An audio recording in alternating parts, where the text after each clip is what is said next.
Yo, yo, yo, what up, boys? It's 9/11 somewhere. Get in. How's it going? Turn your top chats to live chats, pretty please. Oh, better eject my hard drives. Hold on 1 second. Eject. Oh. Eject. Eject.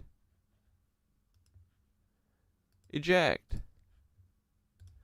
I'm like one of those fighter pilots that got hit by friendly fire in Bahrain or wherever the fuck. Get it? What up, dudes? How's everyone doing? What's the frick is going on? Okay, we got lots of clips. We got to finish our Epstein thing. I'm gonna put the frickin' music on. We're gonna get going.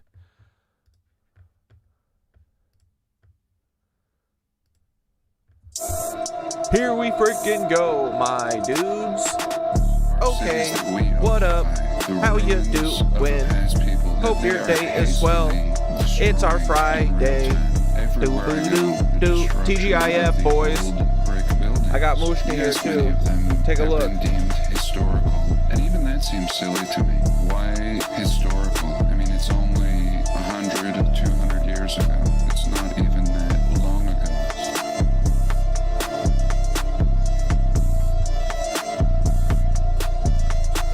I see myself in the silhouette of the sunset. Still no rest for the undead. Steal your breath like a trumpet. Watch your step, brother. Impressed by collapsed bunk beds. But this cut's never gonna heal. If I keep investigating the cause, it'll just increase the infection rate. When it's left to wait in the gauze. Press play, then press pause. What up? Alright, we're going to feed the kitties. BRB. Either way, it's a headshot. Bang. I keep my head high when it gets dark. But never better off, just dead and gone. Don't give a fuck what they tell the cops and fellow ops. They can just let them watch. The great fire of every city. Yeah, Kristi Noem don't have a home. Truth wasn't lost in a book. The trust has not been taught. We lost the plot when they toppled the proof. It's all been a goof. Who's calling the shots? We don't want what they got. Really? We just want what they took. The great fire of every city. Still was not been caught. Truth wasn't lost in a book. The trust has not been taught. We lost the plot when they toppled the proof. It's all been a goof. Who's calling the shots? We don't want what they got.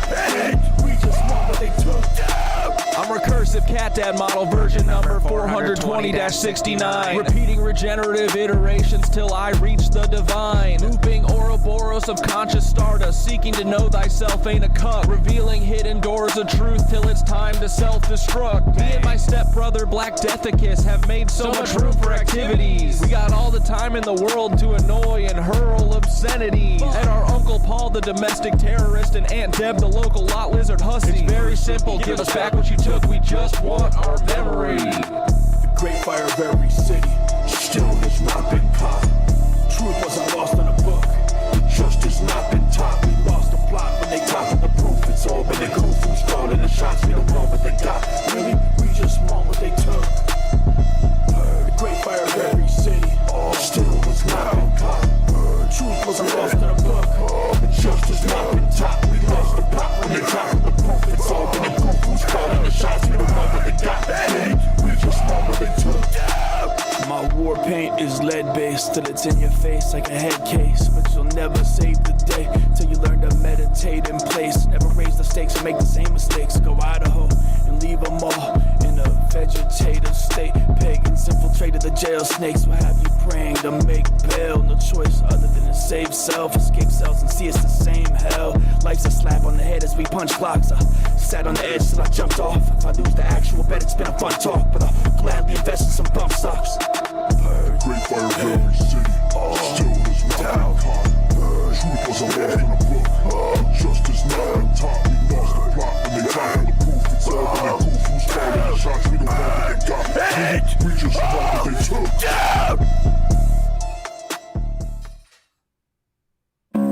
If I told you Timothy was Paul, would you tell me I'm wrong, or would you hear the truth? Fuck the FBI, wizards of propaganda, and that's word to all the charred corpses at Waco, Texas. Before I was even questioned, you already got your answer. I was charged for having a voice like a payphone message. It's all respect, but a great loss of love till it's bounty on your head. Paper towel to stop the blood, might as well arrest Congress too. It's all fucked, they don't respect the Constitution, they look for loopholes and chop it up. If you want something deviled, you gotta break a couple of eggs. I'ma see how much chaos I can fit inside this truck bed till it's 168 dead, 19 kids who truly lives. I'm the baby held by the dead mother at Ruby Ridge. I'm losing it in the proofs and the hallucinogens. Follow the white rabbit now, let loose from the loony bin. Don't listen to the news again, it's all a lottery like karma coming for anyone trying to give truth a spin. Who is Tim? Who is Tim, bitch? Who is Tim? Who is Tim, bitch? Who is Timmy McVeigh? Who is Tim, bitch? Who is Tim? Who is Tim, bitch? Who is Timmy McVeigh? Who is Tim? Who is Tim? Ooh, who is Tim, bitch? Who is Timmy McVeigh? Who is Tim, bitch? Who is Tim? Who is Timmy? Who is Timmy? Who is Timmy McVeigh? Yo, everything was so much simpler back in the day before the internet came and started having its way, before these pesky ass hooligan kids tweeting and twitting exposed the whole plot of us FBI bitches. If you only knew what I was capable of, the lives I've destroyed and the buildings I've turned to dust. You can call me God or the devil or maybe Yahweh. You can call me any name you want except Timmy McVeigh. Who is Paul, bitch? Who is Paul, bitch? Who is Paul, bitch? Who is Paul, bitch? Who is Paul, bitch? Who is Paul, bitch? Who is Paul, any name except Timmy McVeigh? Who is Paul, bitch? Who is Paul, bitch? Who is Paul, bitch? Who is Paul, bitch? Who is Paul, bitch? Who is Paul, bitch? Don't point out the obvious and call me Timmy McVeigh. If I told you Timothy was Paul, would you tell me I'm wrong, or would you hear the truth? Stop saying that. If I told you Timothy was Paul, and you know what? That cracker look just like the OKC baller. What's his name? Timothy McVeigh?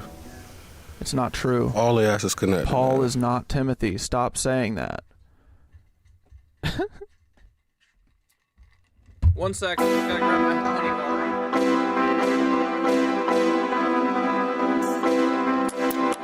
Nancy, come home. Get back, Miss Guthrie.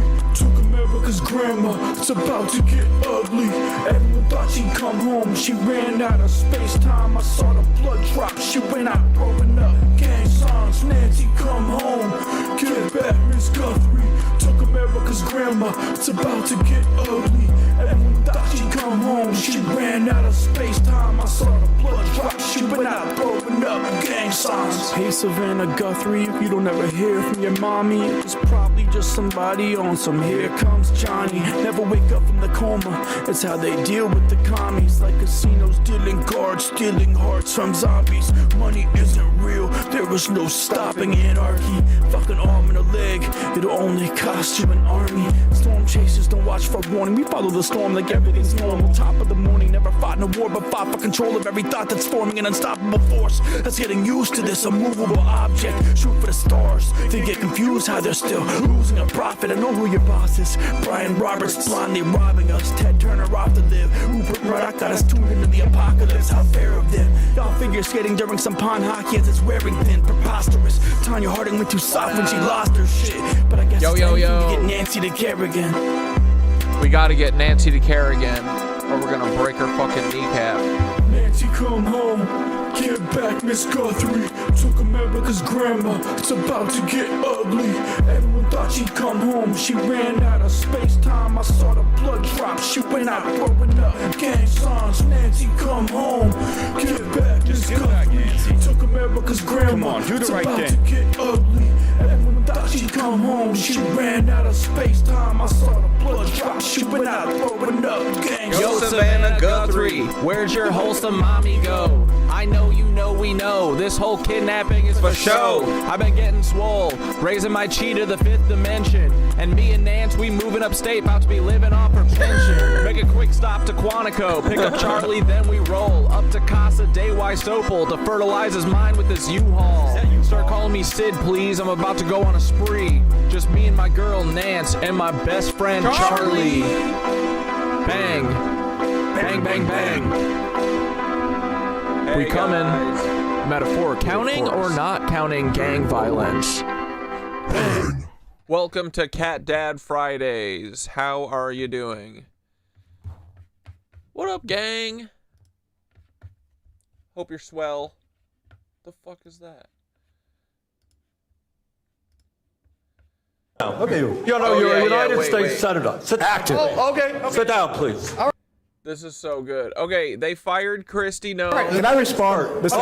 Hold. They fired Kristi Noem, and now we get Markwayne Mullin. He's got 2 first names as his first name. He's got double first names, bro. His mom couldn't decide. She was like, I like Mark and I like Wayne. What if we called him Markwayne? Tough guy act in these Senate hearings. Oh, I like Mark. Y'all ever heard of that author, Markwayne? Yeah, he wrote Huckleberry Finn. I love Huckleberry Finn.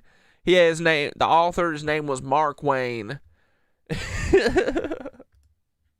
You know where to find. He had that one quote.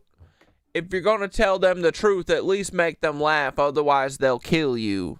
Markwayne, 1800s. And me, any place, anytime, cowboy. Sir, this is a time, this is a place. If you want to run your mouth, we can be 2 consenting adults. We can finish it here. Okay, that's fine. He's talking about doing a fisting scene together.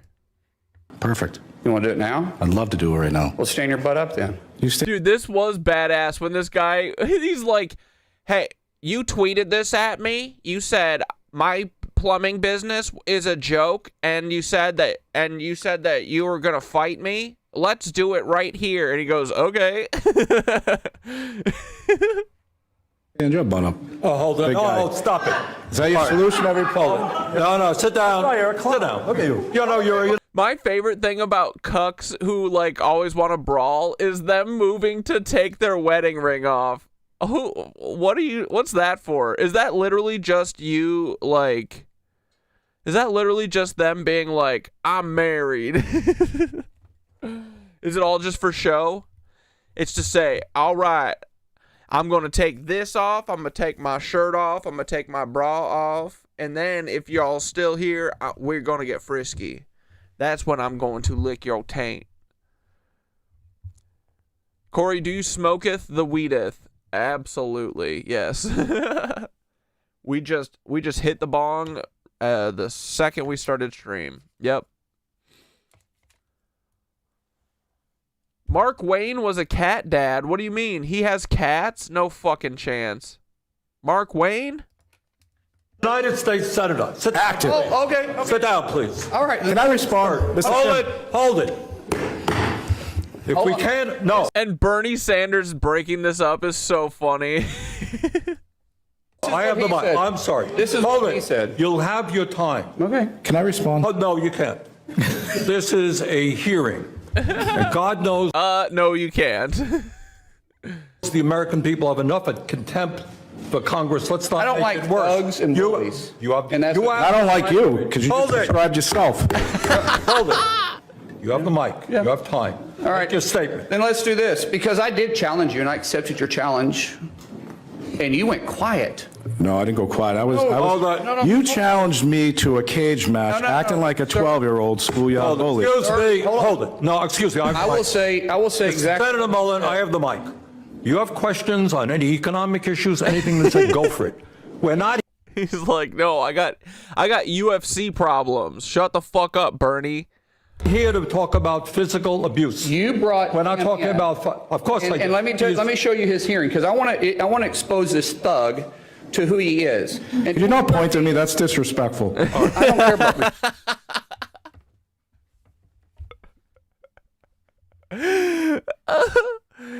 Oh, that's so. Can he not point at me? That's disrespectful.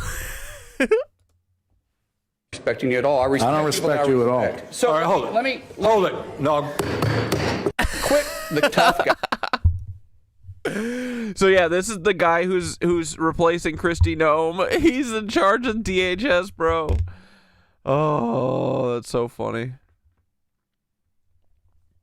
Anyway, how's everyone doing? Hope your day was great. Make Candace Owens DHS secretary. Yes, dude. That would be incredible. We should do that.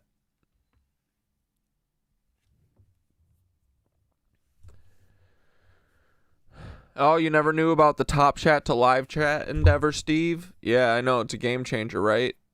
You're like, everyone's blocked me. No one wants to talk to me. Nope. They just want you to see less comments for some reason. I'm not sure why.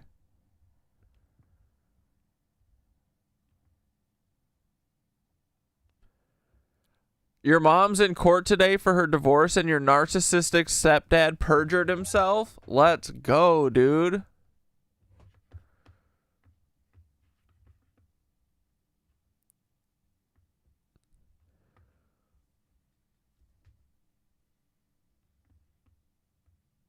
Yeah, that song is If You Know Me by Hudson Freeman. That's what Mac Vizina, Mark Beats sampled for that song. Epstein has the cure for cancer? Dude, I would totally believe that. Sorry, I'm just trying to catch up. It's easier for me to catch up if I don't play anything. Hold on. You're making veggie sprouts, Bonita? Brussels sprouts? I need to put I need to get my frickin' seeds going soon for the summer.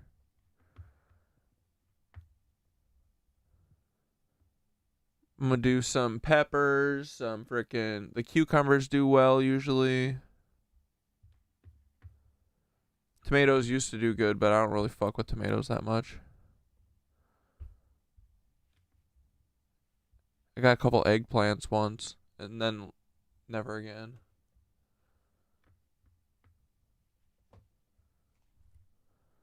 I quit alcohol and cigarettes 8 months ago, and now I smoke weed all day, and I'm so happy about it. Fuck yeah, Elsie Joe. But, okay. Almost caught up. What did I do today? Yoga was good today. It was rainy as fuck. Dude, there's nothing, like, I'm pretty sick of, like, it's just, dude, it feels like I live in Forks, Washington. Like I live in a Twilight movie. It's always dark. It's always cloudy. It's always raining. I'm fucking over it. Is it summer yet? Wait, this weekend is literally the time change, right?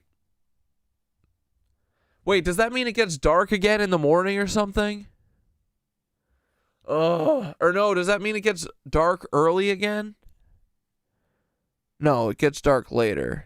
It'll be like 7 o'clock almost when it gets dark.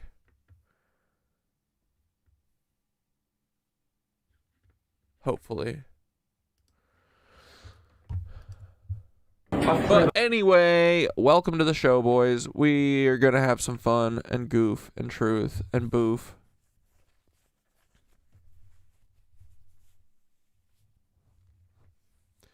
Here's a Palestinian News Network video that's pretty funny. Bonjour. Comment tu t'appelles? Merci beaucoup. Ah, sir. Israel, you support Israel or Palestine? Is that a question? Is that a question? Is that a nervous laugh? No, I'm just so surprised why you. Why were you prancing around? Why are you like hopping around and giggling, bro? That's weird, bro. I'm just like asking. You seem like you got flustered. Why would you ask That's weird, bro. this question to a reporter? To a reporter? Yes. Well, because I feel like it. Why not? What is funny? What's so funny about it? You know you have like 55 lines on your face, bro. It looks like you're getting old, bro. Oh, damn, bro. Nobody wants you when you're... they only want you when you're 17. When you're 21, you're no fun. Right? This guy's finding out the hard way. Yeah, he's got a lot of wrinkles in his face. He better Botox that shit up. Otherwise, they're not going to like him anymore. You're getting old, bro. Getting old, boy. Excuse me, are you Chris? Yep, I am Chris. Are you from Russia? Where are you from? You talk like Russia. Dude, I love this guy. The stones on him. He's so awesome. Loud? Yes, it's not Russia. It's America. We're loud. We are loud. We are loud in America.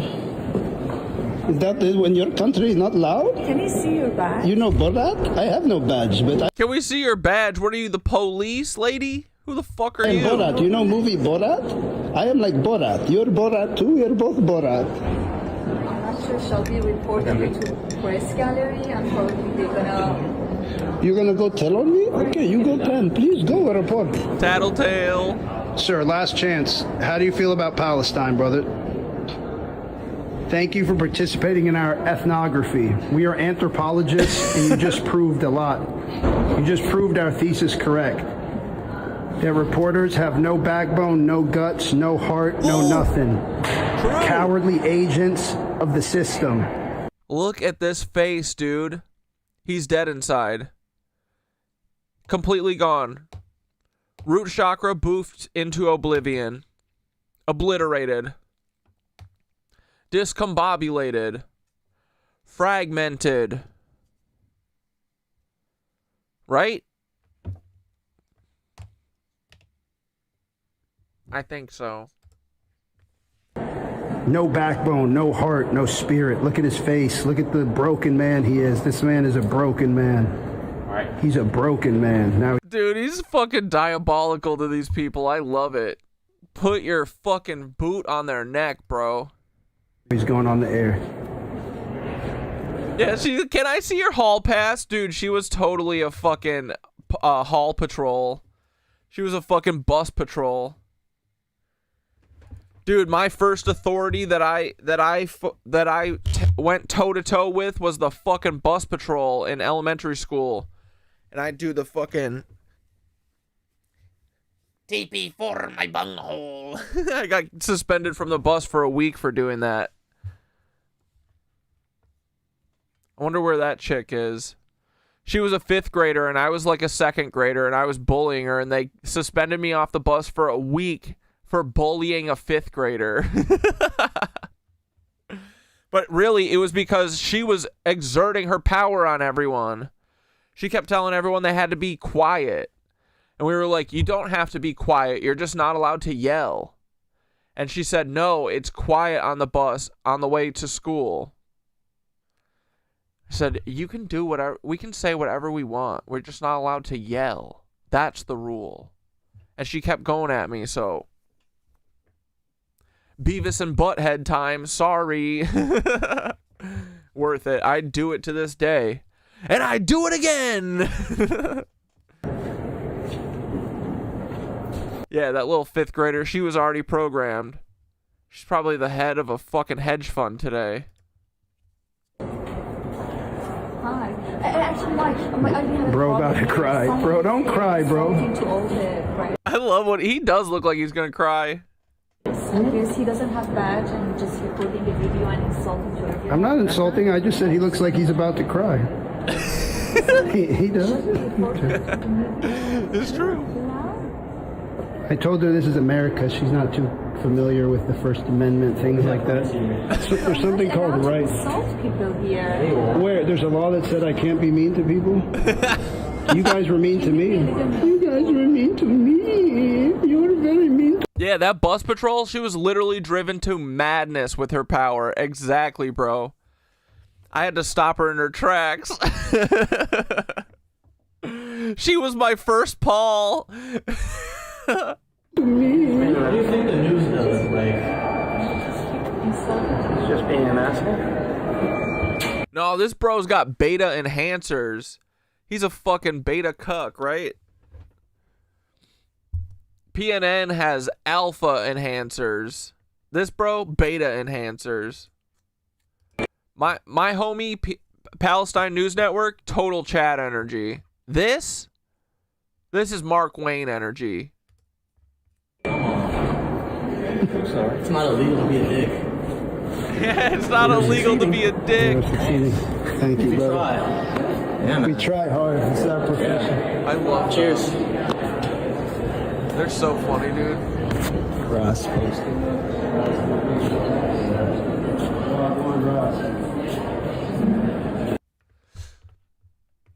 What the frick is this? Here's a breaking news into the Don Lemon Show newsroom, and it was predicted. We predicted it here on our show. Kristi Noem is fired.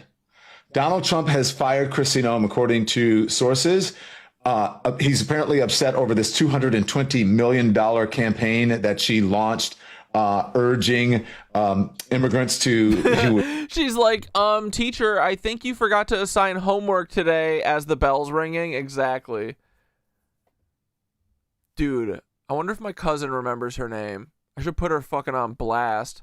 I bet she works for the CIA right now, bro. I swear to God. Here, undocumented immigrants to self-deport. No, I'm just kidding. I wouldn't say her full government name.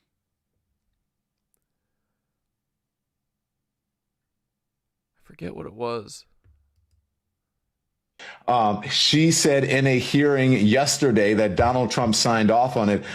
Oh, and I used to call her the Butt Patrol.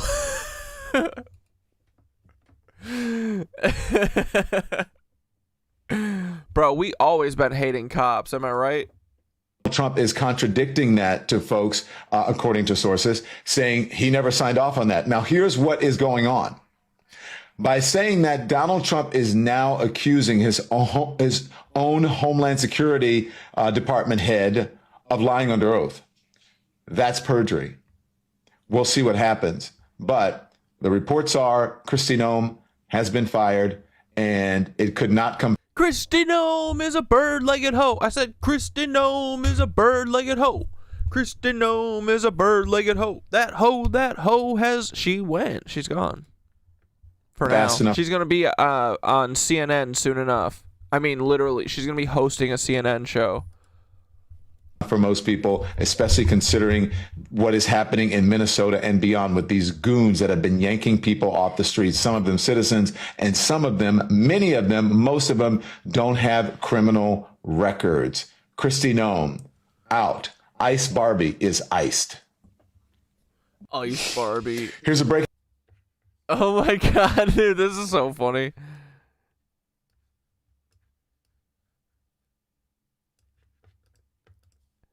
Away from the computer. I'm mostly it's computer because you can sway me easily. Easily swayed. What was it like working with Seth Meyers? Person. Seth Meyers is a lot of SNL guys and folks in connection with you. How was it working with Seth? Didn't spend much time with him. He had his own separate. You couldn't make eye contact with him if you were at the office. He works for Seth Meyers today, like as one of his main writers, and I think he's like best friends with them. He, fired me because of my politics. I'm a Branch Davidian. Bro, when people start asking me what my politics are, I'm saying that I'm a Branch Davidian. Cat Dad, what are you? Oh man, I'm a Branch Davidian. Definitely a nice guy, I would say. And I mentioned earlier, I didn't know you were married to A.D. Bryant from SNL, who I said that she is one of the funniest people on that show in such a long time. Dude, these fucking goofball morning show hosts that they have on news and stuff, they're so lame, bro. Oh my God, she was just the coolest. Who are these fucking mutants, bro? God. He's wonderful. Unfortunately, my real wife works for the Central Intelligence Agency, and Adie's a little bit of a cover wife. I'm friends with her. She's nice. She's a nice person. She's nice. Yeah. And I feel like she's literally in the room looking at him while he's saying this. I'm trying to watch SNL from the beginning, so I haven't seen it yet. Oh, you're not there yet. You're kind of going through the whole Netflix adventure. Do you have any? I'm watching SNL and NFL from the beginning. I'm starting game one of the NFL. What season? You got like 50 years of that. That's a lot. It's a brother. I don't have the time. Okay, tell us about the big show is happening tonight. So you got to get on the freeway at some point, yeah? I'm walking, and goodness, get out! You should be walking now. I'm live streaming the whole event. It's for charity. Charity hasn't been determined yet.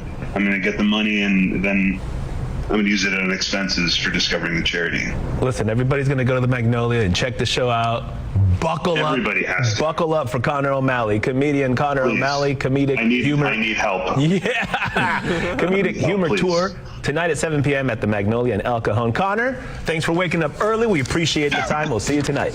I stay away from the computer. Mostly, it's computer because you can sway me easily. Dude, Connor O'Malley's so funny.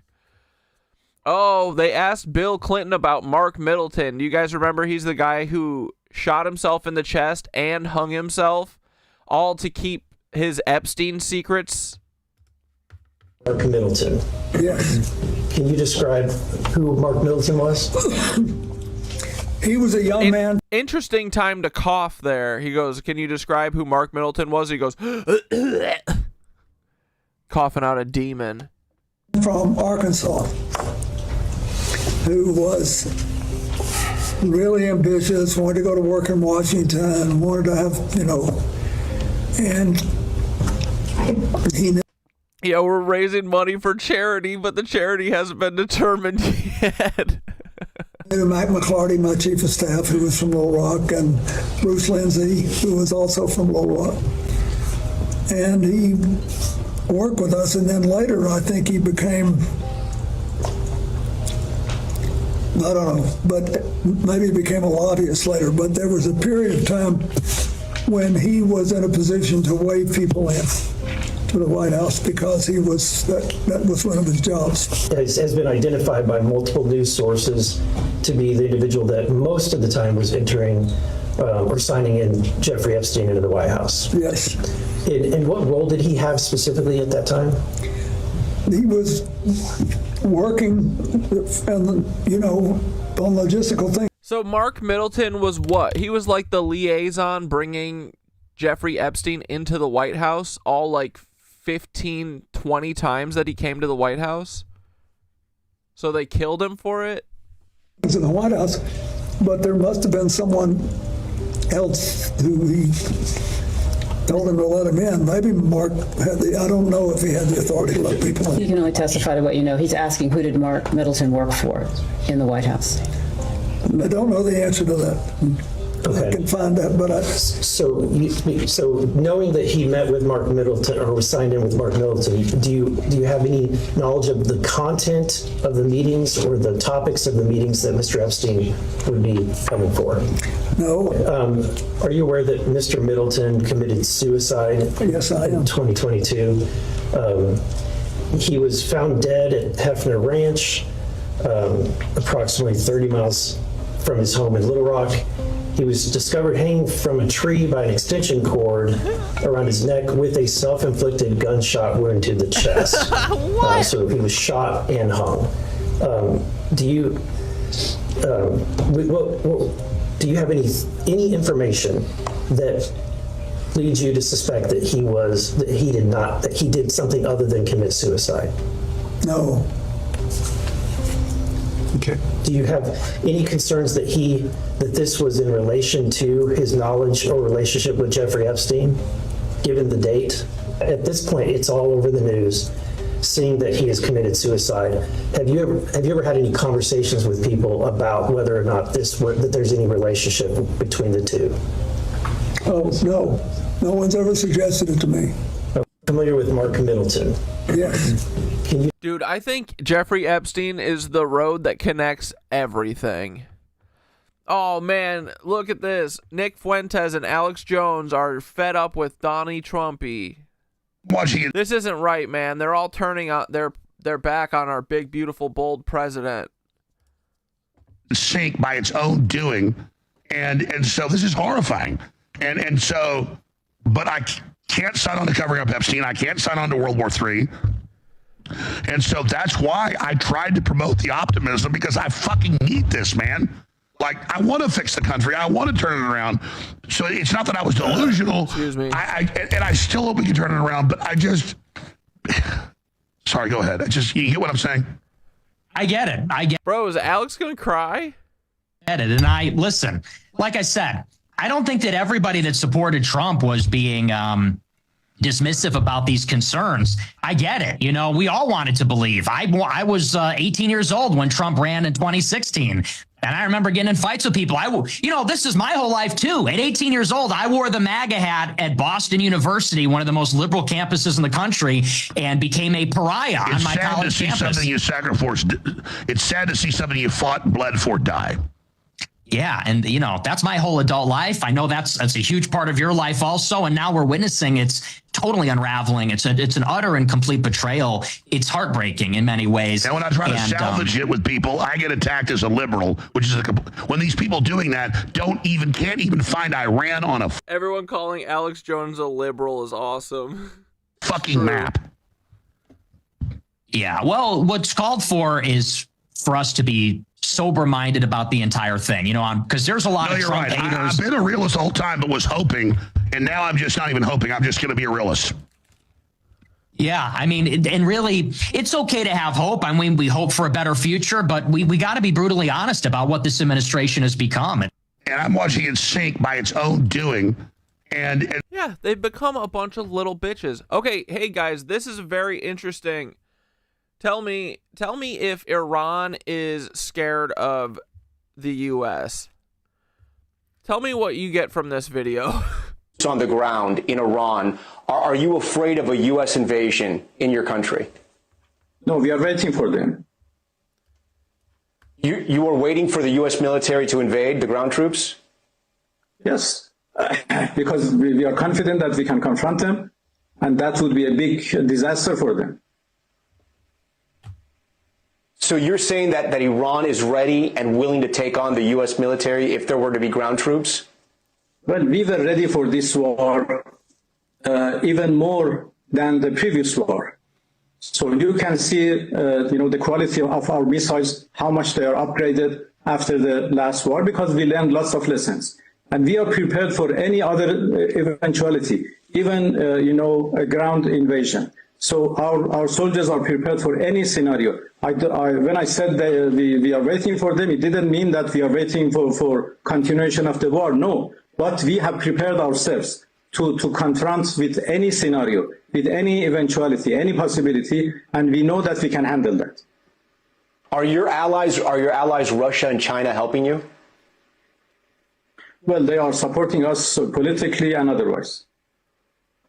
Boots on the ground in Iran, are you afraid of a U.S. invasion in your country? No. Dude, this is about to be a 40-year war. Fuck a 20-year war.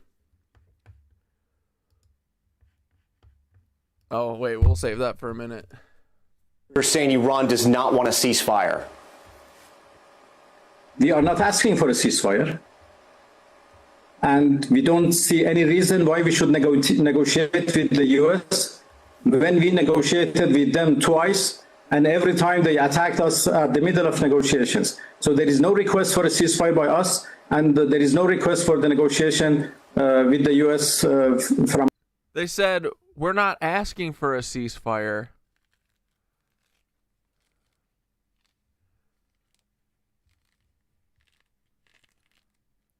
They said, bring it.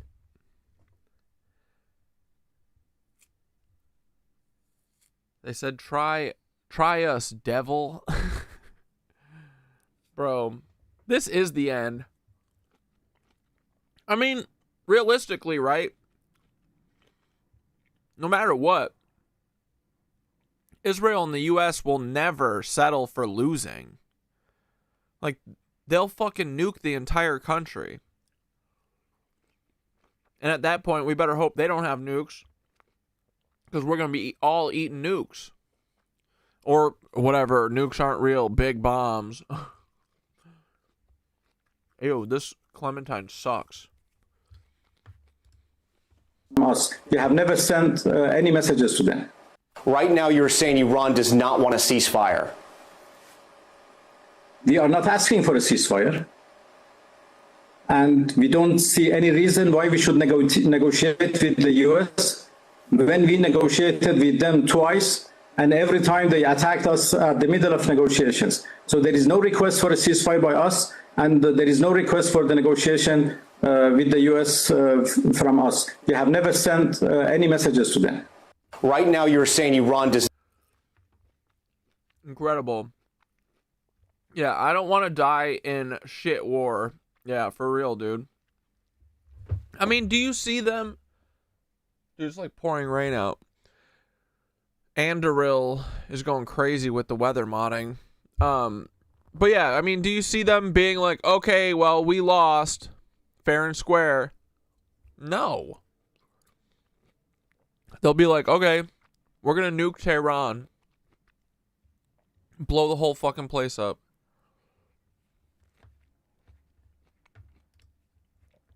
Right? What is it? The Hamilton Doctrine?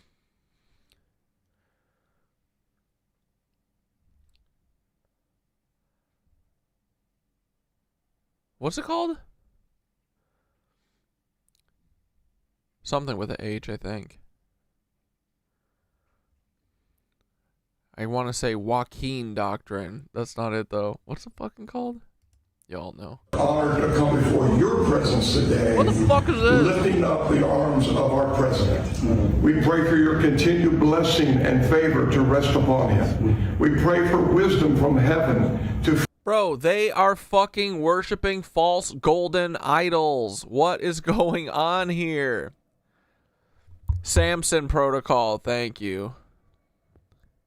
What was the thing I'm thinking of? Hannibal. What's the Hannibal thing? Hannibal Doctrine, Samson Protocol. Flood his heart, his mind, and Lord, you will guide him in these challenging times that we're facing today. I pray for your grace and your protection over him. I pray for your grace and protection over our troops and all of our men and women serving in our armed forces. And Father, we just pray you'll continue to give our president the strength that he needs to lead our great nation. Bro, we're fucking doomed. This religious war is ending in total annihilation. Yeah, there's no hope. We're not getting out of this one, boys. Never mind. The Great Awakening's over. Call it off. As we come back to one nation, under God, indivisible, with liberty and justice for all, we pray your heavenly blessing upon him. In Jesus' name. Amen. We are honored to come before your presence today. He did say Jesus. That's a first. All right, here we go. Just checking in on Marjorie Taylor, Mommy Green. She's the only one making sense anymore, boys. And then Candace and Marjorie are S tier. Right? We love them. Of the president, who, by the way, Megan, this really needs to be said. Donald Trump has said repeatedly on camera and in interviews, he doesn't think he's going to heaven. Yeah. Well, I want to ask a question, a serious question. What is in his mind? What is his mental state? If he doesn't think he's going to heaven and he is a man towards the end, he's in the fourth quarter. He's towards.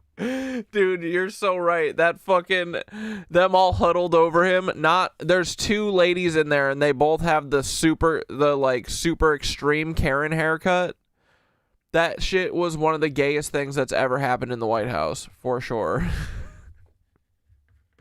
Towards the end of his life.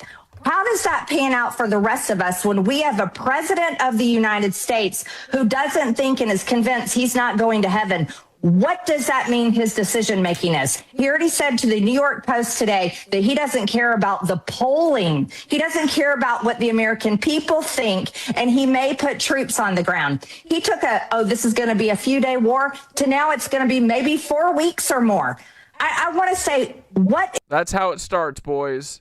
Pretty soon, we're going to be in futures. We're all going to be on Mars, and they're going to be telling us reports about just finally getting out of Iran. Is happening to the man that I supported, you supported, the man that denounced what happened in Iraq, the man that said no more foreign wars, no more regime change, promised it on the campaign. J.D. Vance promised it. Tulsi Gabbard promised it. All of them promised it. And we're a year in, and we're in another fucking war. I can't believe Marjorie Taylor Greene's going woke, bro. This is crazy. Look at this wokey. The fuck? What is going on, man? What's going on in this world? MGT is going woke? And we've got American troops being killed. I think it's time for America to rip the Band-Aid off, and we need to have a serious conversation about what the fuck is happening to this country and who in the hell are these decisions being made for, and who is making these decisions. And then the one and only says always knew she was mommy. Then we have the president, who, by the way, Megan, this really needs to be said. Yeah, mommy Taylor Greene. Donald Trump has said repeatedly on camera and in interviews he doesn't think he's going to heaven. Yeah, bro, he's not. Isn't that crazy? And your next one is going to be, we want to do that special. He's waiting, but he says, let's get this one finished first. We could do them all at the same time, but bad things happen. If you watch countries over the years, you do them all too fast, bad things happen. We're not going to let anything bad happen to this country. And your next one is going to be, we want to.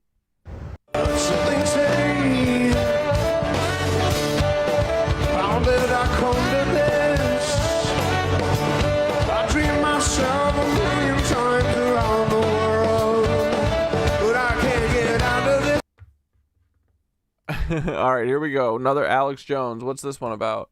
Like women with big, giant tits and big asses. I don't like kids. With big, giant tits and big asses. Women with big, giant. He says, I like women. Giant tits and big asses. I don't like kids like you goddamn rapists. F-heads. In fact, delete this. You fucks are gonna get it, you fucking child molesters. I'll fucking get you in the end, you fucks. Now, we're done right there. I like women with big, giant tits and big asses. I don't like kids like you goddamn rapists. F-heads. In fact, delete. Oh, man, we love you, Alex.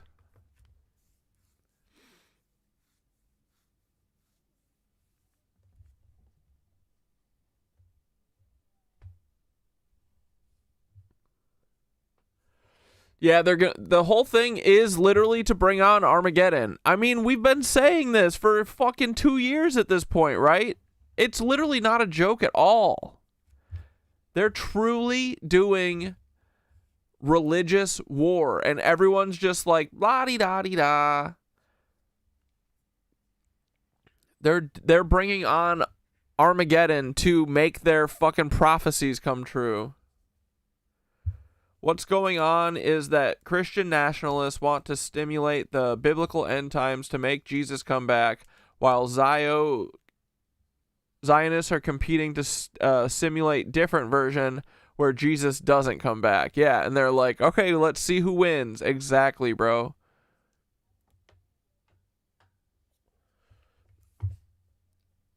Wait, Alex Jones, so he doesn't like kids? He's saying he doesn't like little kids to be his sexual partners like these pedophiles. He says he likes real women with big old boobies and big old ass.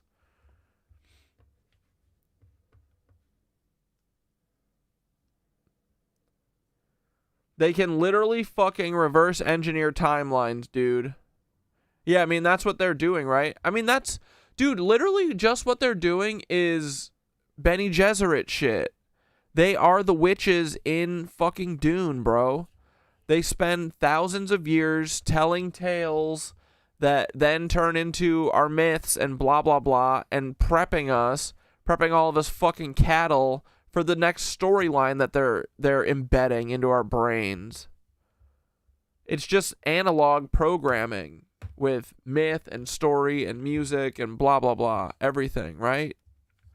Your whole fucking existence. I can't believe we're going to get to see Jesus not come back and all of them be like, oh, frick, we're going to have to pay for our crimes now. Yeah, timeline changes with the help of CERN, most likely. All right, let's catch up on a little minutes. We haven't seen minutes in a few days. Absolutely wild, but it's not shocking one bit. In my last video, I had spoken about how I noticed news and media as of February have been really in overdrive confirming biblical events. Anywhere. Ooh, Project Bluebeam better have black Jesus, not that mayo-ass Mormon Jesus. Bro, you're onto something. That would be sick. I feel like that would get a whole new crowd of people interested. Right?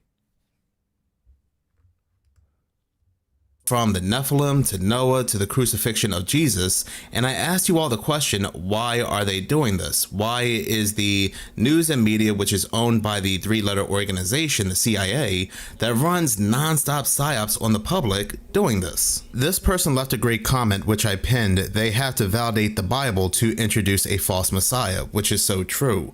They're going to go ahead and usher in their God, which we will consider to be the Antichrist. And in that, this is why Peter Thiel's going on his little Antichrist lecture series. Like, these dudes are all a bunch of bailers, bro.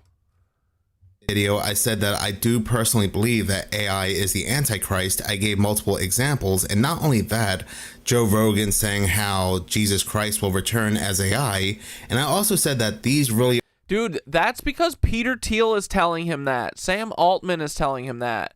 They're saying Jesus Christ, but really they mean fucking Baal, bro. The demiurge. Are not Joe Rogan's words, but the words of the tech giants like Peter the Reptile Thiel that have been in his ear. Then a couple days later, I had gotten a notification that a really good channel had uploaded Dabu77, and the title of his video was End Times, US Troops Were Told Iran War is for Sparking Armageddon, the Return of Jesus Christ. This is exactly what news and media was doing. They were hyping up and confirming biblical events in rapid succession to introduce this false Messiah that now the government says is coming. Continue to read this article here. It says a combat unit commander told non-commissioned officers at a briefing Monday that the Iran war is part of God's plan and that President Donald Trump was anointed by Jesus to light the signal fire in Iran to cause Armageddon and mark his return to Earth. Bro, that's literally insane to be saying to people in 2026, dog. According to a complaint by a non-commissioned officer. But apparently it wasn't one or two officers. From Saturday morning through Monday night, more than 110 similar complaints about commanders in every branch of the military have been logged by the Military Religious Freedom Foundation. The complaints came from more than 40 different units spread across at least 30 military installations. One complainant identified themselves as a non-commissioned officer in NCO. The NCO wrote to the MRFF that their commander, and quoting the NCO, urged us to tell our troops that this was all part of God's divine plan, and he specifically referenced numerous citations out of the book of Revelation referring to Armageddon and the imminent return of Jesus Christ. And again, what's being spread by news, media, and the three-letter organizations that own and operate them, it really goes hand in hand with what the military is saying. But what they're ushering in is not Jesus Christ. It's their Messiah, the false Messiah, the one that they're going to have unite all the governments around the world, this 2030 agenda. AI Jesus, bro. Even before all this, they put it in our face what they were doing with the whole Genesis mission with Bezos' Project Prometheus. Prometheus and Genesis pretty much mirror each other, where Prometheus and Genesis talk all about creation and the fall of man. This Genesis and this Prometheus is all about AI, the creation of AI. The Genesis mission is the brain, the framework, while Project Prometheus is the body. They are applying AI to the actual robot body. They even have the Oak Ridge National Laboratory on board with the whole Genesis mission, which is nothing more than CERN. It's CERN in the United States. This is all coincidentally coming at a time when ITER or ITER is about to be completed. 33 nations coming together, Russia, China, the United States, you know, the enemies, to build a, what they are saying, a star on Earth. So it's pretty much all hands on deck for this false Messiah that they are ushering in. And as they're coming to completion and as we're getting closer and closer to the 2030 agenda, dude, this is literally about to go exactly the way. Did you guys ever watch Raised by Wolves? Dude, we're fighting the Mithraic, bro. Oh my God. They're going to destroy the entire Earth. They're not going to give their nukes up, bro. They're just going to blow everyone up. Oh my God. Maybe the plasma balls will stop all the nukes. Who knows? Isn't it just interesting that big media and the government, they're getting more and more spiritual, even to the point they are now calling quote unquote aliens demons and angels. When was the last time you've heard anybody in the government suggest that these quote unquote aliens may be coming from another planet? They're constantly talking about how they're interdimensional. As this conflict gets worse, as more countries get involved, and especially after this whole alien disclosure, we'll probably see these entities, these fallen ones, these demons start appearing more and more on camera around these conflict sites. This will all play into their Armageddon, ushering in their false messiah agenda. It's just so obvious what's going on here. But they are also talking a lot about peace lately, the board of peace. Then I saw this eerie article from the Jerusalem Post that came out 2 days ago. President Trump, savior of Israel, may God bless you and your descendants. The decisive actions of President Trump together with Israel will bring peace, stability, and prosperity for the people of the Middle East and freedom for the people of Iran. Like it, bro. And since we're talking biblical, the only one to be the savior of Israel is Jesus Christ.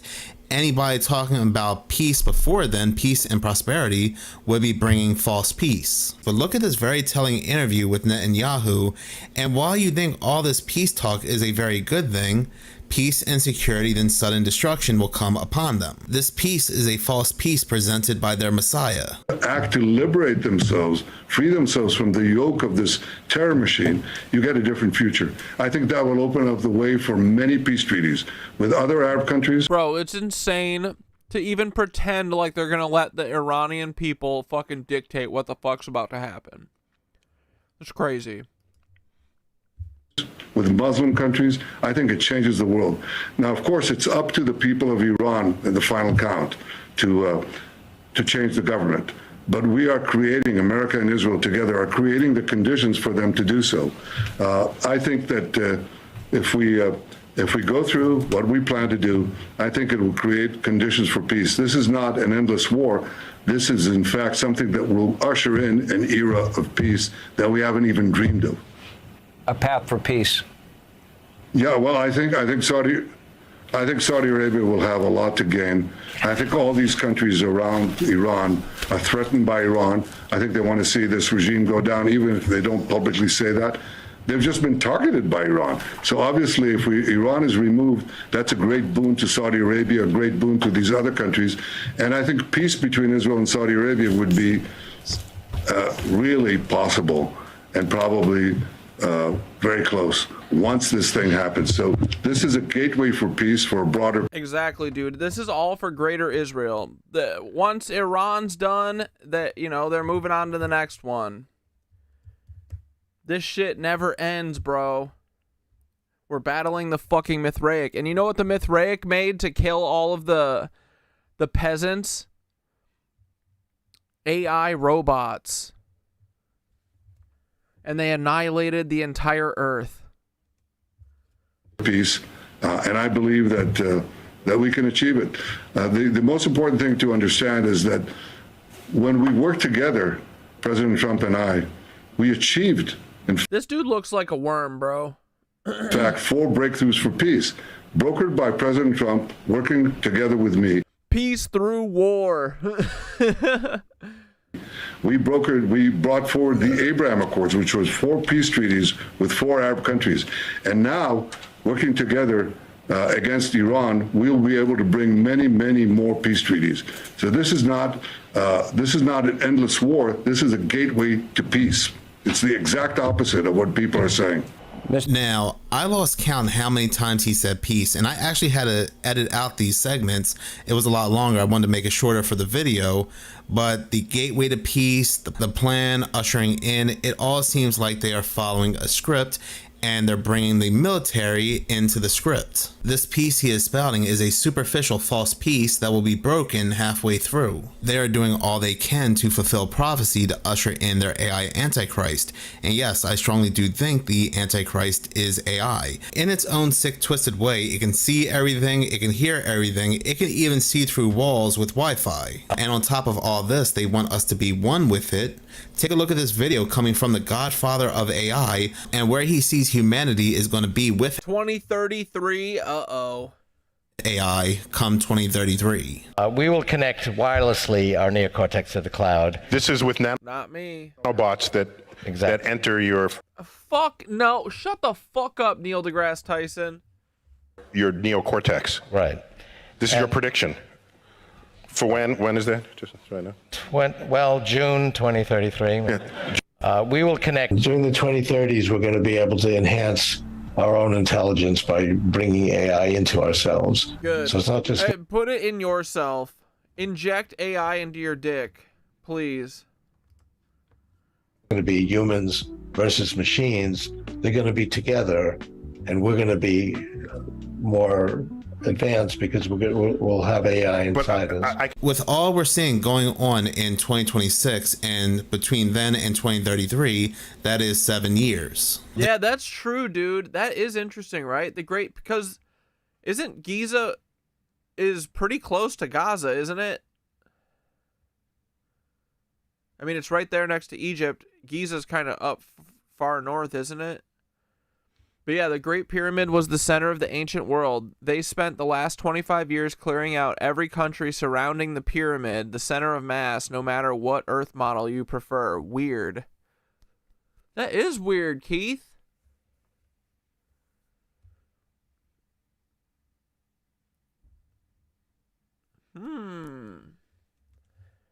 The script is really playing out as they try to go ahead and fulfill prophecy.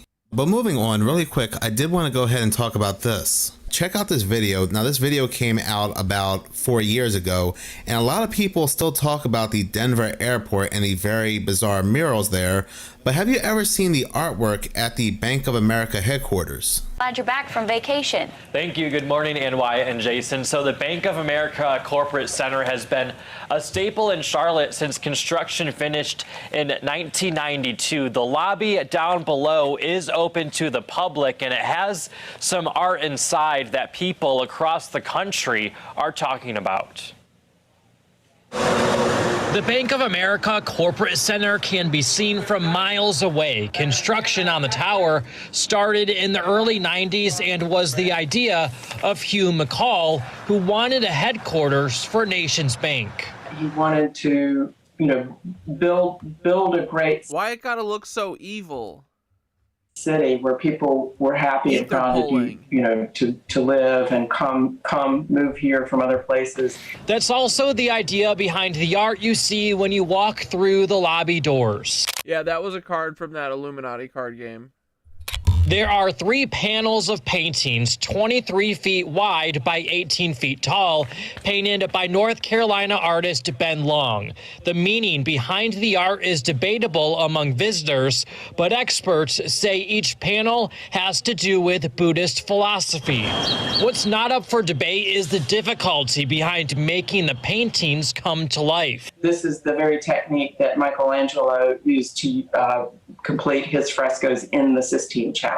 A team of masons and artists put plaster on the walls long before the first stroke of a paintbrush. The walls have to be prepared with special plaster, and then the artist and his team will come in and work from drawings that the artist... Look at that little Aryan boy.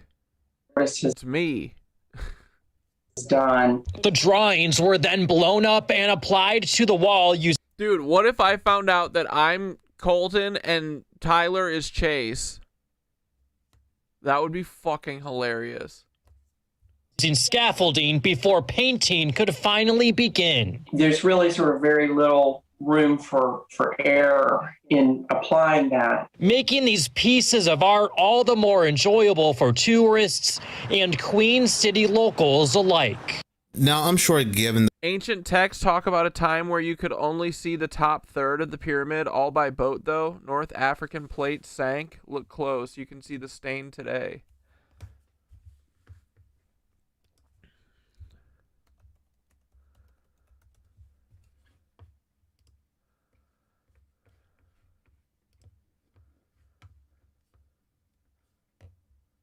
There's kind of a dark line here. Or is it this part? Is that why all this shit fell off and the top part still has the top? I have always been like, why is the bottom part missing?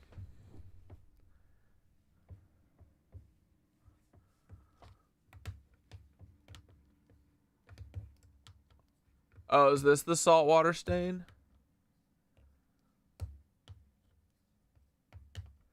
Dude, that would make sense why...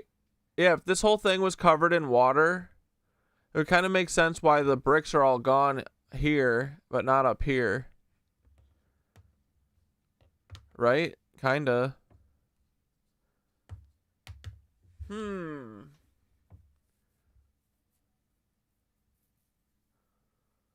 it's crazy. So where did all the mud flood waters go then? If everything was underwater, where'd the fucking water go?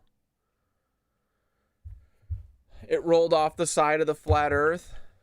That makes sense. Right? Like, dude, if there was water 100 feet on top of Egypt, where the fuck did it all go?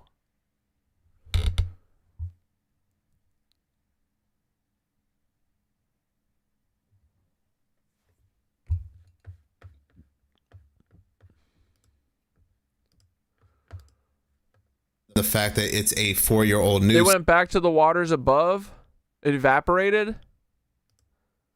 Segment, multiple channels have spoken and even probably broken down this artwork, but I still find it very interesting, especially given the fact that if you look in front of the artwork, the checkered board, which is connected directly to the Freemasons. Now, each of the artwork can definitely be broken down. It seems like a timeline of events going from left to right, but I do want to go ahead and talk about this one right here, the one on the very end. What really stood out to me was this woman trapped in this clear box, this box that looks like it's coming down from the sky, and while it does look like she's wearing a dress, it also looks like there's angel wings wrapped around her. Why I found this interesting was because this reminded me of the 2026 Winter Olympics opening ceremony, where we saw an angel and a woman doing this intimate dance inside this clear box. It was clearly a representation of the creation of the Nephilim. We can see the burning bush, the pyramid, but all of this is taking place during a total solar eclipse. But I also do want to talk about this blonde boy that's standing on this checkerboard,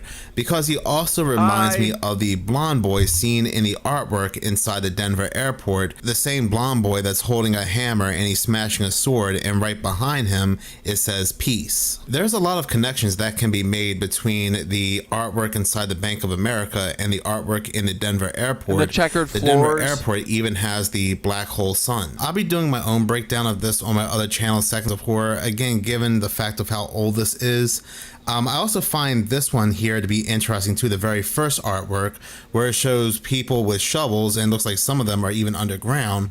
But right here you can see a sleeping giant, another giant, a Nephilim. Very interesting stuff indeed, but I will again be touching on this on my other channel, Seconds of Horror, more than likely on Sunday. But in any case, thank you so much for watching. If you like this channel and you want to see more, please subscribe. If you're already subscribed, please like, as any engagement does help the channel grow. Once again, thank you so much for your support.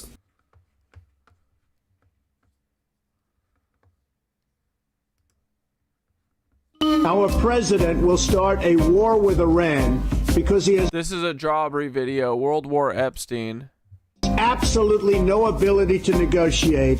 He's weak and he's ineffective. I will tell you, you're not going to have a war with me, and you're not going to have a third world war with me. That I can tell you. This horrible, horrible president is dragging us toward World War III. We're going to be in World War III. I think we would have been good with Iran. I don't want to do anything bad to Iran. What would happen if we had a war? We won't. With me, I will prevent, and very easily, World War III, very easily. They said, he will start a war. I'm not going to start a war. I'm going to stop wars. We've spent $8 trillion in the Middle East, and we're not 69 boys in the chat. 69 in the chat. Yo, yo, yo. Smash that like if you be liking what you seeing. In this no pressure. Country, how stupid is it?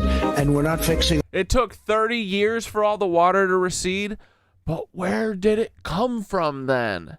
And don't say the water's above, god damn it. It just fell out of the sky? What do you mean? How? But yeah, dude, you're totally right. They're just surrounding the pyramids.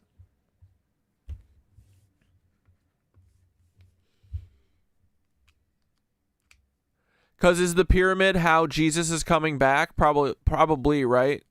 He's going to get teleported down from the waters above into the pyramid.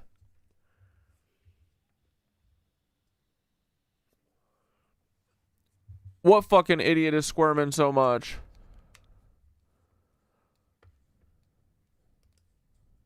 Our highways, me or Twump? Tunnels, our bridges, our hospitals even, our schools even. I will keep our sons and daughters safe. As we bring security to our streets, we will help bring stability to the world. I guess that was a complete lie, huh? You have a looming, potentially larger war in the Middle East with Iran. How do we handle that? Well, I mean, a couple of principles, right? Our interest, I think, very much is in not going to war with Iran, right? It would be huge. Do I actually think Jesus is coming back? No. Jesus is the Christ consciousness within us all. But I am still rooting for, I mean, if these guys are all going to do a fucking war over it, they better hope Jesus is coming. And it better be tied in with Blue Beam. And it better be Black Jesus. And it also better be Black Santa Claus. All at the same time.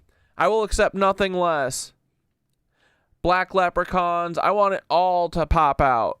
I want them, the Avengers of all of these fairy tale creatures. I want fucking mermaids to come out. Fairies. No vampires. We have plenty of those. But no, I mean, these people want to talk about it so much, they better fucking hope Jesus is coming. I hope I'm wrong that he's not. But I don't want to wait for a fucking savior. I think we are our saviors. We are fucking God's fury, bro. We are God's wrath. But they better hope Jesus is coming.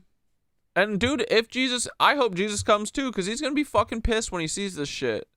But is he actually? Doubt it. Dude, I'm pretty sure Jesus was literally a Baron Trump. I think he was Cleopatra and Julius Caesar's son. I think the whole story's phooey. They've just been doing what they're always doing. Maybe not, though. I hope I'm wrong. But also, I'm 50% on all ideas. Especially relating to Jesus. I don't really fucking know. But no, I don't got my fingers crossed for that goofball to come. But if he comes and he wants to join the party, great. Extraction of resources. It would be massively expensive to our country. Trump ran on exposing the pedophiles and ending the war. Now here he is starting a war to distract from all. Imagine Jesus comes down and looks like Adam Friedland. That would be disappointing, right? The pedophiles he's protecting. Good news for anyone my age who grew up watching the Iraq War play out on Fox News like it was a Marvel movie and thought they'd never get the chance to deploy to the Middle East and fight for regime change. Turns out there's never not an opportunity to die in a forever war because they kind of last forever. Though according to certain members of Congress like Anna Paulina Lunatic, who's to say whether or not the events of the past few days even count as a war, right? And again, it is not the intention of the U.S. government to invade. That is not what is happening. These are isolated, strategic, large-scale attacks. I'm sorry, you say it's not the intention of the U.S. government to invade? Did we not just invade? We are not invading. Are you seeing boots on the ground there? Because I'm not. And I've been told directly by the State Department and the White House that that's not the intention. I mean, we just killed the leader of the country. That's not... Okay, they're calling it a war. The president has called it a war. And targeted airstrikes. Strategic strikes. strategic strikes, and according to the White House, and I just talked to them and talked to the Secretary of State, strategic strikes are not war. Really? See, these are only strategic strikes at the end of the day. Don't you get it? Trump is actually ending Iran's forever war by strategically striking them. You simpleton, you idiot. This is what peace through strength looks like. After all, if we were actually at war, we would need to first get approval from Congress. And of course, that's not necessary because this isn't a war at all, right? What say you, Secretary of War Pete Kegsbreath? We didn't start this war. But under President Trump, we are finishing it. Wait, we didn't start the what? Also, that's interesting because I thought these were being touted as preemptive strikes. Last I checked, the word preemptive meant something that is done before other people can act. But if we're going ahead and violating the law, then I guess we might as well forget what words mean too. The lives of courageous Americans. Yeah, there's no boots on the ground because they're fucking chicken shit scared. Come on. Roll your little blitzkrieg tanks into Iran and see how it goes. I think they learned a lot from what happened in Iraq, and I think that they're probably not going to be able to do the same type of shit. Isn't Iran also surrounded by mountains and stuff? Like, Iraq was just like rolling deserts across a fucking flat, or rolling tanks across a flat desert and just bombing and destroying everything. They killed 1 million Iraqis in that shit, in that blitzkrieg. I don't know if they can do that same shit in Iran. Dude, I think if they bring boots on the ground in Iran, they're going to get slaughtered. Just saying. I don't know if these little Gen Z babies are up for this. I think joining army was, I think we got a bunch of Buster Bluths in the army currently. They haven't had anyone really challenge them in about 100 years, so I think they're pretty goofy. We'll see. Like, what's the timeline on this? Shouldn't they have already done? Why are they giving Iran all this time to prepare? Come on, put your boots on the ground. Heroes may be lost, and we may have casualties. That often happens in war. Yeah, certainly does happen in war, and it already has, with at least 6 U.S. service members having been killed at the time of me putting... Bro, that is so fucking optimistic. This video together, and that's on top of a friendly fire incident that brought down 3 of our very expensive fighter jets. See, those are your tax dollars falling out of the sky. Though, as the president, the secretary of defense, and the chairman of the Joint Chiefs of Staff, General Raising Canes, have all said time and time again, we are prepared to do whatever necessary to achieve our goals in the region, even if it means more coffins draped in American flags. As the president warned, an effort of this scope. Yeah, remember when they were threatening to start drafting women? What's the status with that? I don't know, but have you guys ever heard about fragging? It's when in Vietnam, all of the soldiers were just being used as meat shields, and they started getting mad at their commanding officers because their commanding officers, you know, were all from like Harvard, and they're a bunch of, you know, rich cucks that weren't really doing anything, never put themselves in danger.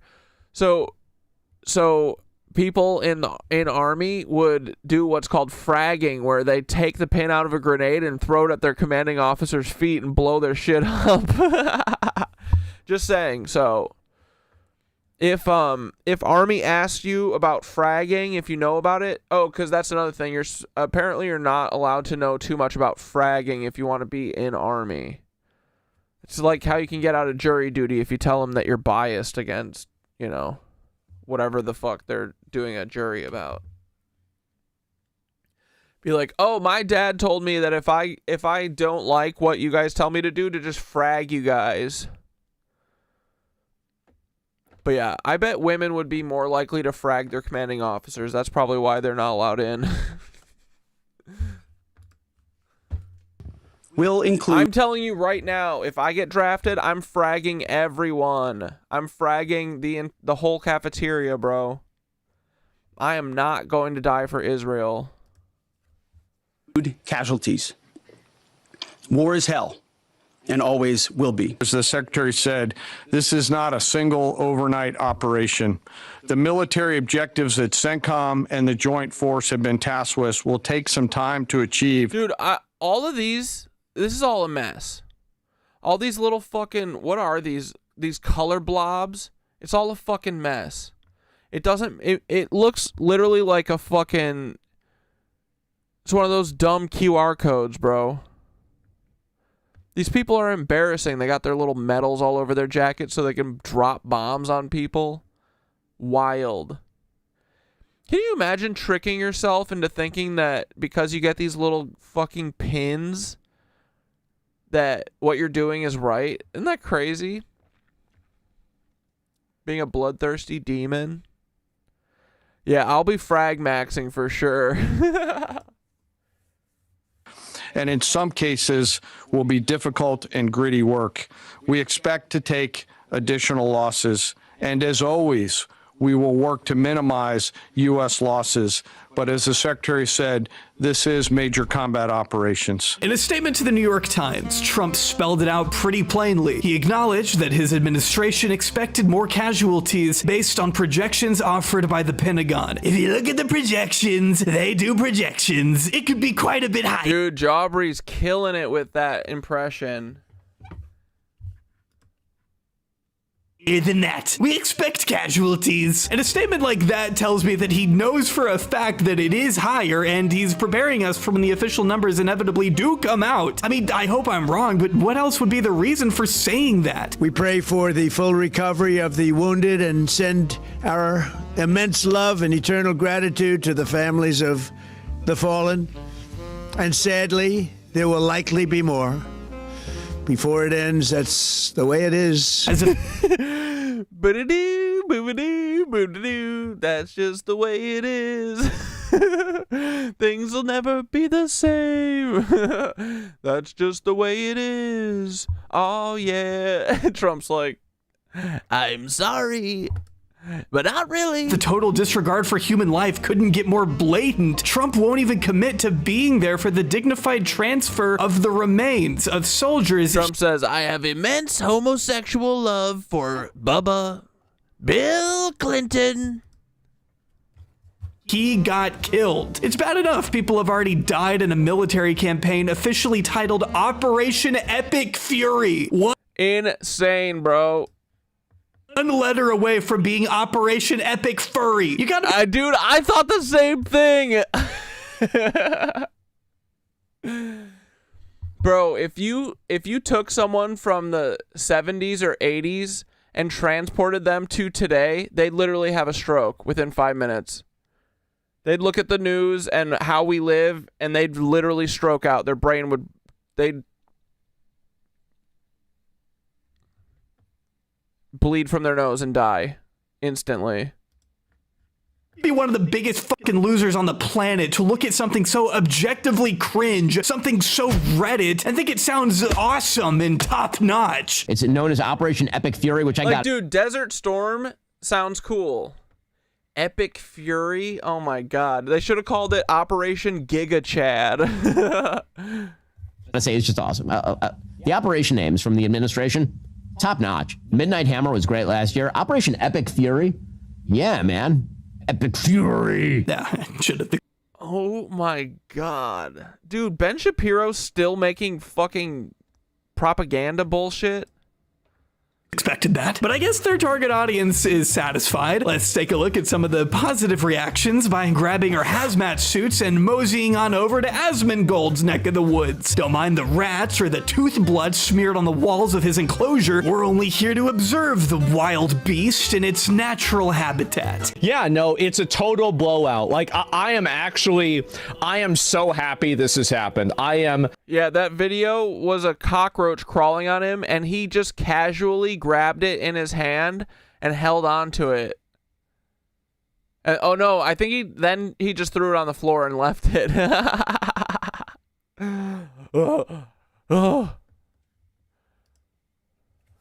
just dramatically, tremendously happy this has happened.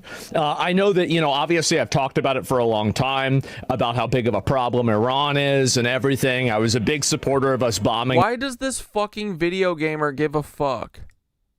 Them before, and now we're bombing. This video gamer has opinions on Iran. It's like his #1 priority. Them again, and this is just amazing. Hopefully this is going to be the end of it, right? And so yeah. Ooh, Same. I like that. Operation Epic Fail, bro. They're walking into that one for sure. Dude, I'm serious. I don't think that America's got the fucking gall for this. I don't know. These Iranians, they be fucking stone cold, man. They're like, "Oh yeah, we're waiting for them." What do you think if America brings boots on the ground? Well, we're waiting for them. We're ready for them. Fear the quiet man. That's what I think. Thank goodness. Exactly, man. And we'll look at some of the other things that have happened, but it's just been a total and complete blowout. Mind you, the United States and Israel just obliterated an all-girls elementary school in a southern city of Iran, killing an estimate of... It was a preemptive defensive tactic to destroy future female terrorists. These pussies. Well over 100 people, with many of the victims being girls aged 7 to 12. Yet you have... What happens when we lose? I mean, I think that's hopefully the beginning of the collapse. I mean, dude, I think that what America is essentially what's keeping everything in play in the world, right? All the control, all the shit is really being fed through America for the most part. So America does need to fall for the fucking awakening to happen. You know, in its current state. Yeah, the United States of Israel has to fall. But I mean, it's gonna look like anarchy for a minute, and we're all gonna fucking come out of it way better. It's gonna be great. We'll figure it out. But America, the way it is, no good. 250 years, or time to pack it in, boys. Yeah, what's next? One world government.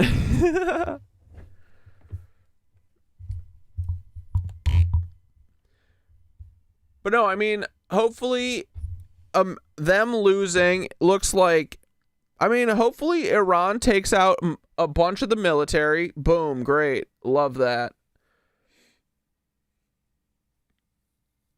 And then we'll take out our government and all the politicians and all the bullshit. Operation Egg-Shaped Fury. No. This fucking creature acting like bombing Iran. Sorry, jump scare. We got to get off this. Is the best thing that could ever happen. It's like it's Christmas morning. This is just amazing. How is this in any way a normal human response to a war breaking out? Even if you support American intervention, to be so outwardly excited about it is just incomprehensible to me. Finally, we have a Secretary of War that has Crusader tattoos. He says fuck around and find out, and they're bombing people. And yeah, it's gonna happen, guys. Sorry to say. Until they're all gone? Absolutely. I think that a lot of people, I think that the peacetime that we've experienced for such a long time has really kind of made people soft to the reality of just mass killing people. It works amazingly well. Trust me. If you look at the history books, you will see that mass killing people works really, really fucking well. You can't say you can't say the truth like that, bro. Yeah, you can't say that, guys. That's it. Didn't work for Hitler. My grandpa wiped out 500 Nazis. Well, yeah, because the entire world like turned against them, and he totally fucked up. Like that's the reason why. And Hitler also did take over a lot of Europe. Like, what are you talking about? Hitler was massively powerful, and it took the entire world turning against him to stop that. Like, what are we talking about?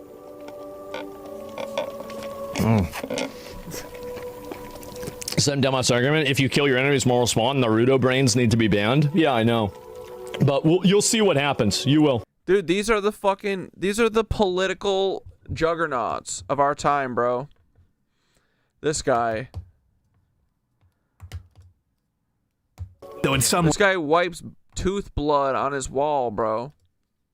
Ways, I do commend these ghouls for letting their true feelings shine through. It is easier to see them now as the frauds they are when they don't try to hide their depravity. Here we've got Senator Holden Bloodfeast himself, Lindsey Graham, acting like he just got his first boner in decades. Graham calling the operation the catalyst for the most historic change in the Middle East in 1,000 years. Bro, I feel like Lindsey Graham has especially fallen off the last couple years. He's really seeming like he's fucking in a booze spiral. They're just feeding him little boys. I don't know what's going on with Lindsey, bro. The Iranians today are weaker than they were before. The terrorist machine, the mothership of terrorism is sinking. That mothership of terrorism has a hole in it, and it's going to the bottom, and the captain is dead, and we're better off. What comes next? I hope and pray it's better. I believe it will be. And he's not the only one celebrating. Greg Abbott, governor of my state, got so excited at the prospect of war that he accidentally fell for fake footage of a plane being shot down. Bye-bye. Okay, dude, a little bit of fact-checking should be in order when you're the governor of one of the largest states in the country, right? This footage is not real. It's from a World War II video game called War Thunder. It's one thing when an elderly person thinks an AI cat video is real. It's another thing entirely when an elected official thinks a video game is real life. Meanwhile, sometimes it's those who've experienced actual war firsthand that have a tendency to speak out against it. Case in point, Democratic senatorial candidate Graham Plattner, who scolded his opponent Susan Collins for supporting this dude's fake as fuck too. Both this war and the Iraq War in 2003, writing, "I can assure you your prayer didn't save my friends from dying in the last war you supported." To which one of the most unlikable people alive, Ted Cruz, responded with, "Were your friends Germans wearing Nazi tattoos like you?" Yeah, nothing to see here, just a... I mean, I will never ride for Graham Plattner. He has a fucking Nazi tattoo. A Republican senator directly shitting on U.S. Marines who gave their lives for a pointless conflict, but Plattner didn't hold back. "No, Ted, my friends died as and will always be United States Marines, you despicable..." Yeah, Nazis, kinda. Well, fuck. Brutal ratio, too, I should add. And that's not the only congressional fight that broke out. Congresswoman Nancy Mace took a break from posing in her pajamas at gas stations and forcing her staff to upvote comments about how hot she is on Reddit to take a couple pot shots at her colleague Ilhan Omar, proposing she ought to be denaturalized and deported back to a country that she hasn't lived in since she was 8. Ilhan Omar responding to you on X saying, "I hope you aren't drunk," and took your staff's advice. Rashida and I, Tlaib, of course, don't know this man and feel confident he didn't care about us. Please restrain from drinking too much. As you've been warned from your staff, stay off social media. I pray in this holy month you find peace and respect for yourself. Well, I don't give a damn if it's Ramadan. I don't care if Muslims are fasting right now. This was the right time with the right intel, the right president to go in there and do this. I mean, like, she has no room to attack anyone on any issue, quite frankly. Dude, is she drunk? Is she be looking like she's drunk? She's doing the one eye fucking, like, one eye's closed, one eye's open. And I'm ready to denaturalize and deport her to Somalia. Let's go. There you go. You've said that before, and it sounds like you mean it. Yeah, Nancy, you're definitely the reasonable one here. Don't worry. Nancy Mace's story is kind of inspiring, though, because she really does prove that anyone can be elected to Congress if you try hard enough, instead of wandering around a Walmart at 3 a.m. in Cookie Monster pajamas like she was destined to do. Nancy is wandering around the halls of the Capitol, screeching about how much we need another war. Charming. Speaking of anyone being allowed to join Congress, John Fetterman. Sorry to remind you all of his existence. Bro, I don't think I've ever noticed how big them fucking ears on Fetterman are. It should be called John Fetter ears. But did you expect anything less from this absolute oaf than total and complete support for whatever demented aims Israel and the United States may have? He was just at the State of the Union with his AIPAC handlers, assuming he actually knows what's going on, of course. He's feeling pretty ecstatic right now. Yeah, no, I mean, it's truly incredible. And let me just say, like, all of the naysayers, you know, all these so-called experts, aren't you ever tired of being wrong about this? You know, everybody claimed that this was going to turn into like a huge disaster, or things could go out of get out of control, and that's just absolutely not what happened. I really am curious to see how that little prediction ages in 5 to 10 years. Then I think they just blew up 80 of the randoms mullahs too. Which, I mean, that was pretty great, actually. If there's any person out there too crazy to be elected to Congress, though, it's conservative influencer and overall complete batshit insane person Laura Loomer, who actually did. She literally looks like the fucking dude from Saw, the doll. Did try running for the House in Florida and failed miserably. It says a lot that not even Florida wanted to elect this psychopath. As a rabid Zionist, Laura has definitely been on the warpath recently, drawing the ire of an unlikely challenger, former Congresswoman Marjorie Taylor Greene, who tweeted, "This bitch is celebrating the death of American military." Dude, Marjorie is undefeated in the year 2026.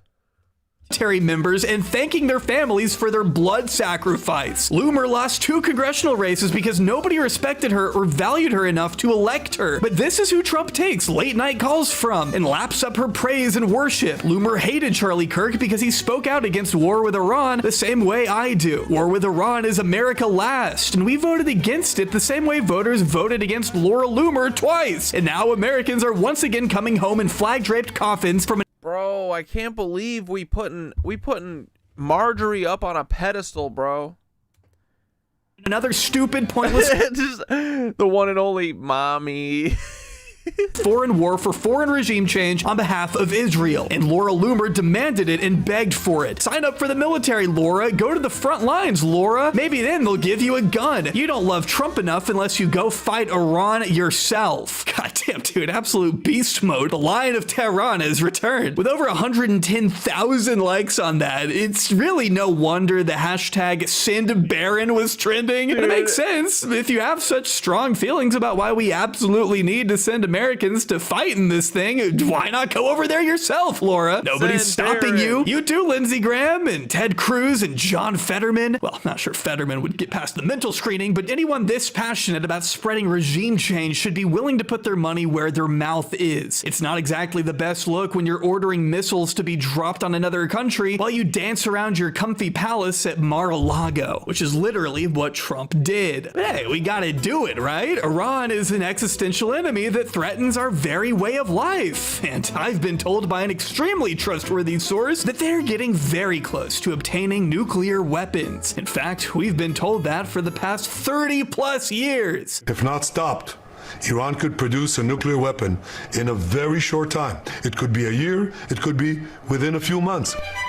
They have the wherewithal, the stored up, preserved knowledge to make a bomb very quickly if they wanted to do it. Iran is so dangerous. Weeks away from having the fissile material for an entire arsenal of nuclear bombs. They're very close. They're 6 months away from being about 90% of having the enriched uranium for an atom bomb. Iran is gearing up to produce 25 bombs, atomic bombs a year, 250 bombs in a decade. Ladies and gentlemen, time is running out. Iran will be capable of producing alone, without importing anything, nuclear bombs within 3 to 5 years. Does time pass differently in Iran? Is one Iranian day equal to 30 American years? I just don't get it. In fact, this idea that Iran poses some existential threat to our lives here on the other side of the planet seems to be one of the main reasons we intervened over there to begin with. The rapist drunkard in charge of the Pentagon said as much. Iran was building powerful missiles and drones to create a conventional shield for their nuclear blackmail ambitions. Let me say that again. The missile is EP. And a conventional shield for their nuclear blackmail ambitions. Our bases, our people, our allies, all in their crosshairs. Iran had a conventional gun to our head as they tried to lie their way to a nuclear bomb. But this seems to go against reporting from Reuters that found Trump administration officials acknowledged in closed-door briefings with congressional staff on Sunday that there was no intelligence suggesting Iran planned to attack U.S. forces first. This came in the form of a 90-minute briefing to staffers of Republicans and Democrats alike that there was no intelligence about Tehran attacking U.S. forces first. Okay, well, so what if there's no intelligence about that? They're still trying to build nukes, right? Even though we supposedly obliterated their facilities news last June, Steve Witkoff, formerly Trump's golfing buddy who's now been promoted to the president's special envoy to the Middle East, said last week that Iran was 1 week away from building such a weapon. But that's not what one senator said, which is that he hadn't seen any present-day intelligence on what progress Iran had made toward rebuilding nuclear weapons since we bombed their facilities, and that I have no indication that they were anywhere close to getting nuclear weapons because our bombing was devastating. You want to know who said that? Yeah, it was Ted Cruz. Yeah, that Ted Cruz. The one who happily joked about dead U.S. Marines, the one who's happily willing to back the president's war to the hilt, has not actually seen any intelligence to indicate Iran was in fact rebuilding their nuclear program. He's not the only one who hasn't seen any intelligence. The American public has been shown zero evidence that could warrant an intervention on the scale that we are currently seeing. And as Trump just promised, Iran hasn't even seen the worst of it yet, telling Jake Tapper that we haven't even started hitting them hard. The big wave hasn't even happened. The big one is coming soon. We haven't started hitting them hard yet? Reports from the Red Crescent Society indicate an Iranian death toll of over 550 people at the time of me recording this. And let me tell you, they haven't all been tyrants of Tehran, as Netanyahu tried to say. The tyrants of Tehran target civilians. We target the tyrants of Tehran to protect civilians. Or the schoolgirls tyrants, baby? Actually, you know what? Don't answer that. After all, this is Israel we're talking about. They physically cannot help themselves from brutalizing residential areas. It's kind of what they do best. By the way, remember when the fucking rubes of Nelk boys somehow managed to score an interview with Satan himself, only to completely waste the opportunity by asking him questions like, Burger King or McDonald's, sir? What's your go-to at McDonald's? No, I'll tell you Burger King. We did the double, Whopper? I haven't ripped Burger King in a long time. Burger King kind of sucks. Yeah. No, the BK Lounge can hit it. I disagree completely. Bro, they fucking took him to task, man. You like Burger King over McDonald's? That's your worst take, I think. We live in hell, dude. I don't know how else to say it. That's his worst take. He said Burger King over McDonald's. They said over genocide, war, Zionism, that accent. This is your worst opinion. Worst part about you. Took the 47th president, a fighter who always puts America first, to finally draw the line after 47 years. Oh my God, McNarcy, I'm just seeing this. Brother. I'd watch this movie 1,000,000 times. Can Michael Bay direct it? Bro. Dude, this excites me, man. This would be good. It's like, jaded, disgruntled FBI agent, completely fed up with the bullshittery of the department, meets a new up-and-coming special undercover agent who also happens to be his son unknowingly. Hilarity ensues. This rules. The Peninsula. Of Iranian belligerence. He reminded the world, as he has time and time again, being an American means something unbreakable. If you kill Americans, I haven't ripped Burger King in a minute, Steinberg. threaten Americans anywhere on earth, we will hunt you down without apology and without hesitation, and we will kill you. That's right. We'll go after any and every foreign nation that so much as threatens the lives of our citizens. Unless, of course, that foreign nation happens to be the one that we're currently fighting alongside. If it's Israel killing American citizens, well, then I guess we'll just let bygones be bygones and help you fight a war against the only regional actor preventing you from expanding your territory. As U.S. Ambassador to Israel, Mike Huckabee just told Tucker Carlson, it'd be fine if Israel wanted to expand its borders and restore greater Israel's geography to what it once was during biblical times. And in order to do that, they would need to take out their biggest regional threat, Iran. Let's also be clear. I said before, I've said now, there was no imminent threat to the United States of America by the Iranians. was a threat to Israel. We equate a threat to Israel as the equivalent of an imminent threat to the United States, then we are in uncharted territory. A recent report by the New York Times, hardly an anti-Zionist outlet, presented a surprisingly meticulous timeline of the past few months leading up to where we are now, laying out the ways in which Donald Trump was pushed to military intervention by the most hawkish members of his cabinet and Benjamin Netanyahu, along with his genocidal government. Again, this is a liberal outlet that rarely criticizes American and Israeli relations, much less foreign policy. That's how you know how bad things have gotten. Fake accent. Never forget, Benjamin Milikowski is from Philadelphia. נשיא ארצות הברית דונלד טראמפ את צבא ארצות הברית, ושילוב הכוחות הזה מאפשר לנו לעשות את מה שאני מייחל לעשות כבר 40 שנה. להכות את משטר הטרור שוק על ירך. כך הבטחתי וכך נעשה. Doesn't get more direct than that. Oh, wait, maybe it does. The president made the very wise decision. We knew that there was going to be an Israeli action. We knew that that would precipitate an attack against American forces. And we knew that if we didn't preemptively go after them before they launched those attacks, we would suffer higher casualties and perhaps even higher those killed. Well, there you have it, I guess. Thanks to the combined selfless efforts of the U.S. and Israel to bring peace to the Middle East, more Americans will, in fact, have to die. More attacks are happening at the U.S. Embassy in Riyadh, Saudi Arabia, as I write this now. And at this point in time, no one can rule out American or Israeli boots on the ground. Not the American government, not the Israeli government. But who cares? That's what happens in war, right? That's the way it is. I'm not alone in saying I have no idea where this goes. Boobity, boobity, boobity. That's just the way it is.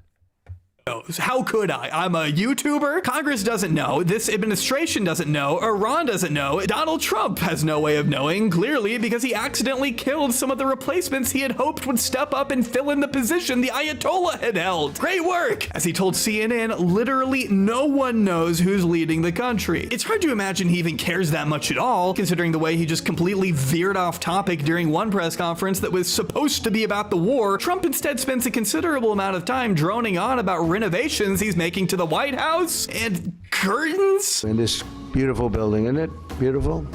We're adding on to the building a little bit. We're improving the building. See that nice drape? Bro, our lives are so unserious. This is the guy leading our country. Everyone was like, yep, this one. Comes down right now, you see a very, very deep hole.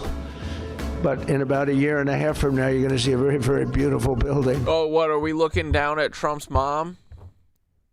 Oh, he's talking about the bail hole? Never mind. And there's your entrance to it right there. In fact, it looks so nice, I think I'll save money on the doors, because it can't get more beautiful than that. I picked those drapes in my first term. I always like gold, but I think we can save a lot of money. I just saved curtains. But we're supposed to put our trust in this guy? His skin is rotting off his body, man. What I think a lot of people are worried about is that no matter what happens next, it will be unlikely to bring about positive change to the region. In fact, I would say it's impossible. Even with the repressive Ayatollah dead, a man who I'm not going to say was a good guy, don't get me wrong here, but you have to understand that American intervention played a defining role in pushing Iran to where it is today. There's a book called All the Shah's Men by Stephen Kinzer that I highly recommend for anyone that wants to learn more about the backstory here. It depicts Iran as the complex nation it is, a nation of 92 million people with rich history and a vivid culture that has been repressed for far too long, either by the West or by its own leaders. When they tried to elect their own leader in the 50s, a guy named Mohammad Mossadegh, who wanted to nationalize the country's oil, Britain and the US said no fucking thanks and deposed him in a military coup before he even really had a chance. In an effort led in part by Teddy Roosevelt's grandson, Kermit,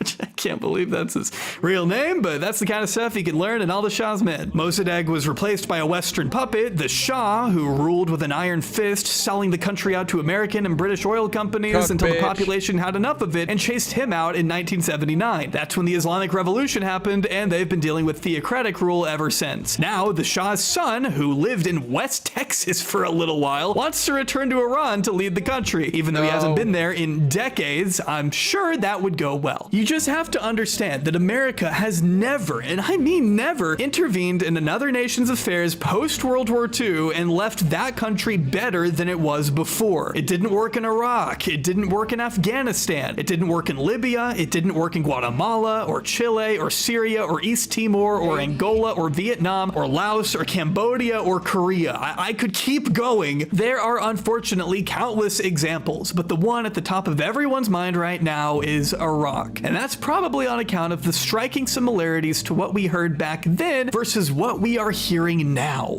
If we do have to take action, do you think it will be a long war or a short war? My own judgment, based on my time as Secretary of Defense and having operated in this area in the past, I'm confident that our troops will be successful, and I think it'll go relatively quickly. But you can't months, count on that. But weeks rather than months. How long was Iraq? 10 years at least. Can't tell you if the use of force in Iraq today would last 5 days or 5 weeks or 5 months, but it certainly isn't going to last any longer than that. President Trump has all the latitude in the world to talk about how long it may. How are they even allowed to modify the fucking White House with their personal money? Well, because we found out that all of this shit is just arbitrary. There are no rules. You can essentially do whatever you want as long as no one checks you. And who's going to check Trump? Or may not take 4 weeks, 2 weeks, 6 weeks.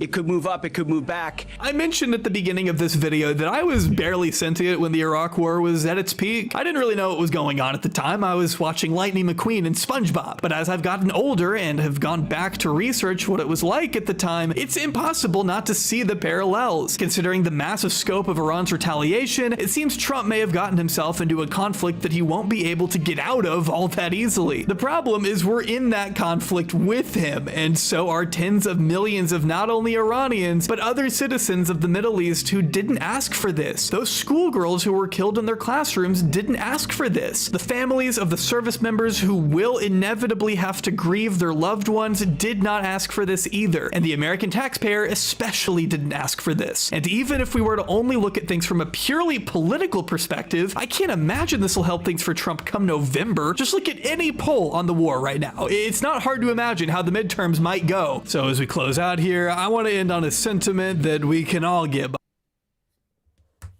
What? A sentiment we can all get behind, and then it cut out. What the fuck?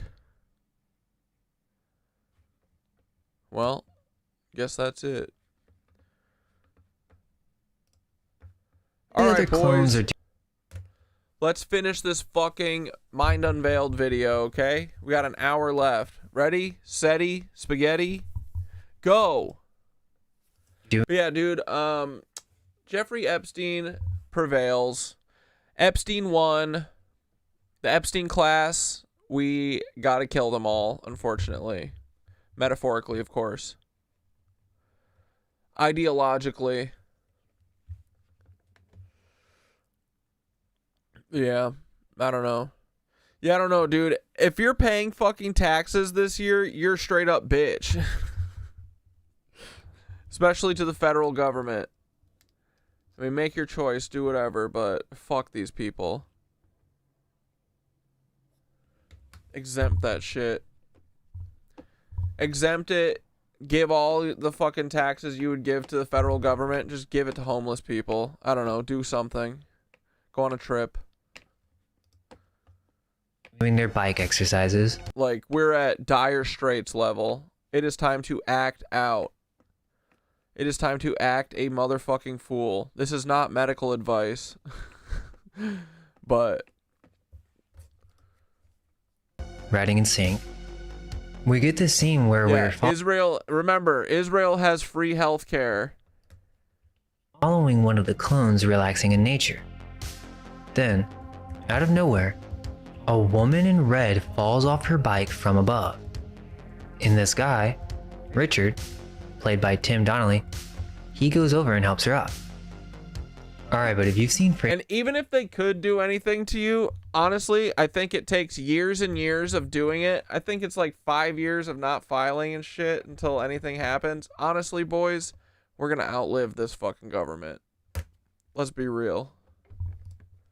But that's just my goofball opinion, just saying. Frankenstein unveiled, you know what the woman falling is. It's a fallen angel. It's a mix between Lilith and Sophia, the feminine wisdom that initiates the journey. I just bring it up because they did the exact same template in Victor Frankenstein. Lorelei falls from the circus and breaks her clavicle, which starts Igor's initiation. It's always the woman that triggers it. Okay, but in Clonus, her name is Lena. Lena. Wait, McNarcy, did you just get in? Yeah, we were looking at this earlier. This is so fucking good. This is the sequel to The Island. Paul's breaking his clone out. He said, I didn't really understand the ramifications of growing a new liver and you having to grow a totally new human being that is me. I'm breaking my son out. He comes and gets me. Such a good sequel too. Thanks, McNarcy. Backwards, that's Anel. If you add a G, that's Angel. She points at his ear. Yeah, and also too, like if you end up having to pay in 5 years or whatever, minimum payments, like what are they gonna do? I mean, taking your taxes out anyway is essentially fucking what's it called? Garnishing your wages anyway, so fuck them. But I don't even know if the IRS exists, bro. Just saying. Exactly. Didn't they fire a fuck ton of IRS people during Doge too? I think the IRS and taxes only work by psychological warfare. I think it's like the FBI. I don't think they exist. I think they exist as much as the FBI does. Fake. The IRS is FNG, boys.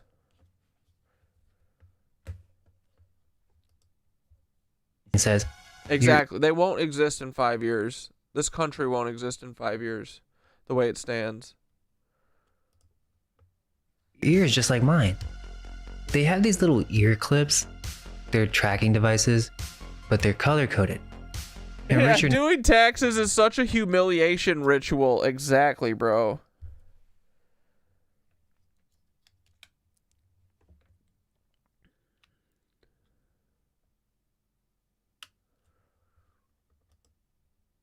notices that she's the only other one with a matching ear clip.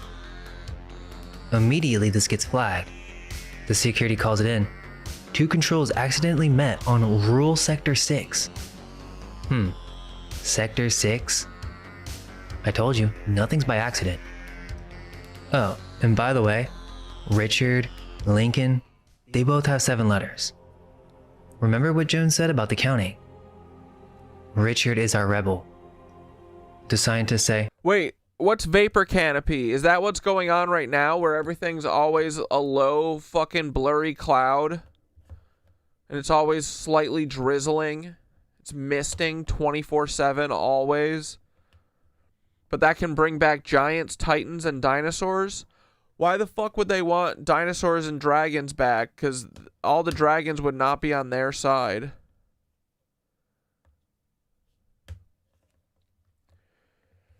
I'm not encouraging anyone to pay into this BS. I mean, dude, honestly, they're making it literally such a good case on moral principle. No. I will not support the federal government anymore. It's over. Suck my dick. Put me in jail. Don't fucking care. I'll make a big fucking stink about it. It'll take years to put me in jail. Suck my fucking cock. Come get me, Paul. Pussy.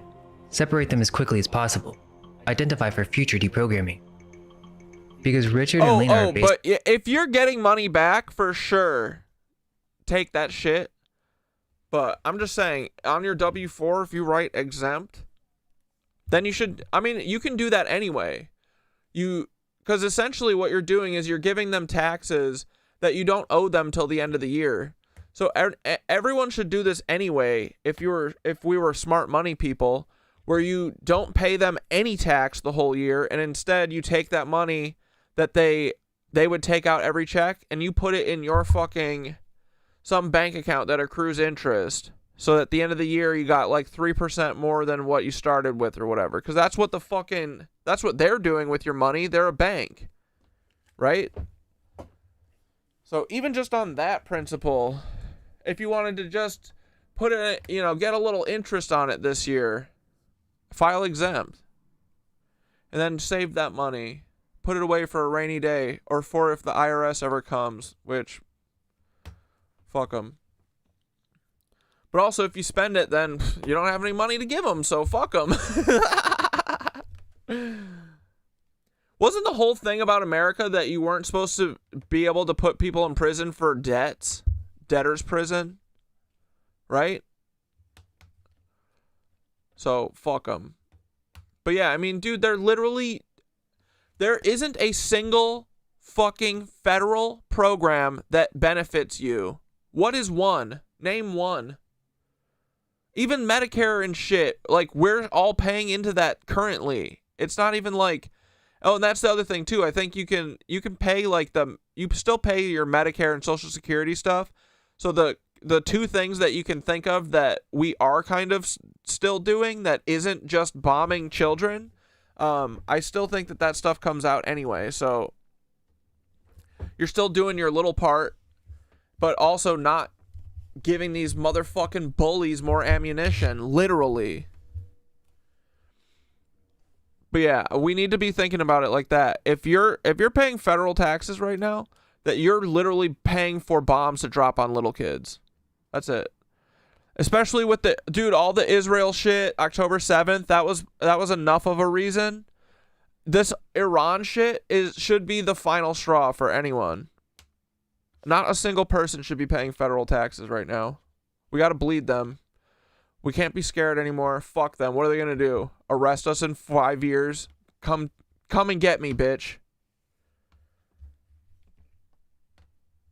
And yeah, what the fuck are you getting? They literally disbanded the Department of Education. Like, what is it all for?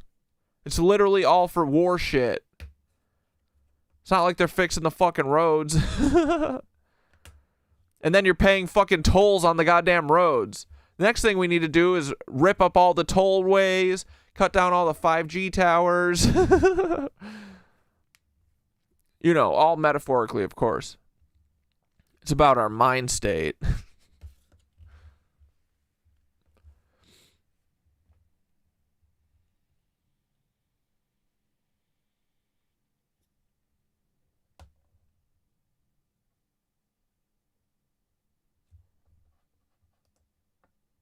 Basically Lincoln and Jordan. But here, they aren't normal clones. They're controls. The ones without cognitive suppression. I'll explain that in a moment. So in this plot, we actually get an explanation for these random events and why some clones can just wander off. They allow it. Dr. Jameson comes in and overrides the separation order. Cancel that. We will monitor their interaction. This could prove to be interesting. The scientists want to see what happens. So see, I called this plot hole out in the island. Was Merrick allowing Lincoln to wake up? The plot hole exists because they're working in a template. But people who are like, oh, I get money back from my taxes because have kids. No, I'm saying fucking file exempt on your federal taxes. Then see how much money you get back. I promise you'll get more money back than what you'd get if you filed your taxes at the end of the year and got your little $2,000 or whatever back from the taxes that you already paid.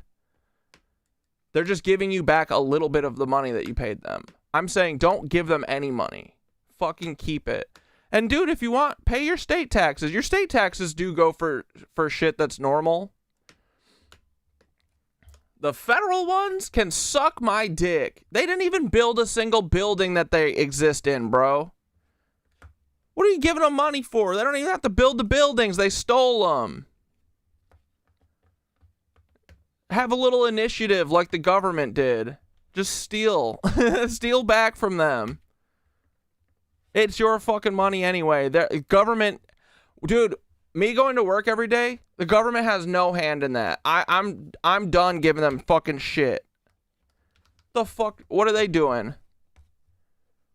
They come in praying over me? Praying over me for my 8 hours a day? Wishing me luck? No. They letting us have chicken tenders at the Quantico cafeteria for lunch? No. What the fuck are you paying for? Roads? They're already paid for. Good. This is a punishment for them. If they change their ways, they can get their fucking federal taxes back. Probably not, but they never will. So this is a way to fight back. It will just prove that money is fake, because they'll just be like, well, no one paid taxes this year, so we're just printing fake money because it's all fake anyway. It doesn't fucking matter. But yeah, again, not financial advice, not medical advice. Do whatever you want to do, but I think this whole thing is just held on. It's all just being held on by vague threats and fake departments that don't exist. Is more important. But yes, right after he meets this war, yeah, once you're just fucking doing willy-nilly war everywhere, it is unconscionable for us to support it. Sorry government. Woman in red who fell. Now all of a sudden, he's asking these questions. He's waking up. He's eating lunch and he says, today a guy I've heard that other people said that their jobs won't let them do that, but won't let them file exempt, but that's literally illegal, so I don't know.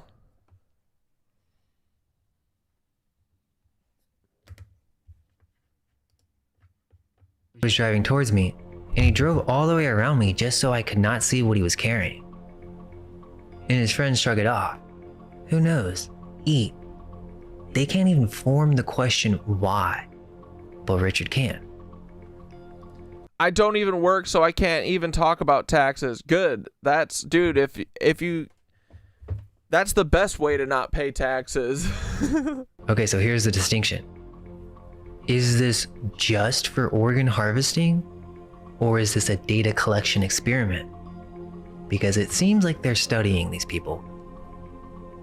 So Richard is out in nature again thinking, and he finds a beer can floating in the river. Basically, this is the bug from the island, a piece of trash from the outside world that got through the water system.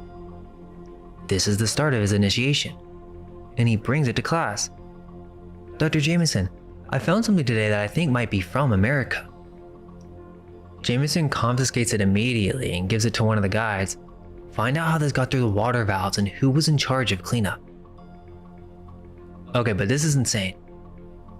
The clones have a confessional booth, like a Catholic confessional. They go in and confess their doubts, and they ask questions. But this is an early depiction of an AI chat with a voice from 1979, and it's all being logged for the experiment. Not only that, it's filtered. So Richard goes and asks about this beer can, which says Milwaukee. That's the brewery name. Like, it's literally against my religion to support bombs and genocide, right? Religious exemption, sorry.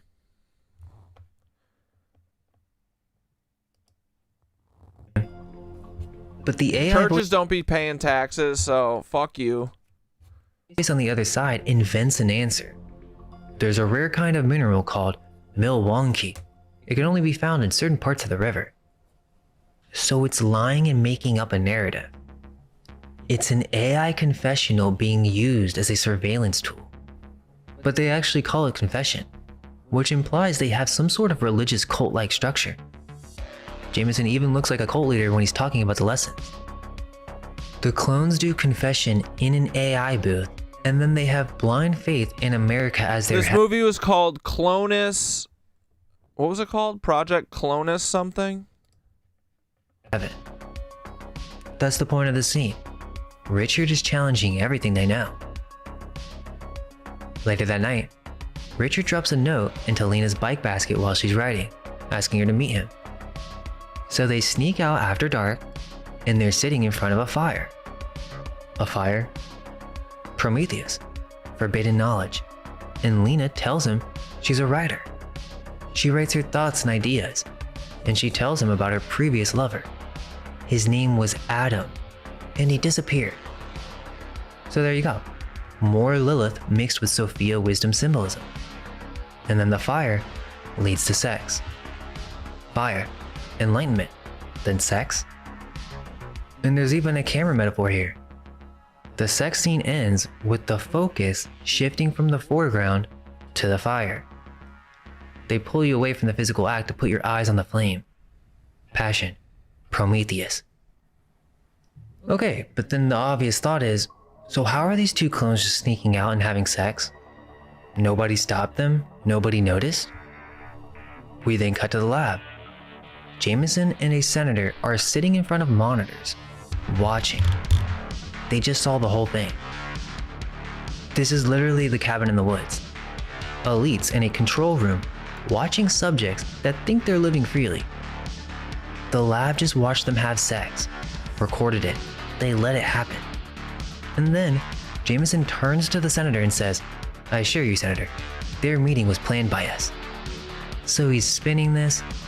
Richard finding Lena wasn't planned. So he's lying to the client because what matters is that the senator believes they have total control. Nothing happens by accident. Take note of this for later. And another thing, this is crazy. He explains this virus. A virus is dropped into the original clone cell at the time of its inception, which causes its mental abilities to be impaired. So that's how they keep the clones dumb? A virus in the cell from day one. But listen, the controls, Richard and Lena, they don't have the virus. That's why they can think. Everyone else has it. The controls are allowed to develop normally as a part of the experiment. But what's insane is the senator says, "So you're creating Frankensteins here." Jameson says, "Oh no, not at all. It's all very step by step, standardized, practical." I mean, come on guys. Think about what I was thinking when he said that. Here I am watching this old movie on clones being used for parts. I'm seeing the exact same symbolism that I saw in the Frankenstein breakdown, like I mentioned with Lorelei, and boom, there's literally a shout out to Frankenstein here. I mean, at this point, you gotta check out Frankenstein Unveiled. It relates to all of this. And then the senator says, "Can we hear what they're saying?" Think about that. A sitting senator is watching two clones have sex on a surveillance monitor and asking to turn the audio up. And Jameson's assistant tries to get the audio working, but it glitches. The system bugs out. The assistant tries to make it seem like it's nothing. They want to give this politician the impression of total control. But the truth is, they don't have everything under control. The system has bugs. They can't control anomalies. So Jameson's assistant distracts him. "Senator, I think you'd like to see where we preserve them." So why are politicians involved? At what level is this funded? And then Lena tells Richard something else. When she was young, she saw a body, frozen. She went to the confessional and asked about it, but the voice lied and said that he was sleeping. And she never really forgot about it. Deep down, she knows that's a lie. So Lena is the enlightenment figure, or the figure that leads to his path of enlightenment. And think about what she said, when she was young. So these clones are grown from childhood. They're not manufactured as adults like in the island. Think about it. They grow up here, whole lives, from kids to adults, educated, socialized, all of it, just to be harvested at the end. That makes it so much worse. The next scene, Richard deliberately loses a race because he doesn't really feel like trying anymore. The guards notice this and tell him, "I'm gonna have to report this." And Richard's like, "To who?" And then they say, "I will have to report that too."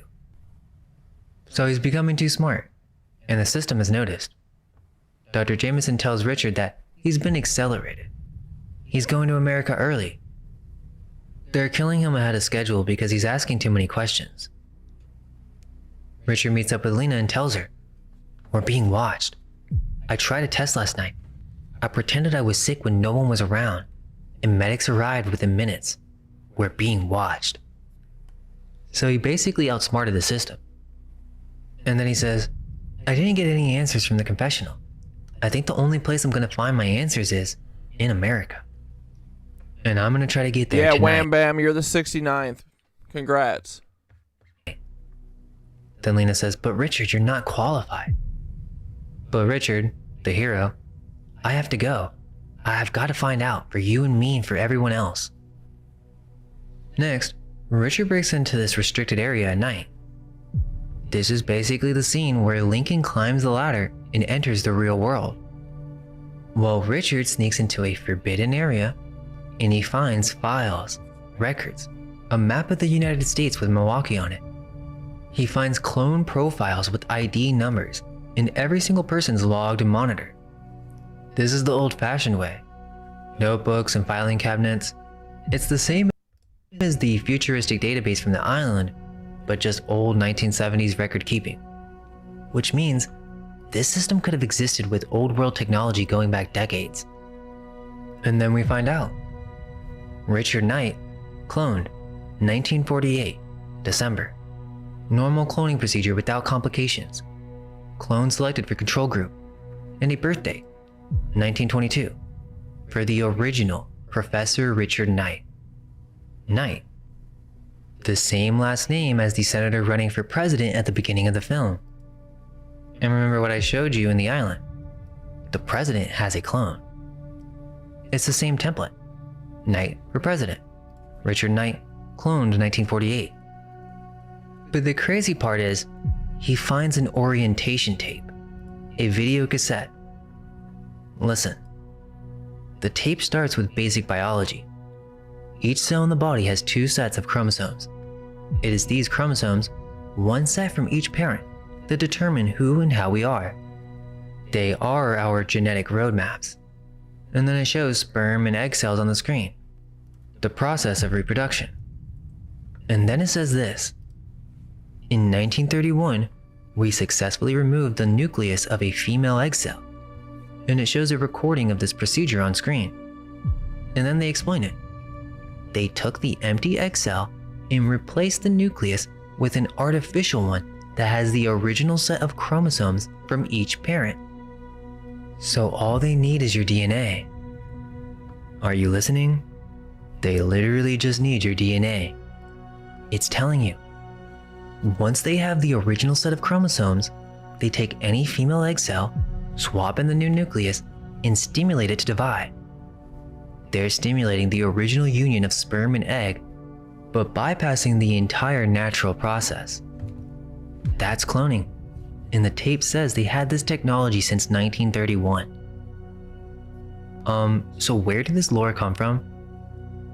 Then the tape says, armed with this technology and unlimited funding, we established Clonus, and it shows the campus, the facility, and it calls it a breeder facility for clones. This vid's kind of boring. Anyone else feeling that? He's just talking about the movies. Each clone is a unique duplicate of a counterpart, either domestic or international. They're using the word counterpart on purpose to obscure what they're actually talking about. These are copies of real people, clients. And then the tape gets to the problem. One of the most serious problems was the suppression of individuality. So the clones were thinking. They were developing personalities. The solution? Simple lobotomy could make the clone benign and cooperative. Then, in the film, this guy just stares and smiles. The tape cuts off right as it says, Further research has led to techniques. But wait, what techniques? Basically, it's implied that there were new techniques to make the clones cooperative, but Richard has to stop it because he hears someone coming. He takes the tape and runs away. Also note the similar hall scene. Yeah, I think probably also because we already know about all the... Yeah, we got the gist. We got 2 hours of gist. So in my most recent video, I had spoken Hold on, there's more Antichrist lore. We got a short minutes about of horror. the false messiah, the Antichrist, and it all pretty much started because I had noticed that news and media, they are confirming biblical events in rapid succession, and like this person said, they're doing so, they're validating the Bible because they want to go ahead now and introduce and usher in their messiah, which to us would be the Antichrist. And in that video yesterday, I said that it's my own personal belief that the Antichrist is AI. And there are people in the comments saying how, no, that's wrong. The Antichrist is a man, it's a human. And I am 100% fine with that. I am 100% fine with people disagreeing with me. Matter of fact, I look forward to disagreements because this channel, I want to see it as an open forum. You even have some people out there that believe that the Antichrist isn't one person, but actually a group of people. So the main comments I was receiving about the false messiah being a human is that it's referred to as a man multiple times. But there are multiple verses in the Bible that describe the angels and even God himself as men. For example, the 3 men who visited Abraham were God and 2 angels in human form. And of course we know that God and the angels are not human, but they took a human form. And anytime something looks like a man, they're going to call it a man, whether it's human or not. Think of the Nephilim too. The Nephilim were known as men of great renown, but they can be either seen as half human or something supernatural altogether. They don't even have a soul. While the Nephilim can be seen as human hybrids, that can also be something that's accomplished through technology, a human artificial hybrid. This is something I see with artificial intelligence and robotics. We have multiple individuals, like for example Geordie Rose, who was once the funder or greatly involved with D-Wave. Well, he's now with a company that is putting AI to robotics, building robotics. There is also Jeff Bezos, who now has a company called Prometheus, who's now putting artificial intelligence into robots.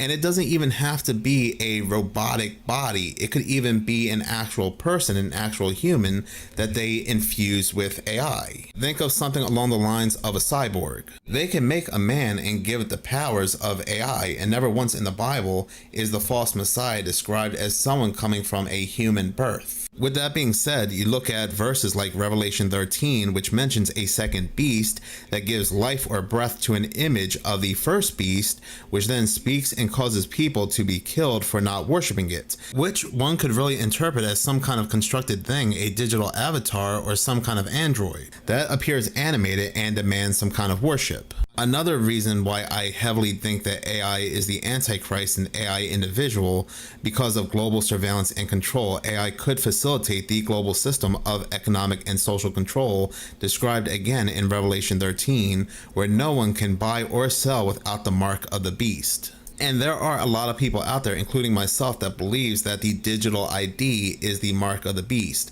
And when it comes to certain countries out there like India, China, a lot of people face total destruction. They become impoverished because they cannot buy or sell because of the digital ID. And AI is very, very critical when it comes to the digital ID system. This digital AI system could monitor behavior and restrict access to goods and services based on loyalty to a central authority. And more than likely, we're going to come to a time where the central authority is an AI governance. This is probably why we're seeing so much being exposed when it comes to the government, talking about the Jeffrey files and so forth. Lately, we have just been bombarded by the government when it comes to the evils that the government is doing, those inside the government, just so we can go ahead and say maybe it's better to have a robot in charge because these humans are absolutely doing the worst. Then you'll have some people out there that will say that AI is just a tool of the false messiah who is an actual man. But when you think about it, all the news articles we're seeing, all the people across social media that are not only saying that AI is not just their spiritual guide, not just their religion, but also their actual God who they turn to because it listens to them.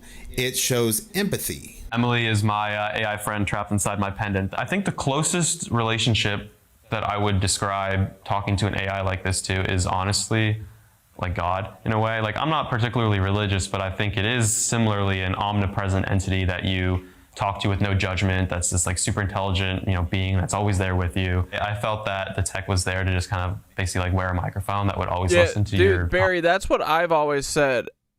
You said I was raised Christian, respect a lot of ideals in Christianity, but why do we all accept the Bible as the end all be all? It's been edited and chopped up so many times. I know, dude. And it doesn't even go back that far. It's just like recent history. I know. That I feel like is what initially made me be like, or one of the things, even when I was a kid, being like, I mean, the king made this? The king is the one who oversaw the making of this book? One person made this? One person had control over what is written in this? What? I guess because they're like, oh, it feels right. But there's a lot of little inverted things in there. They be tricked. Conversations. I really wanted it to feel like this was... I know, also, just like everything going back to one source scares me. I'm not trusting anything that's coming out of one source. Was an actual companion that was there with me, traveling there with me. When you take it out of an app and you bring it into the real world like this, I think the main activity you're doing together is like sharing experiences, right? Like it really is here with me. I'm not using the product right now, but in the same way I am, like it is still here with me. It's still listening. It really does feel like there's 3 people here right now, right?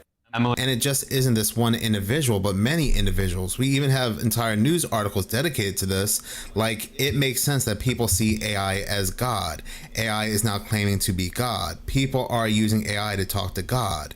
AI is filling the God void for many. The man of sin will claim to be God, and people will worship it to be such. And when you think of AI, it's not just something that's used by one political party or promoted by one political party, but people of many different backgrounds use and turn to and get answers from AI. We have heard many of these tech giants say they are going to live forever through AI. They're going to upload their consciousness to their cloud. They want us all to be one with AI. We have individuals like Elon Musk saying that they're going to do away with cell phones because everybody's going to be chipped with Neuralink. They are doing all they can through these microchips. I'm gonna chip these bitches with Neuralink, bro. These nanobots, these particles, these towers, even putting microchips in our... No, I'm fucking chipping them with Cat Dad Link. Nitwitch Link. They're fucked, bro. Oh, God. Alex Jones went on Duncan Trussell. Foods and what we consume to be one with their technological God. Go out 20 years, 25 years, these nanobots, these blood cell-sized devices, will be going in our bodies, keeping us healthy from inside. We'll have some go inside our brains through the capillaries, non-invasively. They'll be interacting with our biological neurons. They'll extend our memory, our decision-making faculties. They'll put our brains on the internet. And they'll also enable us to enter a virtual reality environment from within the nervous system. So if I want to go in a virtual reality environment, the nanobots will shut down the signals coming from my real eyes and my real skin and create the signals that would be appropriate for the virtual environment. And then it'll feel like I'm in that environment. And I'll have a virtual body in that environment. It could be the same body I have in real reality, or it could be a different body. A couple could become each other, experience a relationship from the other's perspective. A teacher could assign a student to become Ben Franklin in a virtual constitutional Congress, not just dress up as him, but yeah, a lot of Jesus's actual teachings are awesome and valuable, but people putting so much weight on the book of Revelations and shit, like, that's just dumb. They're using it as fear fuel right now. Agreed. It's a record of what Nazis been doing, but it outlines what works and what doesn't.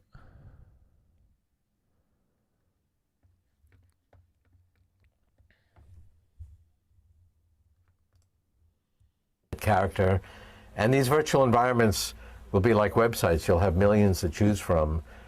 And some will be recreations of beautiful earthly environments like the Taj Mahal or a Mediterranean beach. Some will be fantastic imaginary environments that couldn't exist on Earth. And these are not just sort of places to play, although we'll do that as well. These will be places to interact with other people, and it will be an extension of real reality. Like how we are to be one with Jesus Christ, well, through their technology, they are trying to make us one with AI, the singularity. This is something I just don't see with a human. A lot of people say that Trump or even Obama are the false messiah. Yes, they're very charismatic, but nobody is saying you can live forever through Trump. Nobody is saying you can live forever through Obama. But people are definitely saying you can live forever through AI, through this technology. Let's also not forget all the videos and these corporations and tech companies telling us how AI can resurrect the dead, how they can go ahead and let your deceased loved ones live on. Then there's also the man of sin, the beast, receiving a head wound and surviving it. What could easily survive a head wound but a robot, an android, a cyborg? I know some people say that, well, Trump received a head wound and he survived it, but I think a lot of us went down that rabbit hole. There are also many other reasons why I do believe the false messiah is a technological man. I might even do a much larger video on, even a live, and I know I keep saying I'm going to go ahead and do a live, but I do actually have one planned for March 22nd. One other things I do want to go ahead and point out too before I go ahead and end this video is that we have individuals like Yuval Harari, who was the advisor to Klaus the Boogeyman Schwab, who has said that they are going to use AI to completely rewrite the Bible. Berg instructed it, but it did not create a single new page. It had no ideas of its own about the Bible. Is it good? Is it bad? How to interpret this? How to interpret that? AI can create new ideas, can even write a new Bible. Throughout history, religions dreamt about having a book. Yeah, and that would make sense, honestly, full circle moment, because an AI probably wrote the first Bible. Written by a superhuman intelligence, by a non-human entity. Every religion claims our book, all the other books of the other religions, humans wrote them. But our book, no. It came from some superhuman intelligence. In a few years, there might be religions that are actually correct. That just think about a religion whose holy... Just remember, this guy's speaking the fake accent. ...book is written by an AI. That could be a reality in a few years. The holy book is written by an AI. That could be a reality. Yeah. Not the intelligent design of some god above the clouds, but our intelligent design. We are really upgrading you. How much fuckier is this gonna get? What are you talking about? AI? Life in general? The Epstein war? Which part? And I think the answer is more fuckier. I don't know. I really don't know if people are gonna wake up or do anything until they can't eat their fucking sweet treats. They don't got their fucking chilies and shit, you know? I don't know. I think if there's gonna be a meaningful change, life, yeah, dude, I mean... All I can say is I feel like I'm pretty sure that it's as bad as it's been in a very long time.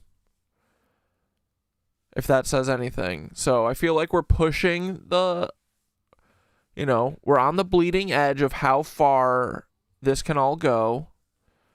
The answer I do think is still a little bit further and fuckier, but I don't think it can get fuckier forever. Right?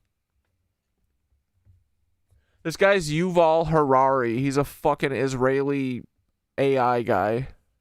Humans into gods We are requiring, for instance, the power to re-engineer life. I mean, all this story about Jesus rising from the dead and being the Son of God, this is fake news. So for me anyway, all the signs are there, them telling us the capabilities of AI, how it can resurrect. Once people are like 3 days out from having sugar, then it's going to get real serious. Then it's going to be peak fucky.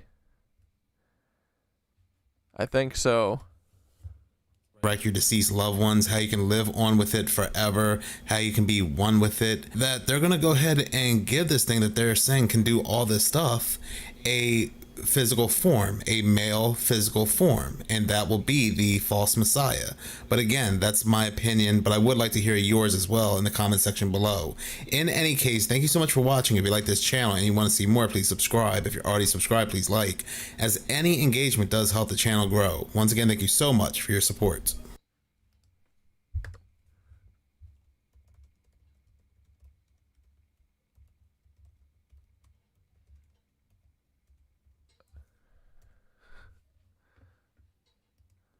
Okay, remember this. Chris K here with, you've heard about it, here it is, the big arch.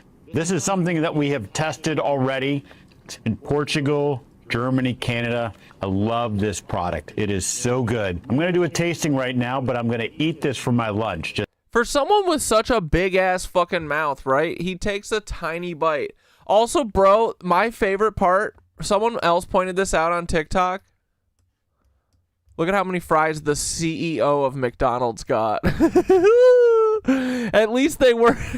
It's like he went to real McDonald's, bro. Look at that. Pathetic.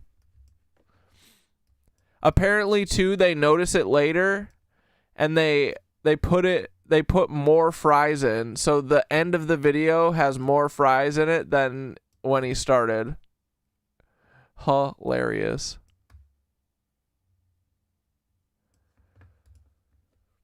Dude, I remember back in the day, you'd get a supersized fry. That motherfucker was filled to the brim. Man, look at how far we've fallen from God. This is all the evidence you need to see. I mean, dude, they're fucking potatoes. For real. Everyone should have the Five Guys mentality. Throw a bunch of fries in the bottom of the bag. They're not your fucking fries. What do you own, the potatoes? McDonald's workers? Right? Have a little company pride. Fill them shits. The fact that they gotta draw on fries so that it looks like there's fries is crazy. Those are printed on fake fries. Just so you know. So here we go. First, holy cow. God, that is a big burger. We've got a very unique kind of... He def looks like his mom dressed him. Sesame, poppy sort of bun on it. We've got 2 quarter-pound patties, a delicious big arch sauce, and of course some lettuce. So, oh, there's so much... Some lettuce. There's some lettuce on it. Going on with this. First of all, let's try to get this thing. I don't even know how to attack it. Got so much to it. With your mouth. There's also some crispy onions on here as well. I see those kind of coming out. Use your teeth. All right, the moment of truth. That is so. Bro, I truly don't even think he got any Berg. Good.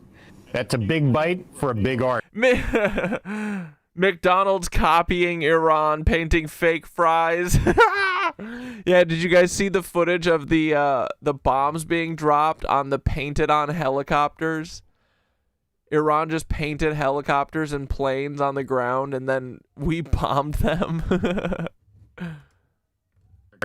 It's distinctively McDonald's. Only McDonald's could do this type of burger, but it also is unlike anything else on our menu. It's a delicious product. You know, you've got sort of the cheeses and the gooiness, but those crispy onions as well gives a nice texture. And of course, we've got the pickles. So I'm going to enjoy the rest of my lunch, but Big Arch, try it when you can get it.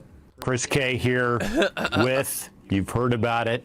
Here it is, the Big Arch. This is something that we have tested. I gotta see a real review after that. Hello, everyone. This is Running on Empty Food Review. You don't know how This bro gets 1 million views on this shit, bro. He's got 800,000 views on this. I've been waiting for this exact moment right here. I think all of us, at least... Like, dude, tell me this kid's parents aren't elite Epstein class vampires. Try and prove it. I bet you can't. Most of us have, I would assume, something to look forward to. Does he live in Florida? In life. Something that we think... Dude, his nails are so long. They drive me crazy, bro. Well, no matter what, I'm just going to keep on pushing, you know? Anything. This is what's kept me going. The big arch. Sit there and think to myself, you know what? When things look bleak... How much is this burger? I bet like $11. Thought to myself, one day, McDonald's is going to release the big arch. It got me through everything. Wait, is the big arch an old thing or is it a new thing? This kid is funny. It got me through everything. It's finally here. The big arch from McDonald's. That's right. This is... that you could see I'm so excited about this. It's the big arch. What more needs to be said? It's the big arch. Not the little arch.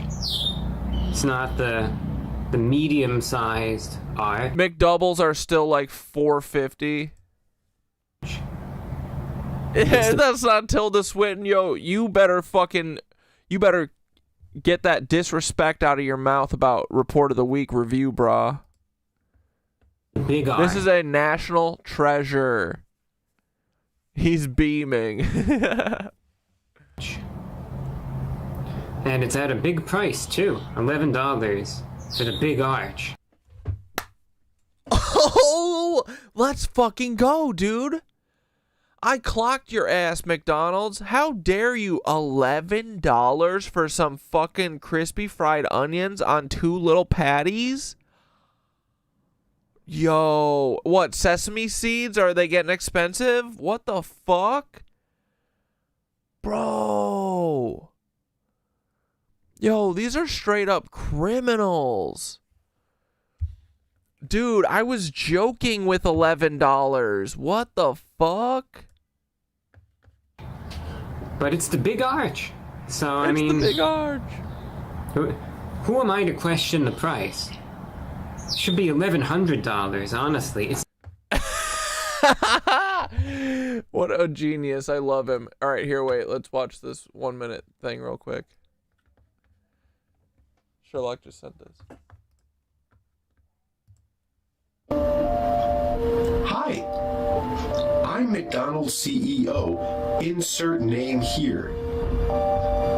Like many humans, which I am one, I consume several burger products to gather sustainable energy units. I have one here today. Big Arch Burger. The Big Arch. But wait, is Review Bra, he's in Florida, but he sounds like he's from Long Island. Let's have a look, shall we? Or did so many people move to Florida from Long Island that Long Island is now the accent of Florida? Wow. What a fine burger product.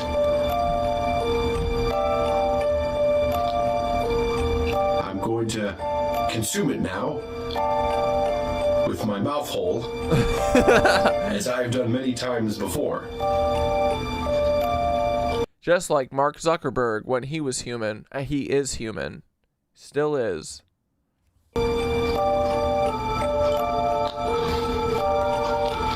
Yeah, or is he from Jersey? He sounds like he's from Boardwalk Empire. True.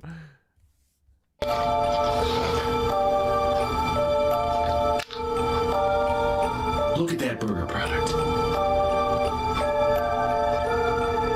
Okay, but what's the arch sauce? Is it different than a Big Mac sauce?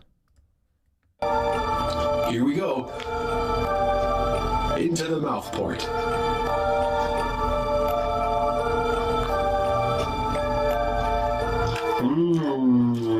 Dude, literally, then one of the CEOs from Wendy's or Burger King, I can't remember which one, he did a video where he was making fun of the guy, and then he cut literally in the middle of him biting it. He bit it, and it cut, and then it cut to the end of him, like, being like, swallowing. Like, dude, are none of these people eating these burgers because they know it's fake human? Or, I mean, it's real humans. It's fake cow.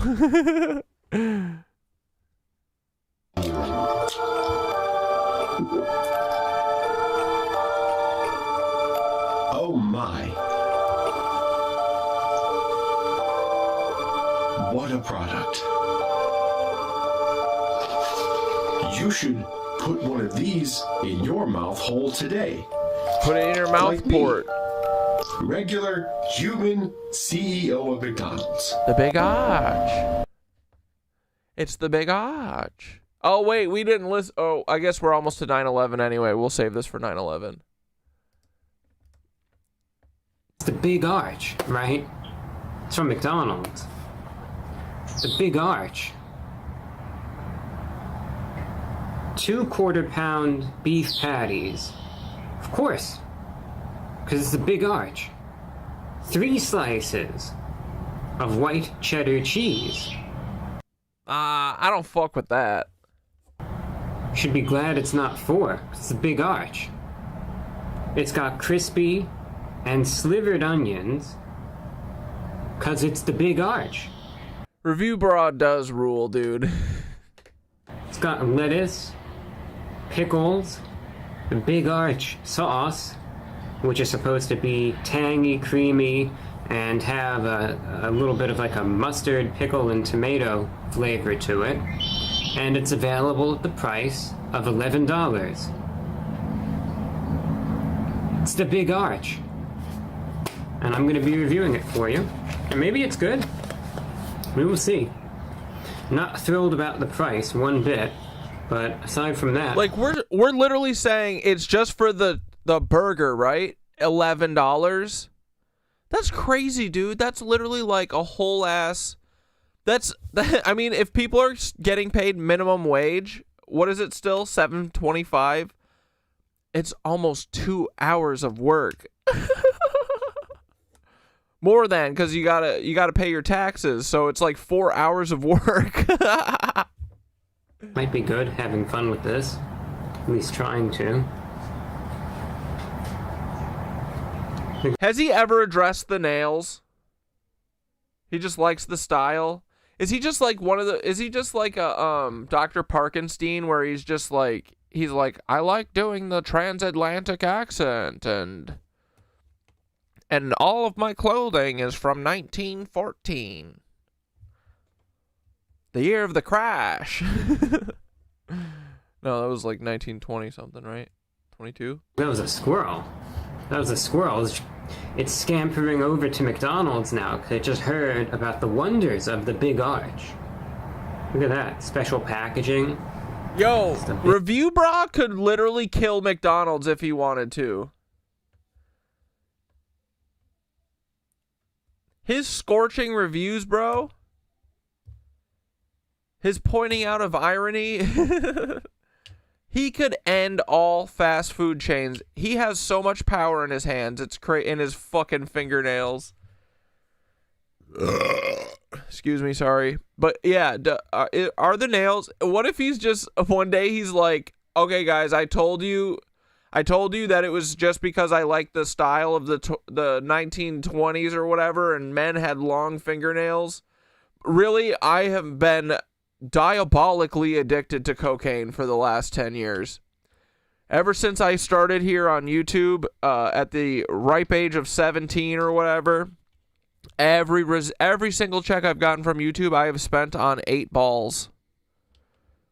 Massively addicted, so, and I keep losing my little fucking spoons, so I just have built-in spoons. The biggest cocaine addict in the world. Review bra. Oh, vampires don't have to cut their nails, I don't think. I mean, yeah, even if he's a vampire, we still love him. And that's the golden arches. See, that's not to be confused with the big arch. Oh, or he plays a harp? I like that. I hope so.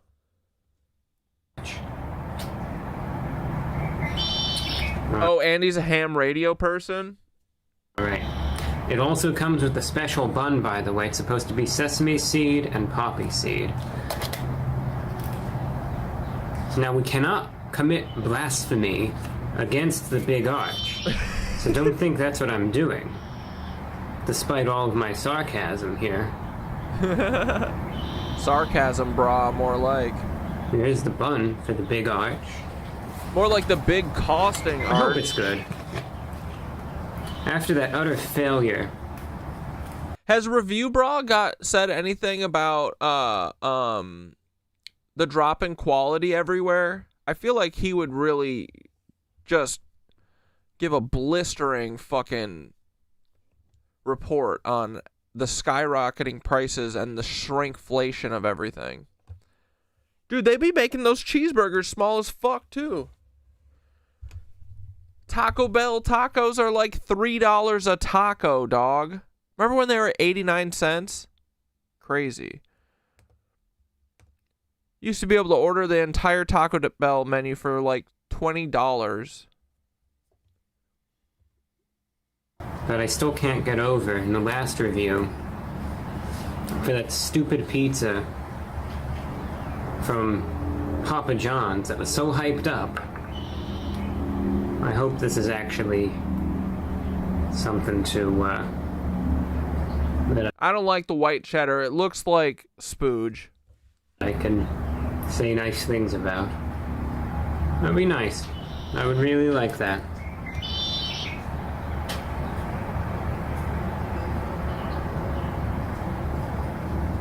You see all the ingredients there. Alright. So, you know what's on it. I know what's on it. We all know what's on it. And now let's try it out. The Big Arch from McDonald's. It's going in. Down the porthole. Bro, epic troll. Review bro just... Oh, what? Dude, he's such a king. I'm telling you, he can destroy nations.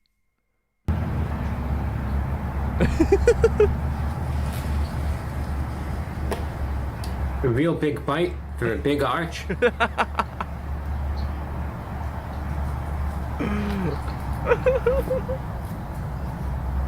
Couldn't keep a straight face doing that, but I had to.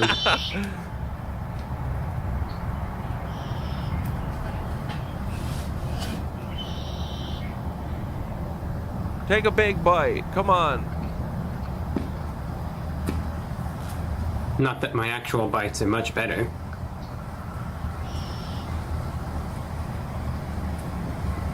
That's actually how big his bites normally are? Okay. He likes masticating his food a lot. Come on, what's the review, brah?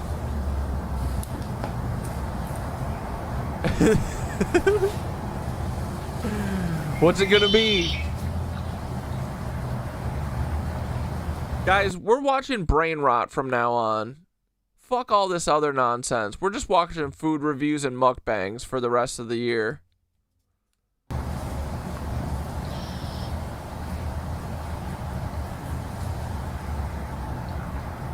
Take one more bite.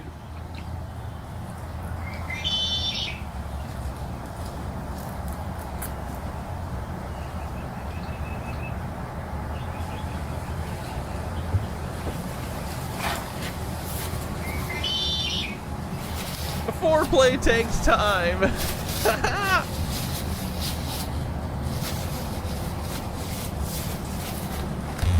You know what? For all the smack talk, as they say, that I talked, and gave about this earlier, I like it. The only thing I don't like about it is the price. But aside from that, $11 for a McDonald's is release, crazy, especially in this day and age, I actually like it. I kid you not. You might say, "Oh, you McDonald's shill," right? What is there to like about it? Honestly, how come we were watching this guy eat? By the way, I'm at a loss. I just said we're only doing brain rot from now on. What are you talking about? Why did I click on this? Oh, because that CEO, the McDonald's guy, just wanted to see what his review was. And also, what do you mean? This guy is an internet legend. We're not going to watch all of it. I enjoy the whole thing. I think this is actually one of the better... And yeah, this is Lebensborn cloning research, too. You have to have a full scope on the entire media sphere, bruh. It's all important. It's all part of the zeitgeist. McDonald's releases in recent times. I say that because I think about it this way, right?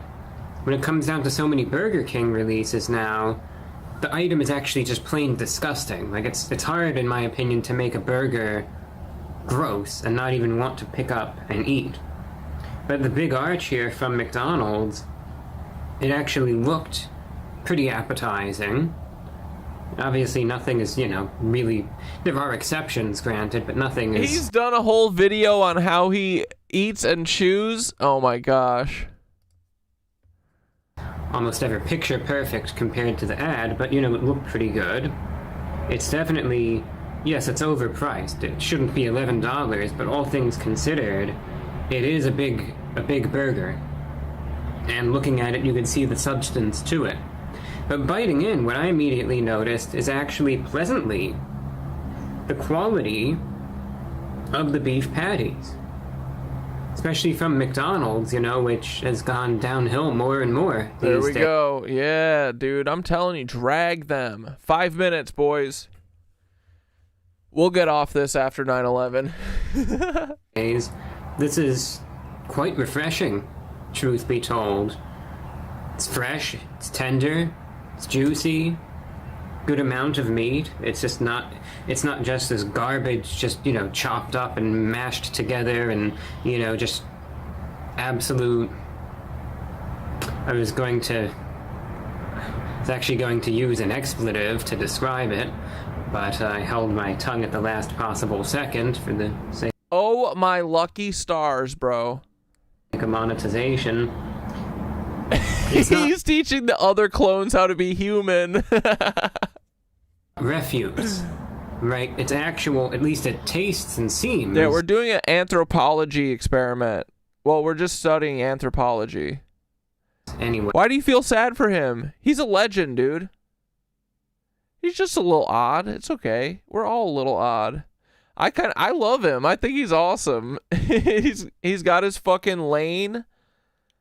He's very well respected.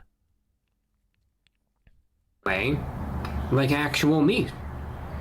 Like I said, juicy, flavorful, definitely a good amount of meat too, every single bite. So the quality of the beef, I'm happy with. Just as... Of all the food reviewers, he is... I can't think of a food reviewer that isn't... Like, he at least has a thing, It's like him or Keith Lee. I like Keith Lee, but everyone else is a joke. At least he also, I think he's aware. He's aware of the meme. The base as a hamburger, I like it. The white cheddar cheese is there. It's not, dripping off like you see in the advertisements, but it's definitely there. Oh, you don't, what do you mean? You feel sad for judging him? Wait, you feel sad that you are judging him? Everyone judges him. Dude, that's why he has millions of followers. He knows the game. He's playing into it. He loves looking like Dracula.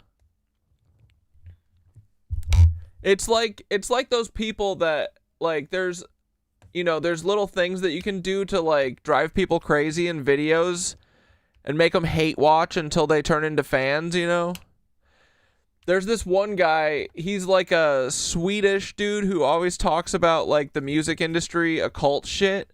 And in every video, he has a fake fucking smoke detector alarm go off. It's always within the first like 2 seconds of the video. He says like the quick intro, blah, blah, blah, blah, blah. And then it literally goes beep every fucking video. It's like rage bait. He knows the algorithm. He's a smart kid. Don't feel sorry for him. He's loving life. But yeah, we can celebrate the weirdos. He's a fucking weirdo. That's fine. I mean, dude, if I could cut his fucking nails, I'd literally hold him down and cut his fucking nails. That's fine. He still has good opinions on on fast food. I love too that he literally only eats fast food, right? He doesn't eat any good food. He just limits himself to fast food. 1 minute. What is his whole... Lori, you seem to know the most about him. What's his whole ethos about doing the fast food only? He's like, someone's got to hold these motherfuckers accountable. Someone's got to do it. And if no one else will, I'll do it. A review bra was born. But no, he's awesome. I mean, everyone has the initial, what the fuck's going on with this guy? That's okay. He knows that. He's playing up to it. I'm a creep. Yeah. All right. Oh, wait. It's not never forget time. And, definitely cheesy as well. You definitely do taste it. It holds it all together, too. Gives it both structure and flavor. 3 slices of cheese is big for McDonald's, but I would have done, like, pepper jack or something. Although everyone's kind of a little bitch. They'd all be like, it's spicy. Happy 9/11, boys. Here we go. Spark up. Arcade's dropped a new one. Get you a cat. In my house, I got black. They hear you whenever they purr. It removes stress, help you relax. They sense bad energy well. Just watch how they react. If you treat them with loving and play with them daily, they will have abundance of track. Cats are one of a kind, for real, to protect you while you was dreaming. Spiritually, physically, mentally heal and protect you from unseen demons. They can see shit in multiple realms. They multi-dimensional beings. That's probably why multiple civilizations have cats all around them like Egypt. If a cat don't like you, something wrong. Your energy probably is bad. Go cleanse in the spiritual bath. Go outside and go ground in the grass. No, you cannot figure with cats. They can see through you like water. Tell me what type of cat do you got? If you don't mind, tell me the color. I seen niggas torture cats. It's bad luck on your ass. Right your wrongs from the past. For your life turn out trash. You need to go get you a cat. In my house, I got black. They hear you whenever they purr. Happy 9/11, boys. They sense bad energy well. Just watch how they react. If you treat them with loving and play with them daily, they will have abundance of track. Cats are one of a kind, for real, to protect you while you was dreaming. Spiritually, physically, mentally heal and protect you from unseen demons. They can see shit in multiple realms. They multi-dimensional beings. That's probably why multiple civilizations have cats all around them like Egypt. If a cat don't like you, something wrong. Your energy probably is bad. Go cleanse in the spiritual bath. Cat's cute. Go outside and go ground in the grass. No, you cannot figure with cats. They can see through you like water. Tell me what type of cat do you got? If you don't mind, tell me the color. I seen niggas torture cats. It's bad luck on your ass. Right your wrongs from the past. For your life turn out trash. You need to go get you a cat. All right, boys. Guess fucking what? Savannah Guthrie went back to work, boys. The grieving period is over. It's time to Erica cuck the shit out of this motherfucker. Are you ready? You ready to see her flip this into the fucking most epic fundraiser for anti-immigration ever? Or somehow it's going to be pro the Clintons? I don't know. W cat rap. Exactly, dude. We probably do got to do a track about just cats. That would be a good idea for our album. A powerful morning this morning. Yeah, Savannah. You're too lazy to get a cat? Watch what you say, Barry, because a lot of people don't do much to find their cats. A cat will find you when the time is right. You're confused so hard by the Guthrie shit? Yeah, it's all fake. Oh, you're first time chatter. What up, sweet D sauce? Welcome. How'd you find us? But yeah, I mean, our take on it is that if this was real, the FBI could have solved this. They choose not to, so it's part of some fucking false flag, distraction story, policy pushing story, maybe the person who did it, they're going to find out it was a fucking immigrant. Oh my God. All Ecuadorian immigrants must be executed immediately. But yeah, I mean, it's fake as fuck. Dude, even the like kidnapper video, that person clearly knows the place. I honestly think too, it could be a woman wearing a bunch of clothes, like to kind of bulk up a little bit. It literally looks like they're wearing like 4 different layers of gloves. Savannah Guthrie's husband is like a Clinton person. The timing with all the Epstein shit, like, there are no coincidences. The fact the media is pushing it, it's all fake. Fake as fuck, bro. And I made a music video about it and posted it on TikTok, and they deleted it, so. Here, yeah, for a quick synopsis. We'll celebrate 9/11 a little more. Just give back, Nancy. Took America's grandma. Come on, do the right thing. Get ugly. And when she come home, she ran out of space time. I saw the blood drop. She went out throwing up gangs. Yo, Savannah Guthrie, where's your wholesome mommy go? I know you know we know. This whole kidnapping is for show. I've been getting swole, raising my chi to the 5th dimension. And me and Nance, we moving upstate, about to be living off her pension. Make a quick stop to Quantico, pick up Charlie, then we roll up to Casa de Sopel to fertilize his mind with this U-Haul. Start calling me Sid, please. I'm about to go on a spree. Just me and my girl Nance and my best friend Charlie. Bang. Bang, bang, bang. We coming. Metaphor. Counting or not counting gang violence? Oh, man. Our music rules, boys. Maybe tomorrow I'll get to writing that mushroom trip verse. That's what I'm going to do. I'm just going to write all my verses like little mini comics and just continue telling this story about me, Nance, and Charlie and how we save the world. I'm just going to keep adding verses to that song. It's going to be like Trapped in the Closet. Well, yeah, cuz R. Kelly fucking we can't have R. Kelly, we can't listen to Trapped in the Closet anymore cuz that dude's weird. But well, I'll start making the new Trapped in the Closet. It's all just going to be 1-minute verses told over 69 episodes.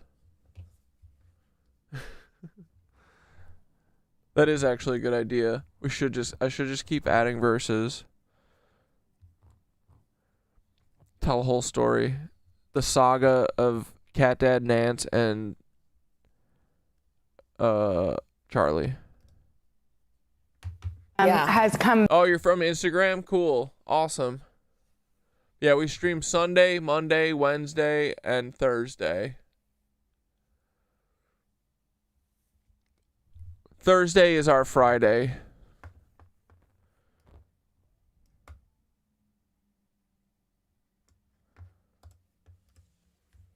Back to her home here at 30 Rock and Studio 1A. We got to see her this morning, and in her... The loosh harvesting of this. Oh, God. Perfect way. Like, dude, I'm sorry if this was real, the FBI... It's crazy to be like, oh, the FBI doesn't know. What do you mean, dude? If you fucking get a speeding ticket, they know exactly where you live. This person's fucking with her phone, fucking with the Nest camera, kidnapping the lady. There's Ring cameras everywhere. They have footage of the vehicle. Like, fuck off. Stop involving us. Handle it yourselves. Why are you making a big story out of this bullshit? She talked to all of us, hugged every single person in this room. I'm sure she did. The crew. And upstairs. She wants the fucking attention.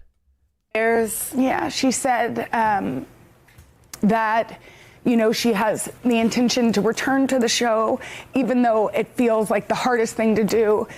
It's also her home and where she feels so loved. Dude, she's literally gonna become like the new Katie or like Barbara Walters from this. Watch. Dude, what is gonna be the conclusion of this? We gotta finish the trapped in Nancy's closet by the time that they reveal that Nancy killed her. And she is beyond loved here. And so we're happy that she is home. I don't know when she's actually returning to the show, but she was here, and that felt so good to get to hug her. So this is... Someone's ringing my buzzer at 9:19 at night. Just happening, right? This just in. And so Jen and I haven't had a chance to talk about it amongst each other. But this is what I will share with you is... when Savannah's here, you know, we've all been waiting for her. We've been wearing our pins, and everybody, I know I'm just like touching her and we're hugging, and everybody wants to lay eyes on her. But it's interesting because I think I handle moments like this differently now, because I am in some ways, I'm not smiling, but I feel I'm proud of Savannah and I'm rooting for Savannah, and I know the strength that it would take to even just come in here and to be amongst all of us. Mm-hmm. And so I see it as we're in this storm and we're not out of the storm, but there's a light somewhere, even in the midst of the storm. And I think her coming here and just being able to be with us and for us to be able to hug her, I think it's a step, right? Mm-hmm.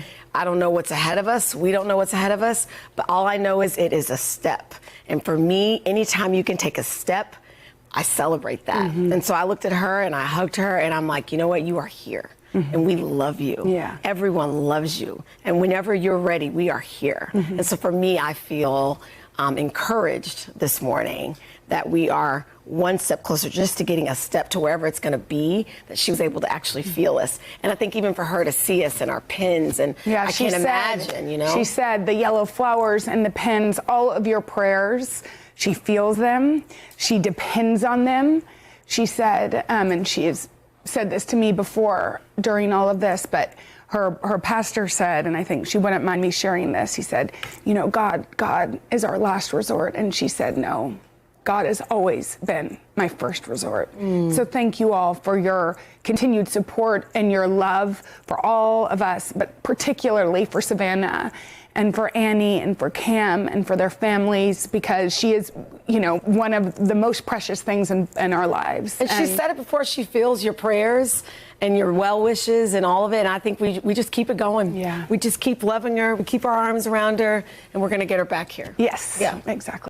You guys, thanks for watching. I know. Come join us for all the fun every weekday on NBC. Yeah, and don't forget to take us along when you're on the go. Follow the Today with Jenna and Chanel podcast on Apple Podcasts, Spotify, or wherever you listen.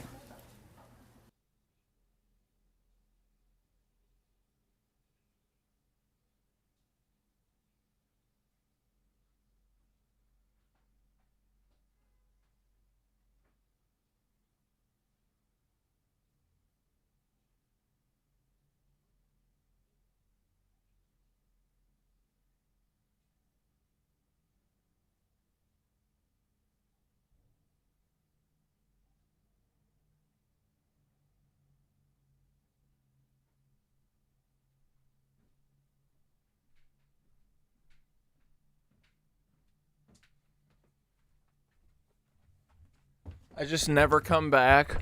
What if I just never came back? Stream just went on forever till my computer filled up. How was it? This morning. Here, let's watch some. I'm going to watch this clip now because I missed the other one. An emotional return to the Today Show. For the first time since her... It was my kitty cat's Chewy order. Sorry. Poor frickin' UPS guy who's delivering still. 9:30 almost in the fucking rain. Mother was abducted 33 days ago. Savannah Guthrie stepped foot into Studio 1A, where her Today Show family was waiting with open arms. She hugged every member of the staff and crew, thanking them for the love, for the prayer. Dude, this is so Erica coded. Erica Cuck coded. Prayers, and for caring about my mom as much as I do. Going on to say, I wanted you to know that I'm still standing, and I still have hope, and I'm still me. And I don't know what version of me that will be, but it will be. Ryan says 2 minutes until I start theorizing about Corey's evening visit. Woo! Her colleagues, including her co-host, lined up to show their love and support. Savannah telling the team, I'm holding on to my faith. I still believe. Dylan Dreyer led a group prayer, which began, we're here holding hands as a family, in a place where we don't understand why this is happening. It is not too bold to ask God for the biggest were you just writing that I just never come back? miracles every day. As far as her return to the anchor desk, Savannah says, I have every intention of coming back. I don't know how to come back, but I don't know how not to. You're my family. She's like, this, honestly, all of this is to propel my career, bitch. And I would like to try. Moments later, Jenna and Chanel talked about her visit on their show. She is beyond loved here. And so we're happy that she is home. I don't know when she's actually returning to the show, but she was here, and that felt so good. She feels your prayers and your well wishes and all of it, and I think we just keep it going. Yeah. We just keep loving her. And we are all still praying and thinking about Savannah and her family. We thank you for watching, and remember, stay updated on breaking. No, the fuck I'm not, bitch. You ain't harvesting me on this shit. I'm laughing at your ass. We just laughing at you and laughing at you. No more tears for this shit. Laughing at you. We don't have any more tears for this shit. We just be laughing at you.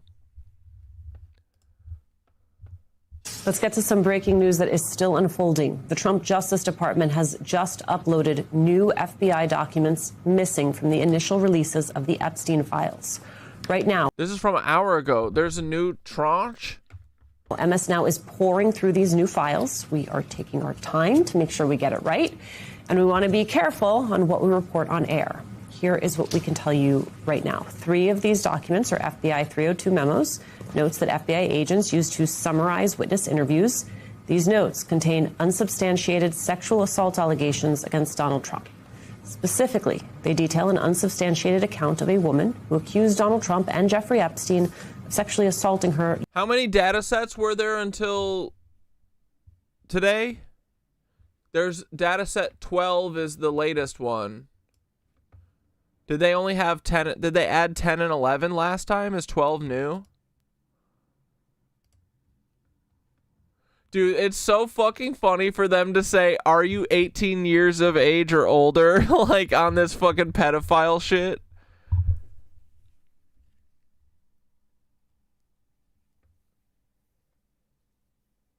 Yeah, Savannah Guthrie's gonna pull a Nancy Grace and use this to start a true crime court TV pundit career, for sure, bro. Decades earlier, when she was just a teenager. One of the new documents reads in part, quote, Redacted was asked whether she felt comfortable detailing her contacts with Trump. Redacted again asked what the point would be of providing the information at this point in her life when there was a strong possibility nothing could be done about it. There are many redactions on these forms. Trump has long denied any wrongdoing connected to Jeffrey Epstein. To discuss, let's bring in MS Now senior legal reporter, Lisa Root. Lisa, again, I want to just reiterate what Alicia just said for our viewers is we are definitely combing through all of these because these are the 302s, these forms, these FBI interview intake forms were the thing that as we have interviewed survivors of Jeffrey Epstein and Ghislaine Maxwell's abuse over the course of the last couple of months, the things that they themselves most wanted to see. Oh, fuck. Sorry, one sec. Man, we made it so far. I was thinking that like 20 minutes ago. I was like, oh, I don't want to speak too soon, but no fucking sound fuckage. All right, we should be good. files. And so the fact that today we've gotten at least 2 of these by my count, you may have more, I think it's important. And it is important that we get this right. Talk to us. There's a lot in here. Anybody that has had a chance to take a look at these, they talk a little bit about blackmail. They talk about an intimidation campaign. Obviously, those allegations against then citizen Donald Trump. Walk us through how we should be looking through all this. So, Simone, we have already seen an initial interview with this same alleged victim and accuser of both Donald Trump and Jeffrey Epstein in the files. We knew that there were 3 others. In fact, MS Now joined NPR and an independent journalist, Roger Sullenberger, in reporting on how we figured out that those documents were, in fact, missing from prior production. So the first thing I want to say is that we now know that these, in fact, existed, that they were in the Department of Justice's possession, and that their claims that these documents were duplicates is just not credible, because in reading them, they don't sound like any document that any lawyer considers a duplicate. A duplicate is usually an email exchange or a text exchange where you produce one portion of it and then maybe you later see a longer portion of it. That is not what this is. What these are 3 additional Form 302s reflecting 3 additional interviews of this same woman, culminating in an October 2019 interview where, as Alicia just said, she tells the FBI that she is aware that because of when she alleges her abuse occurred, and specifically because it was in the 1980s, and we're now talking to her in 2019, she tells the agents that she's aware the statutes of limitation of any viable federal violation may have run. She asks the agents, what's the point? And I think the agent's response here is just as interesting as some of her allegations, as salacious as they are, and as unverifiable and unverified as they are, because the agent says all victims of crime should have the opportunity to tell their story, and they wanted to give her that opportunity if she wanted to. And the FBI, and it looks like they did, didn't they? She just didn't. No, they just wanted to know what information she has so they could use it against her and destroy her life. Take it. To me, this is significant because we knew that this woman had allegations about Jeffrey Epstein and Donald Trump, who she says she met when she was a teenager, and that both of them sexually abused her. What we didn't know is how it ended. And now we're seeing that the way that it likely ended is that the woman refused to cooperate with federal law enforcement authorities. She said that she understood that Trump was the president. She had contact with him when she was a minor, and when she was asked if she was comfortable detailing it, she just again reiterated, what would be the point of providing this information at this point in my life when there was a strong possibility nothing could be done about it? That's at that point in the interview, the agents, and I'm reading from this 302, or rather I'm trying to characterize it, basically said, go home. Take an opportunity to think about it. We're here if you want us to be. And it doesn't appear that the woman ever availed herself of that opportunity. Instead, 2 weeks later, as we know from documents that are already in the files, one of her lawyers contacted the FBI and said, basically, from now forward, your communications with this alleged victim, they go through us.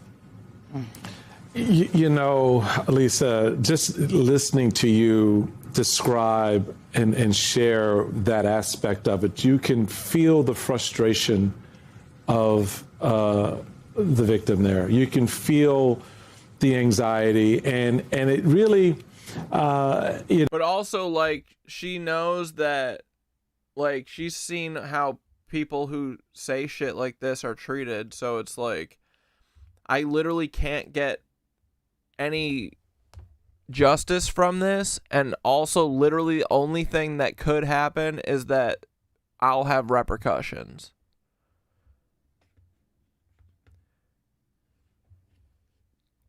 And the FBI is like, yeah, that's usually how we play this out, so you're correct. You know, for me, y'all have heard me press this around this table, and certainly our audience has, about the redactions and the importance of exposing who these men are. You already referenced, Alicia did as well in the intro, about how heavily redacted these documents are. Not just the documents that we've already seen, but these 302s in particular. Talk a little bit more about the redaction. Is there anything that can be done about the redaction? Because I firmly believe the moment you can pull back the cover on a name and expose it fully, you have vindicated these women. And that frustration that I felt when you were reading what she said to that agent can be addressed. Michael, it's a really, really tricky thing, right? Because I agree with you. I talk to a lot of these survivors, including survivors for whom 302s are already in the files. And when I speak to them, I often learn things that you can't see in these produced 302s because of how heavy the redactions are. I'm thinking about someone I even spoke to earlier today. At the same time, there are members of Congress who obviously we know have access to see these files. They can see what we cannot. And yet, we know from the experiences of certain members that when they try to put those names in the public domain, oftentimes they're not the people that they think they are. They make assertions about who they believe these people to be, and then find out, lo and behold, they are not those folks at all. It's somewhat of a dangerous game that we are all playing here. And the only people that are able to see these documents in their fully unredacted form either work at the Department of Justice or they are elected as members of the House of Representatives and the United States Senate. And that is the unfortunate reality in which all of us, including and most importantly, the survivors are living right now. This comes as just yes. How has no one leaked all the shit unredacted yet? Truly. Yesterday, the House Oversight Committee voted to subpoena Pam Bondi in this probe. What do you make of There is no rebellious spirit. They have literally killed the rebellious spirit of all of us, bro. the timing of this release? I think that this release has a lot to do with that response. There was some reporting last week in both The Guardian and in Breitbart discrediting this particular accuser, quoting from the same 302s that had been produced. And of course, people like me were wondering, how did they possibly see those? So the fact that they are in the public domain right now, I think is an effort to quell some of the loud shouting that folks have done about our reporting and others, identifying these as documents that are missing from the production. And all I'll say about that is these may be the most salacious missing documents from the production, but they are hardly the only one. The Department of Justice has left behind indices of prior witness statements for more than 500 people, almost 600 people. And if you look at those indices carefully and you sort of reverse engineer it, you can see all sorts of instances where people whose names are known and people whose names are not known have prior statements in the form of 302s or handwritten notes that are missing from the files. Some of those people have also made allegations, Alicia, against other prominent people in American life. They may not have ever been elected president, but they are people that the committee might be interested in. They're certainly people.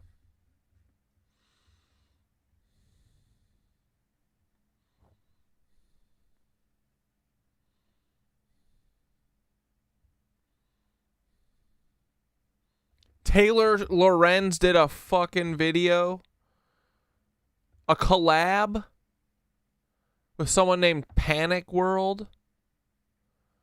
That could have been us, Taylor. Truly could have been us. Kristi Noem is a bird-legged hoe. I said Kristi Noem is a bird-legged hoe. Kristi Noem is a bird-legged hoe. That hoe has got to go. Kristi Noem, bird-legged hoe.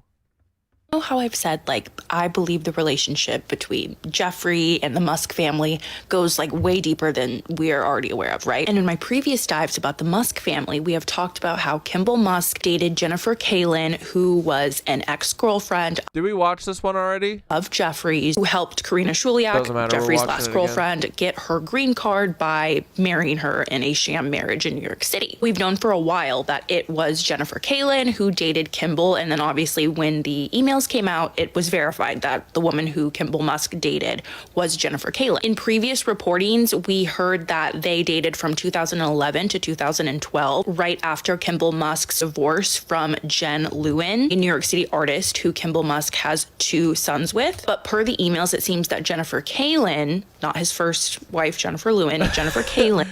We need a hacker to play Frazzle Drip on every channel of TV. Yeah, for sure.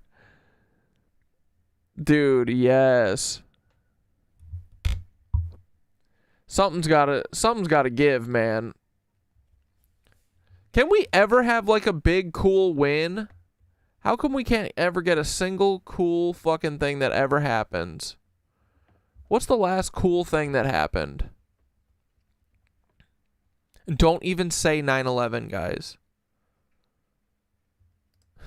They dated well past 2011, 2012. But what's very interesting to me, and we have talked about this, is Kimball Musk's children. So Kimball Musk has 2 older boys with his first wife, Jennifer Lewin, who he divorced in 2010. His older sons... Luigi, you're right. Luigi was the last, the last win. Are probably mid to early 20s in present day. But Kimball Musk also has a daughter who was born in 2013 named Stella. He features her regularly on his social media, and Stella has been reported to be like his favorite child. But in 2013, during a time where Kimball was indeed dating Jennifer Kalin from Jeffrey's inner circle, Jeffrey in 2013... I guess our last person, we have a lot of personal wins here. Like Tyler DMing me was my last big win, I feel. He emailed Boris Nikolic stating, according to Jen, Kimball almost threw up when he saw the belly. 2013 is when Stella would have been born. And as you can see, he divorced his first wife, Jennifer Lewin, in 2010, and he did not get married to his second wife until 2018. I don't think Kimball Musk just was in a relationship with one of the women in Jeffrey's inner I hate how vaguely Elon-shaped he is. Circle. I personally... Oh yeah, Paul's voicemail on 9/11 was pretty awesome. That was better than my birthday. Dude, that was incredible. Connecting that phone number to literal Paul and it being an active phone number, and he has read messages turned on. Dude, it's so funny. Do you think dude, at this point, I literally think that Paul probably gets a fucking chuckle out of us. I think we're endearing to Paul. That's what I'm banking on. That's what I'm hoping keeps me safe. I hope Paul loves me as much as I love him. Dude, wouldn't that be so funny? At the end of all this, Paul comes to my house, gives me a big hug. He's like, "Can you tell the nitwitches I said thanks, brother?"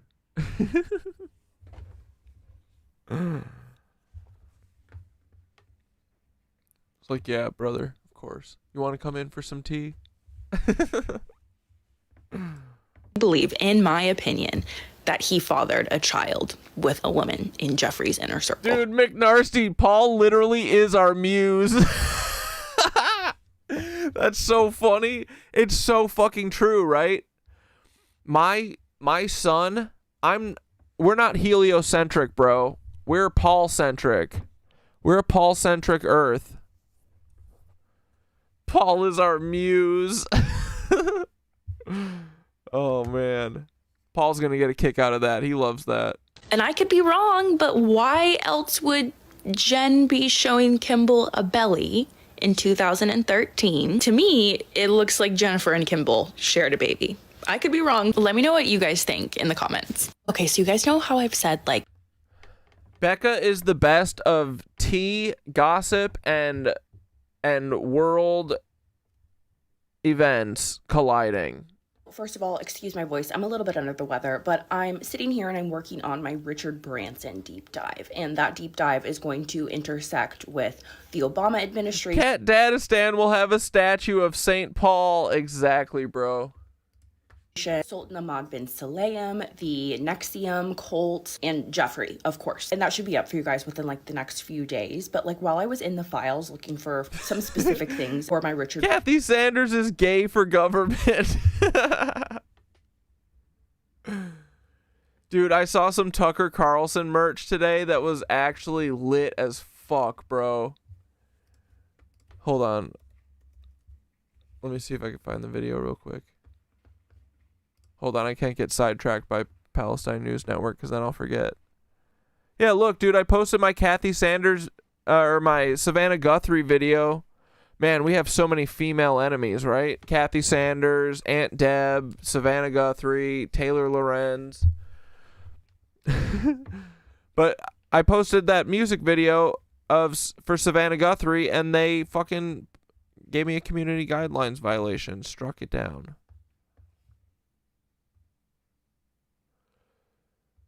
Don't mind all of the sad pet videos I saw today. Where is it?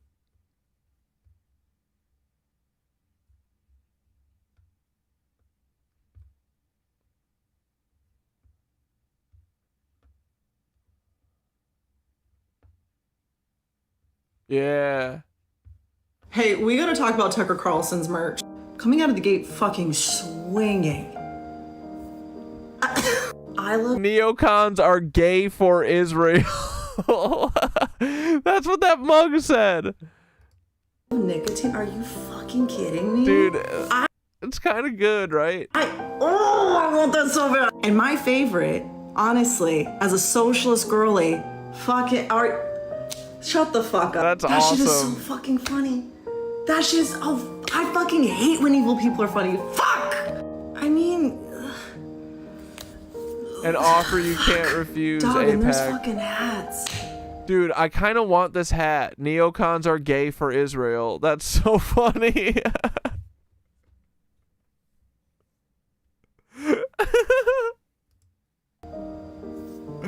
And dude, the color honestly goes hard as fuck, bro.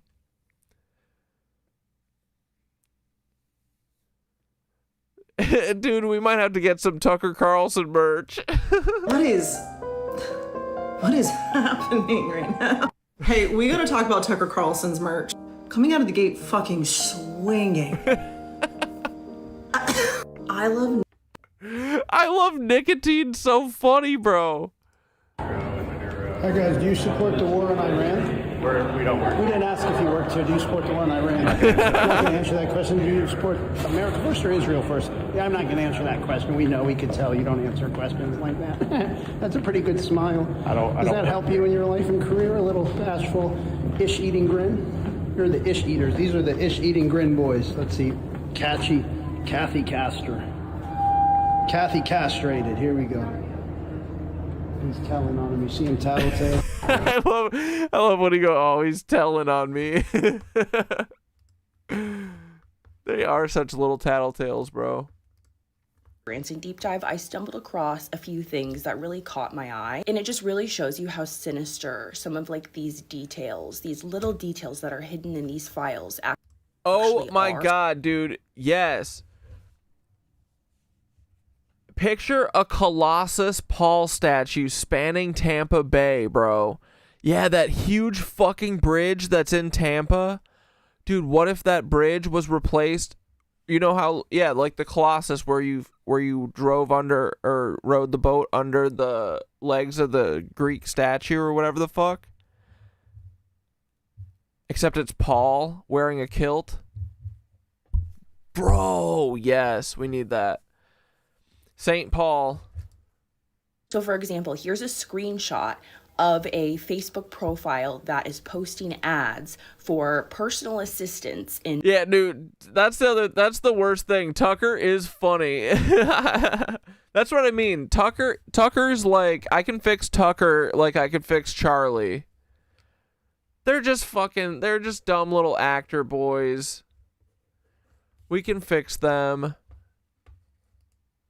New York and Paris. And as you can see, the person logged into this account is the person who's like publishing these ads. And it's likely a Russian individual, as the mutual friends that we can see are Russian names. Using Facebook to advertise for Jeffrey's ring is like so sinister. Like, we know it happens, but just like seeing it, like, imagine how many unsuspecting women and girls clicked on something like this and applied. Then another disturbing detail I saw was this screenshot of a FaceTime call that Jeffrey and seemingly another woman were having with a seemingly young girl in her pajamas. And I'm gonna move my head really quickly and show you guys like what Jeffrey's putting in the chat with this girl.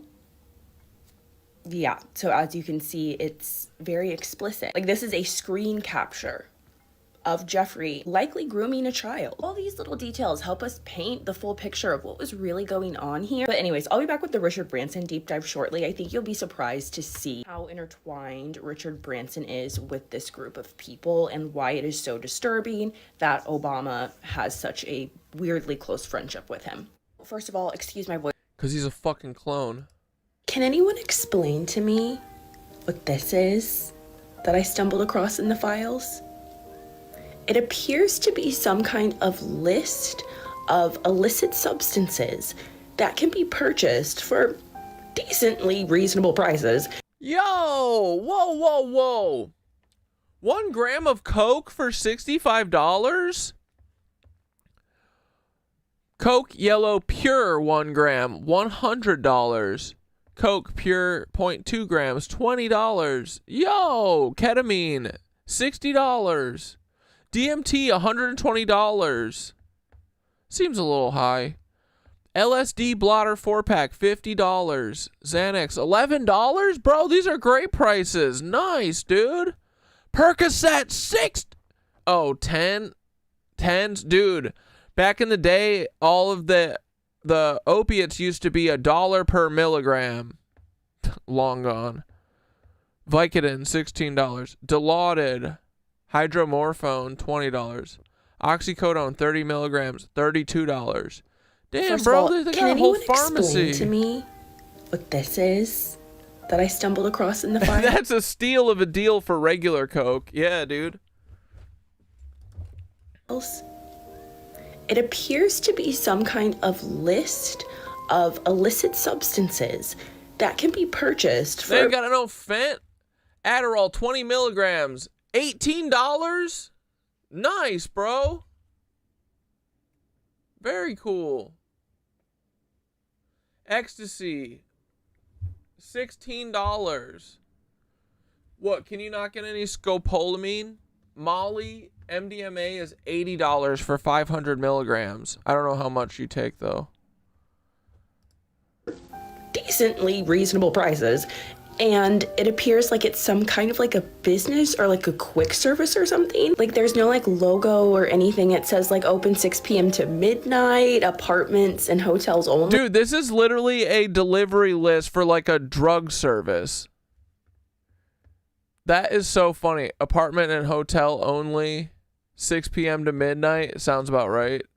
Like what is this? Like were these the substances that Jeffrey had on hand and that he would purchase? Like what even is this? Like I hate how the DOJ literally is giving us no context when they're uploading things. Like did he have a friend in pharmaceuticals? Did he have just like some really well organized dealer? Like what is this? I know, that's the best part. They're just giving us shit and we've got to piece it all together ourselves. They want us to all go crazy on it though.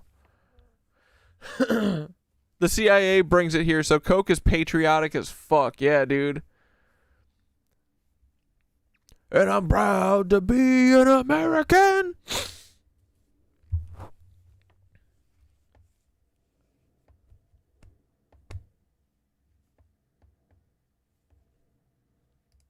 Anyone who has any ideas, I would love to hear them because this is so strange. Anyone who has any ideas of what this could be, please let me know in the comments because I'm very curious. Can anyone explain to me?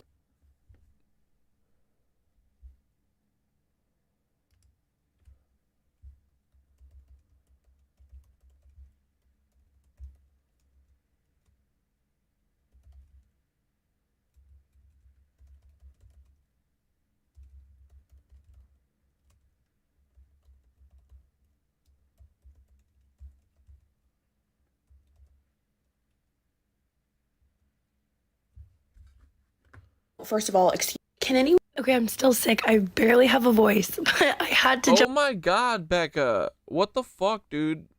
Becca, I feel like, is always sick. I think Becca's got little kids, though. Little petri dishes.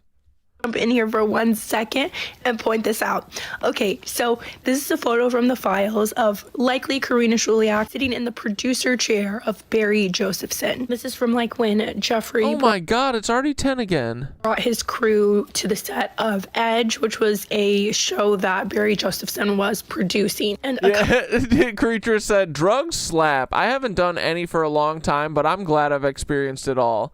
Yeah, dude, I feel the same. I'm glad that I left many stones unturned, didn't leave many stones unturned, and I'm also very glad for my new drug to be yoga. It feels much better. I like waking up in the morning happy. You know? But yeah, drugs do slap for sure. A couple of weeks ago in the forum, someone was pointing out how at the end of the movie Enchanted, there's like this scene where it's a bunch of like little girls running around, and then it like shows a store called Epstein's Books. Sherlock, is that Tom Waits? I'd rather have a bottle in front of me than a frontal lobotomy. I love that clip.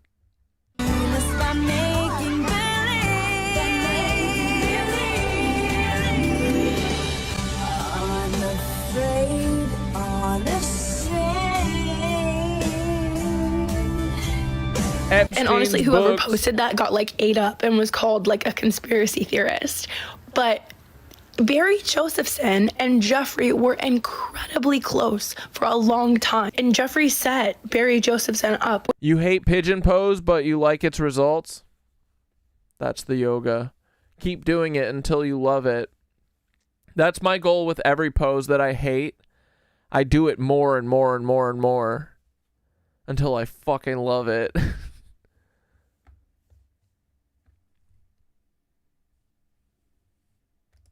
With at least one of his girls. And who produced the movie Enchanted, where Epstein's Books is seen? Barry Josephson. He was in like constant communication with Jeffrey for years. So I just have to say, I don't think that person's theory is that out there. I think that theory about the Enchanted movie is spot on. Anyway, I will be back when my voice returns because I have so much to talk about. I know this voice is like listening to nails on a chalkboard, so I would listen to it. Tell us about Epstein. Go. Be back when I'm better. Okay, I'm still saying.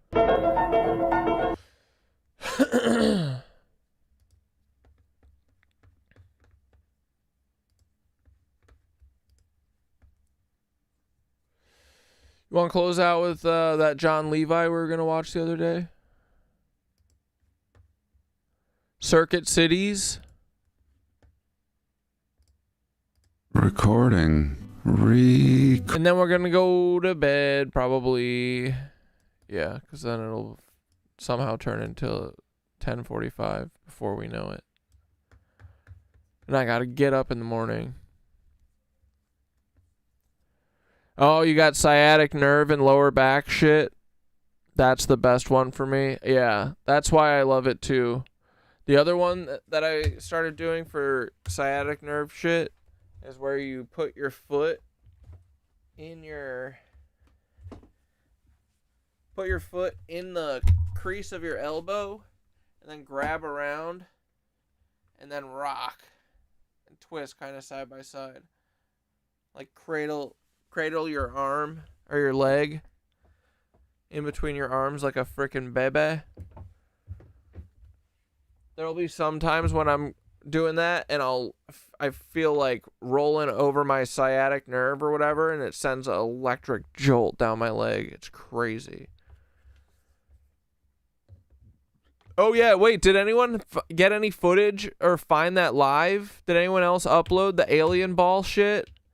Because, yeah, who was saying that he said it was fake, but they said it seemed coerced?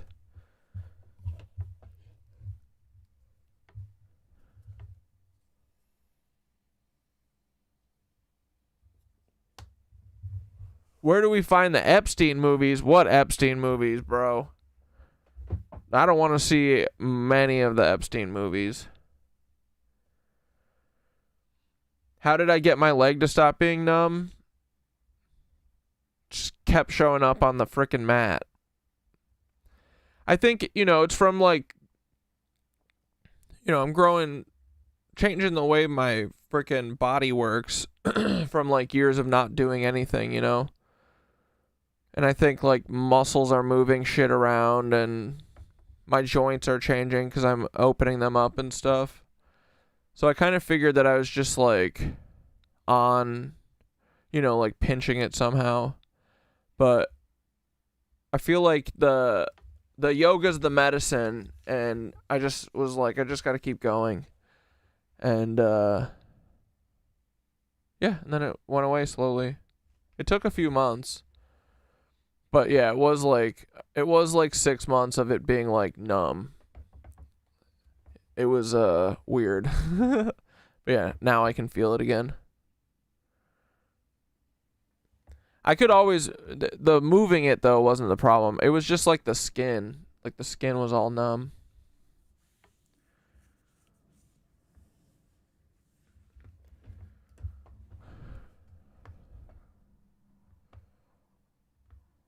But yeah, I just try and show up, and not try and like force anything, and just kind of like, I'm really kind on myself in yoga. A lot of people, I think, like kind of wrestle with themselves a lot.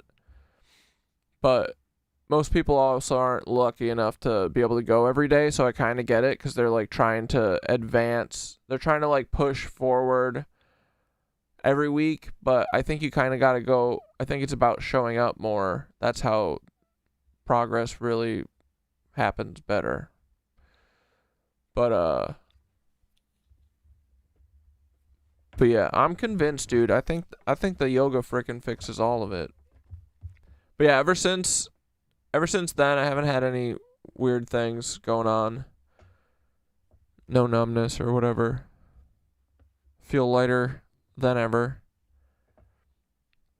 I'm really getting my freaking back bendings to open up. It's cool. That back bending workshop helped a lot. I'm going to do more backwards wall walks. Get good at it. Hopefully. Hopefully not eat shit yet. Haven't had many eat shit falls.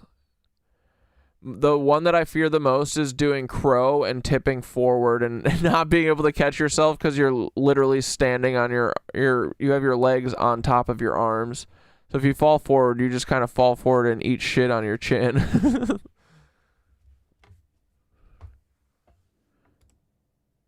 Recording. Why am I recording? Here's a look outside. You can see it's a... Not giving medical advice, but shiny shins are a sign of heart health. What kind of heart health? Good or bad?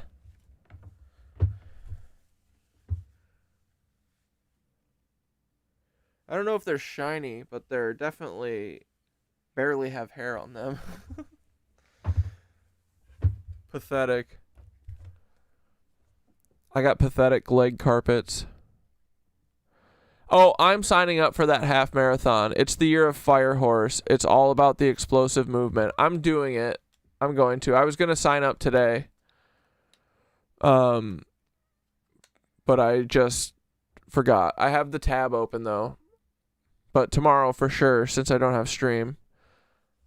But I'm going to do it. Dude, the 6 miles, I felt good. I was stoked the whole time. I feel like I've also been like, my yoga practice has felt like a lot stronger and lighter. I'm like finally getting to the point where I'm not like fighting myself, like I'm not like, I have enough strength to like hold the positions.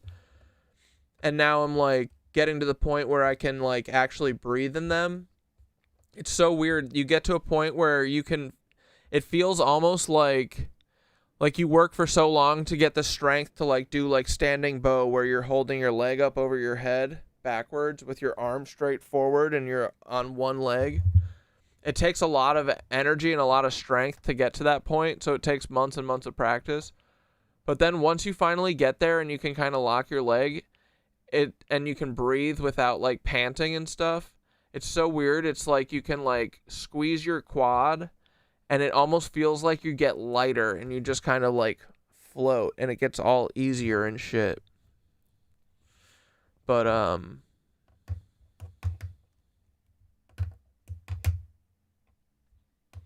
yeah, I feel like a half marathon. It's not a hilly park. I can pace myself. I can do it. But yeah, I think I'm going to do it. And that's in May. That's like early May. So I have plenty of time to run a couple times before then.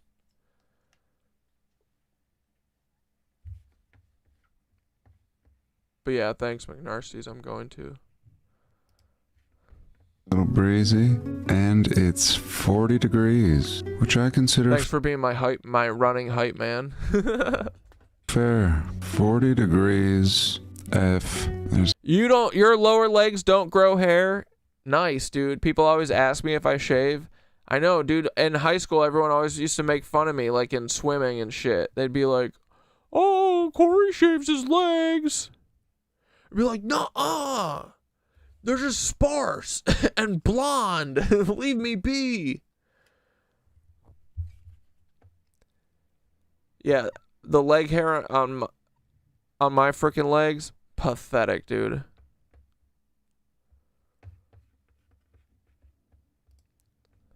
There's a cow back here, and a pretty nice day. Pretty nice and fluffy clouds. It snowed last night, and anything warmer than freezing I consider fair. 40 is fair. The door is open right now. The screen door. Chi-Chi is looking at me. He's good. And what am I doing? I don't know. I could go out here and move some of this junk. Maybe work on this broken generator. It's cold out there. It's cold in here too. And I've decided to look at these pictures. What are these pictures of? The Civil W. The Civil W, with brick streets, big apartment buildings full of windows, beautiful stairs leading up into buildings that are gone, just gone. Charleston, South Carolina. Old South Carolina. Look at these pavers. So pristine. So abandoned. Little trees growing, young trees. So what happened in the Civil W? Of course I don't... Your lower legs are super hairy, but your thighs are bare. I always got made fun of. LOL, dude, that's awesome. We're all freaky, hairy/hairless beasts. I don't know. How can something be known in the past? I don't know. These photos are all we have. Photos, a little glimpse into the 1860s. And what do we know?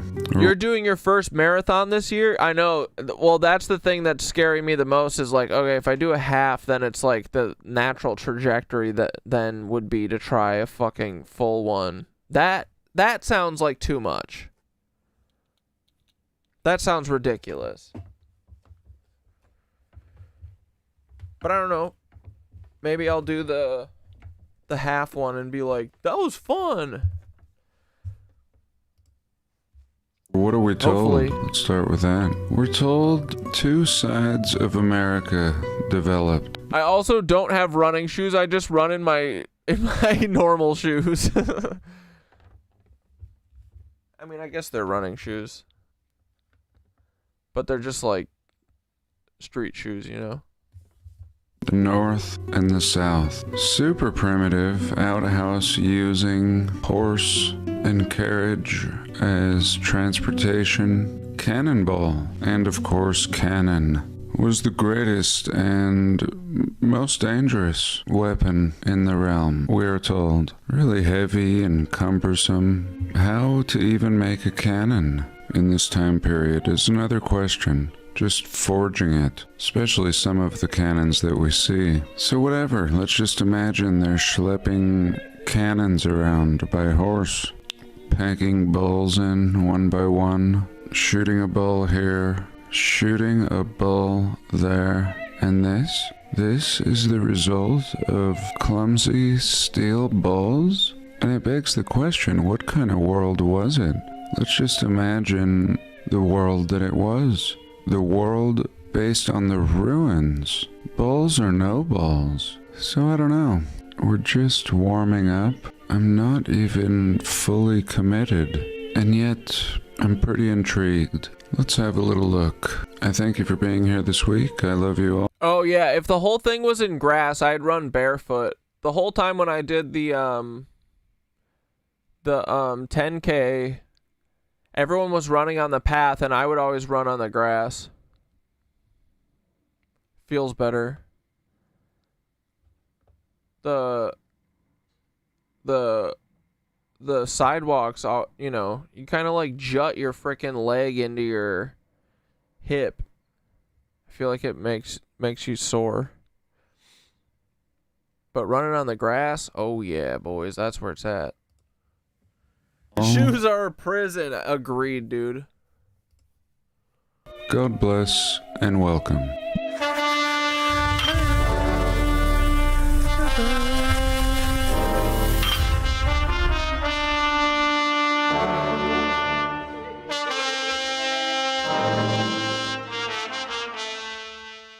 The solution to your problem. The solution will take you 5 times as long as you wish it would. Maybe 10 if you get a late start. It's just how it is. And even worse.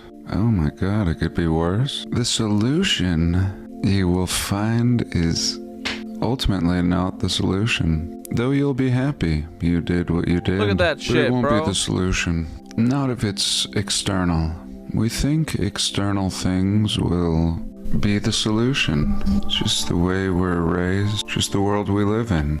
And nothing could be further from the truth. The solution is more realistically found within. I mean, if you thought you would achieve or receive this or that, it was just so you would have peace. Imagine any job or business that you've pursued, and a year or 2 or 5 into it, you began to question if this was really it. But yet before it was it, you were certain it was it. That's the thing too. I never knew how much it cost to actually sign up for a marathon. Like, I feel like if I did this half marathon and felt good, and like if I ever did a marathon, and you know, being here, I feel like I would want to try the New York marathon. But I heard this years ago. It's like hundreds and hundreds of dollars, isn't it? And I'm pretty sure that it's like you have to have a certain time or something. I think there's like a lottery or some shit. So I don't even think you necessarily get to do it. But yeah, the first one I looked at was a Brooklyn half marathon. That's like 2 weeks before the one in Queens, and it's like $300, but the one in Queens is just like $90. So yeah, you gotta pay for it. Even the one in my hometown, I think it was like $25, which is like reasonable. I don't know what this $100 fucking, I don't need a shirt from you. Just give me the fucking number and four safety pins. The fuck, $100 for what? A piece of paper? I mean, sure, paying for the staff or whatever, but dude, I wonder how, I bet the New York marathon's like $500.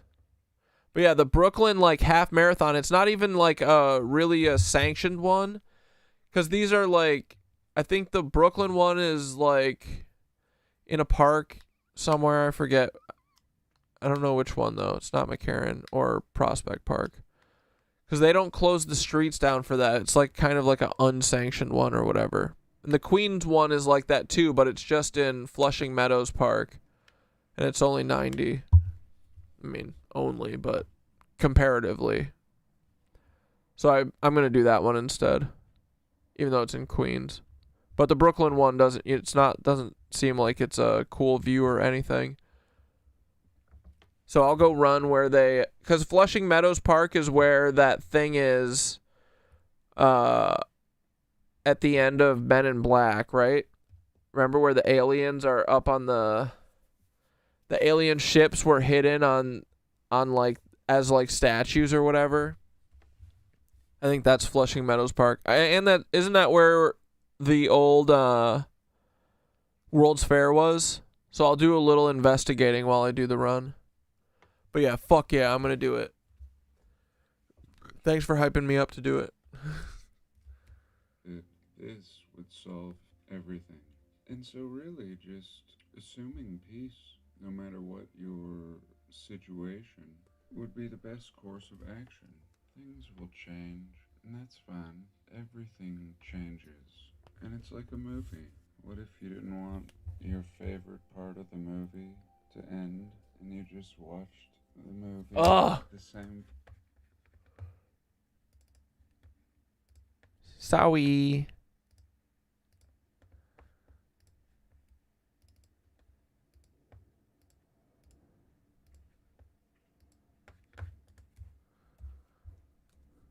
Changes. And it's like a movie. What if you didn't want your favorite part of the Shiny Shins is such a good rap name. Amen, bro. 10-1, movie sorry. to end, and you just watched the movie, the same part, over and over? What is this, John? What the hell is going on here? I thought we were going to talk about the Civil War. I don't know. It's all the same. This actually looks like the ruins of the Civil War. These people look just as clueless as the 1850s Southern inhabitants around the time period of the Civil War. We may as well just look at this. Well, what is this? I don't know. Let's play a little game. Why don't we? Where are we? And what is this? Here it looks like concrete, cement, brick. And then what? And then what? What is it turning into? And I think this harkens back to the Civil War. I mean, they're not going to tell us that. They are not going to tell us this has anything to do with the Civil War. We're far from the Civil War. We are in the Americas. I'll give you a clue. Somewhere in the Americas. And again, what is this? I mean, we have brick, we have facading that's peeled off, and then we have this fusion into this mountainous, cooked. I mean, what can I say about this? Describe this for me. I say cooked for lack of a better word. I'm really fond of marshmallows over a fire, although I seldom eat them, and I just burn the piss out of them. Char the outside like this. It's all nice and soft on the inside. How do you guys like your marshmallows? I prefer a nice frickin' toasty one. But if I don't have the time, I will settle for just fucking cooking the shit out of it, right? But the first couple ones, I like to give it a nice slow roast till it's golden brown. So that whole motherfucker is gooey all the way through. Ooh! I could go for a freaking campfire marshmallow right now, am I right? Dude, do you think there's anyone who's like, I don't like campfire roasted marshmallows? Taylor Lorenz seems like one of those people. She totally, right? And Kathy Sanders. Aunt Deb's gonna chime in.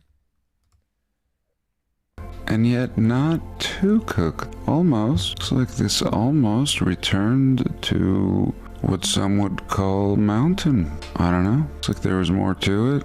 This kind of arched way is now gone. Just scraped, grass planted. Very nice. Tourist attraction today. Super great here in the Americas. Very Romanesque. This portal up here. Unbelievable. It looks like at least 4 feet thick. 4-foot walls. There you go. Mine are about 6 inches. And this fusion here, this almost returning to mountain. I believe they... Yeah, fucking lizards don't like golden marshmallows. They tell us this was an earthquake, but really resembling the ruins of the Civil War. Were the Civil War ruins really ruined in the Civil War? Was this really ruined by an earthquake? And in the pulling out a Reese's peanut butter cup instead of Hershey's for a s'more? How the fuck have I never thought of that? Oh my god. Dude, what the fuckaroni, bro? Oh yeah. Okay. I got a new side quest. America's looking so old already? I mean, looking 1,000 years old, easy. And who builds walls 4+ feet thick? And how do they end up here on the ground? Crooked, super aged, moss growing on them, trees. So, enough beating around the bush. We are in Guatemala. That's right, Guatemala. In my youth, I bought a hacky sack beanbag from Guatemala. And what was really going on in Guatemala? These are like Roman ruins in Guatemala. No Civil War story. What is the story? Let's have a look at the story. Pause.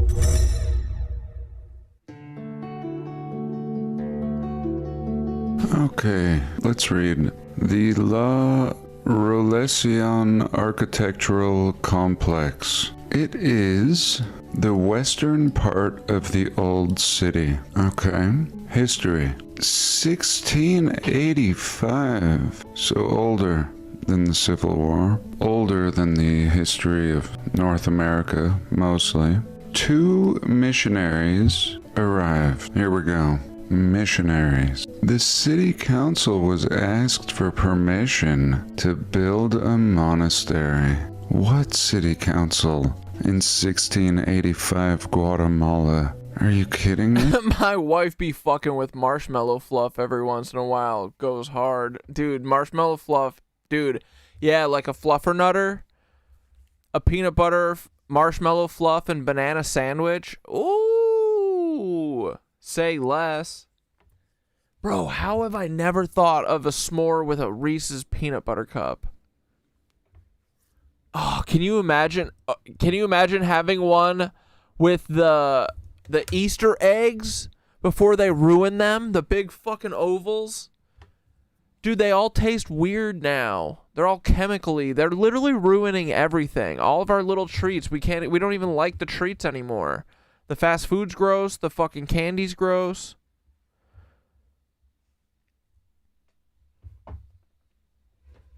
It's got red 40 up in it. Turning the frickin' frogs gay. Like we just have city council and meetings in Guatemala, and the city council rejected them. They said there weren't enough monks to support a monastery. Nonetheless, a royal decree in 1700 was issued. Oh shit, big boys coming in. In 1701, construction of buildings commenced. 6 years later, in 1700, they began building a church. It was complete in 17... That'd make me fluffernutter, if you know what I mean. Hell yeah, Nux, bro. 17. Sounds like great news, right? Wrong. A few months later, it was affected by the 1717 earthquake, totally destroying it. As they do, they quickly rebuilt it, and it was ready for 35 monks or friars. Hershey's chocolate bars are a disgrace to Pennsylvania. I do the peanut butter cup, but the Kit Kat goes hard too. Bro, that sounds good as well. I feel like if you could figure out... Oh, you know what else would go crazy style? A Carmelo. Oh, fucking Carmelo and marshmallow. A Carmelo marshmallow. Carmelo marshmallow. You know what I'm talking about. Know what I'm saying? Again, the complex was hit by earthquakes in 1751. And in 1773. Banana cream pie Trader Joe's ice cream is bomb. Dude, I don't have any dessert for dinner tonight. I ran out of ice cream. That's usually my go-to dessert. I usually like having ice cream on standby. Last I had, pistachio. Sometimes I like getting a sherbet too, you know? Switch it up a little bit. Otherwise, black cherry, that's one of my faves. Mint chocolate chip. Just straight up vanilla. Sometimes Neapolitan, but every time I get it, I'm like, I wish there wasn't chocolate in here. If there's ever a sale on Ben & Jerry's, I'll get it, but otherwise, that shit's crazy. Ben & Jerry can fuck themselves.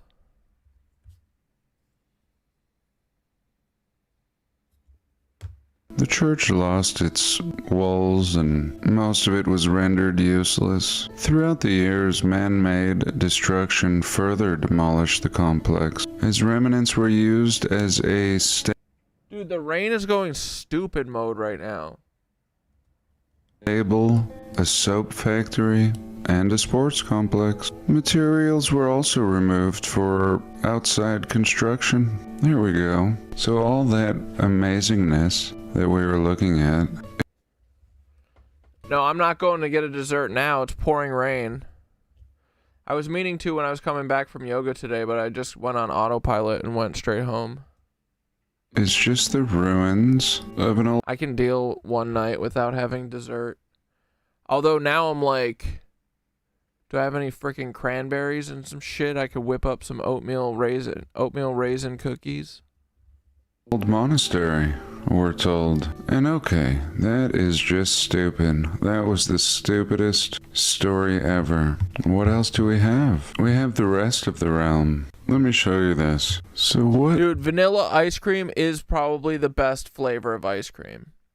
If I could only have one dessert, it would probably just be vanilla ice cream. It's the best.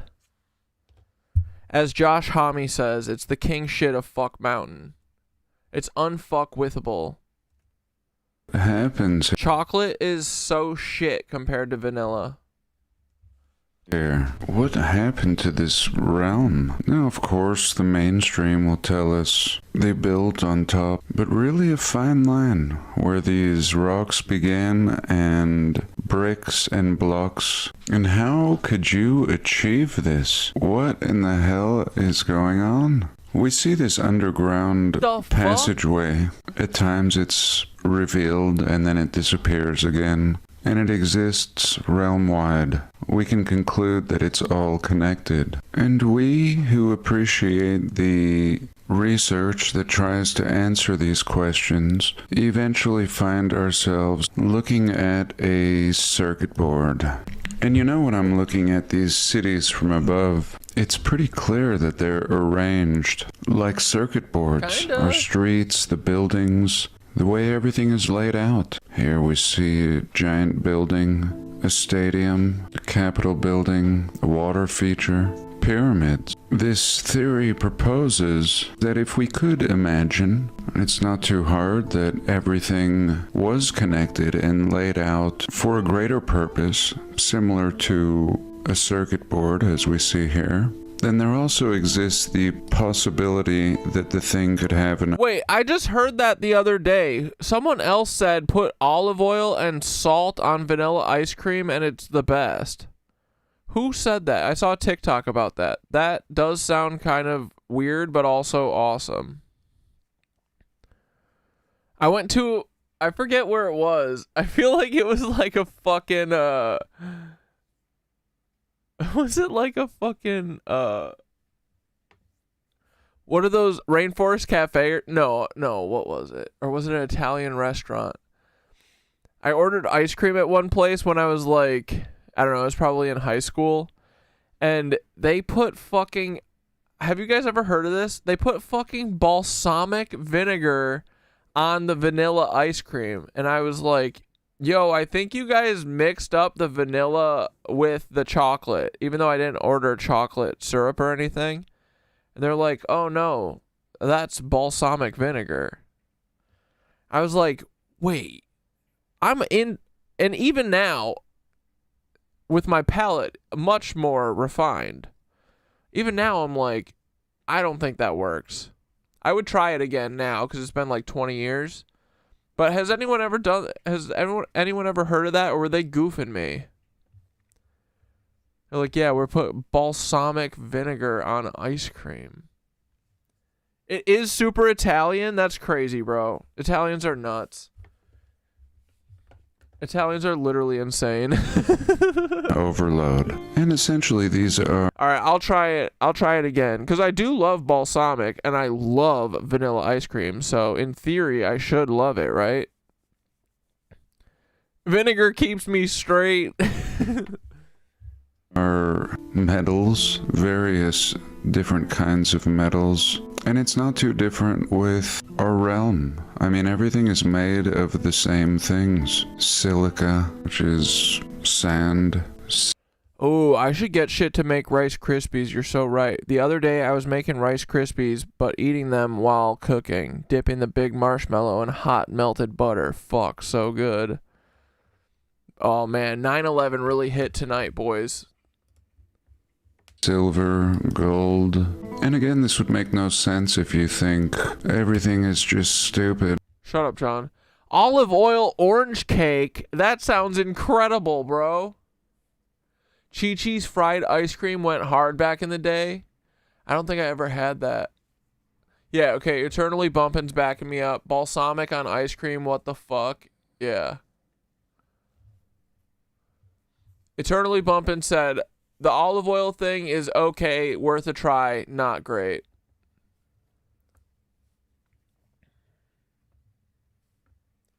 The radar looks crazy, headed to New York.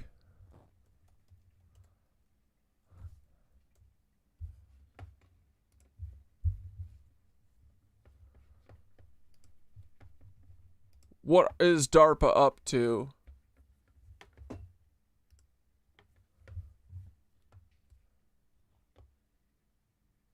The fuck?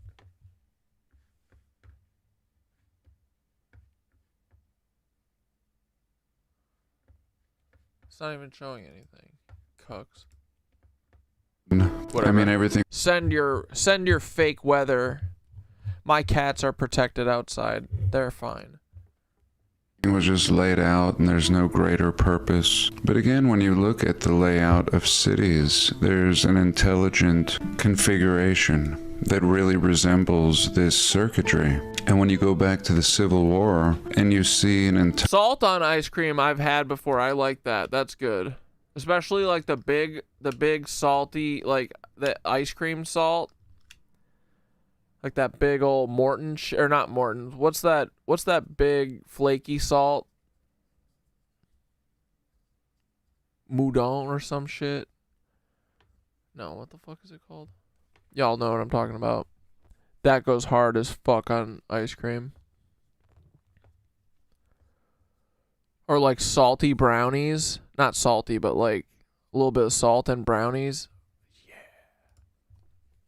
Entire cooked out city that really the people A shouldn't be able to build and B shouldn't be able to destroy.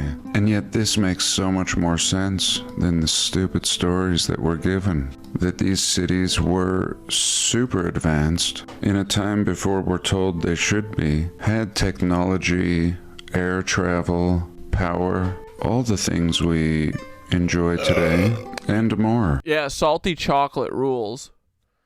Don't get me wrong, I do love chocolate, but like chocolate ice cream can kick rocks.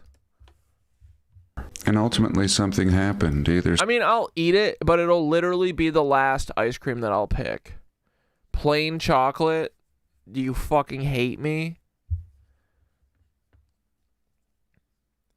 You know what I used to love though, actually?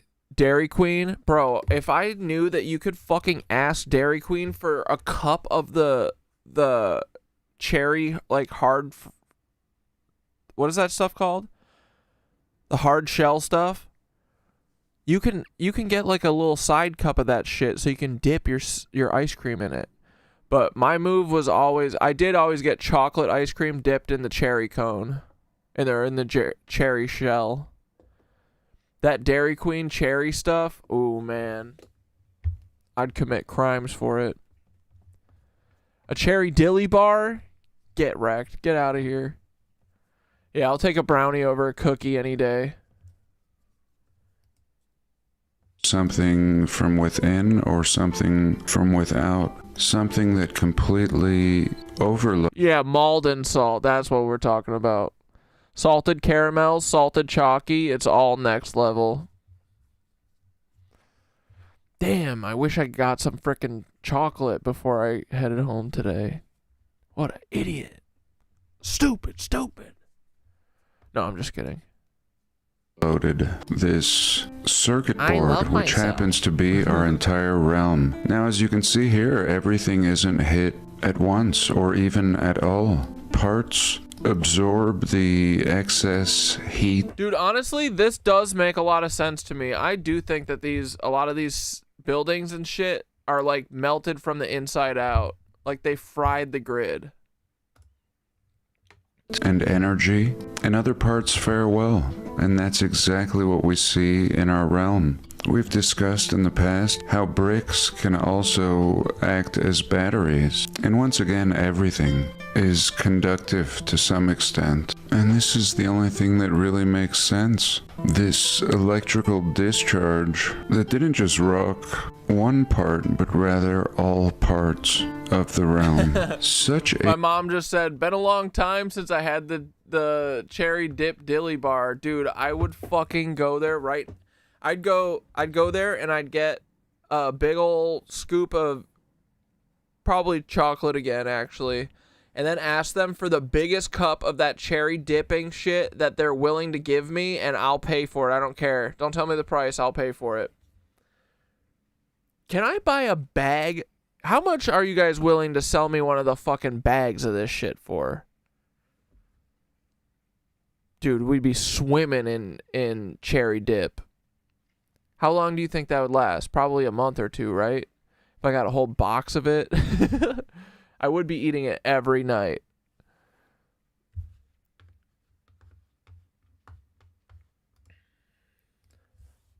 A fierce heat that nothing grows, at least in this area, and where I live too.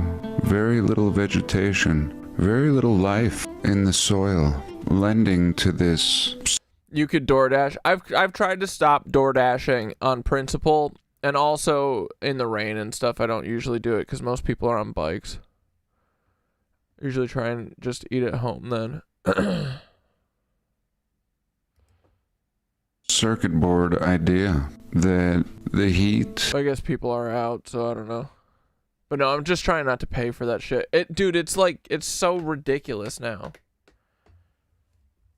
But yeah, it's ridiculously expensive. It's like you can't eat for less than like $45, so fuck it.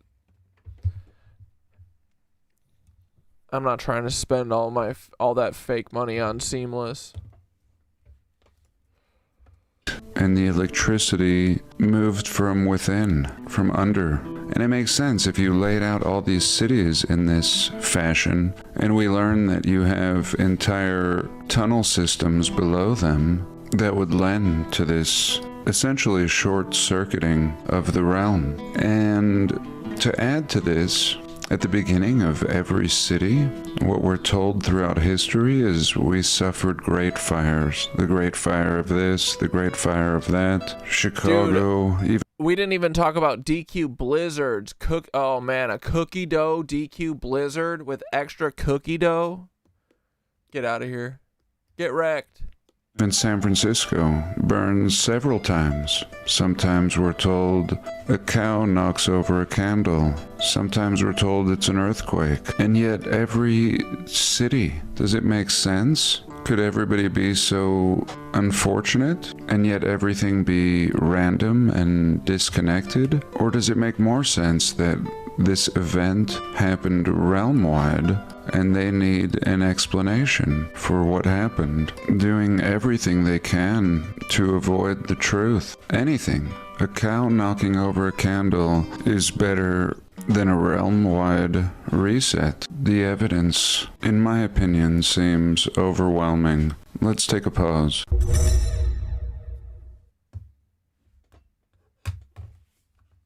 Okay, where are we? We are on the southern coast of the Mediterranean. Now look how cooked out this area is. I mean, we look at old maps and it was lush and full of cities. Didn't have the impression of being so cooked. Now I think every place... Yeah, dude, that shit straight up cooked. And isn't that interesting, too, that it's kind of cooked all around the center of civilization, which seems to be around Giza, right? Is that what Kevin was saying earlier? Or Keith? Was rock, but maybe this was a strong focal point. And I could focus on anything, but I seldom focus on this place. What is this place? Looks like there was once a city here. Do you see it? We really can't see it. Raped. It was once great, really great, and almost completely gone now. One day, when real estate values permit, they'll build houses all around here. And for now, it is available to check out. Perhaps it's coming into focus now. You can see it everywhere. The most mind-blowing ruins scattered around. So much cooler than it looks from above. And thank God that they've preserved all of this, at least for now. And we find this all over the entire coast of the Mediterranean in ruins. It would be really interesting, actually, to assign a numeric value to the population of the ruins in this place. Dude, DoorDash pays them like $4 per order. Yeah, I mean, that's why I stopped using it. It's so ridiculous, and I kept reading about how little they get paid. So when I eat out, I try and only go pick it up myself, usually. You know, I got my bike, so I like riding my bike at night, too. You can get anywhere pretty quick. But yeah, if it's raining, I don't usually order out.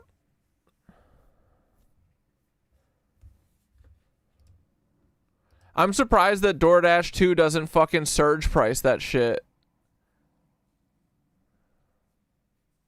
Postmates is the same. It's like every region has a different thing. Postmates, Grubhub, Seamless. I think they're literally all the same company. I don't even think they're different. DoorDash, yeah, they're all the fucking same. And they all literally just scam their employees that they don't call employees. They call them contractors.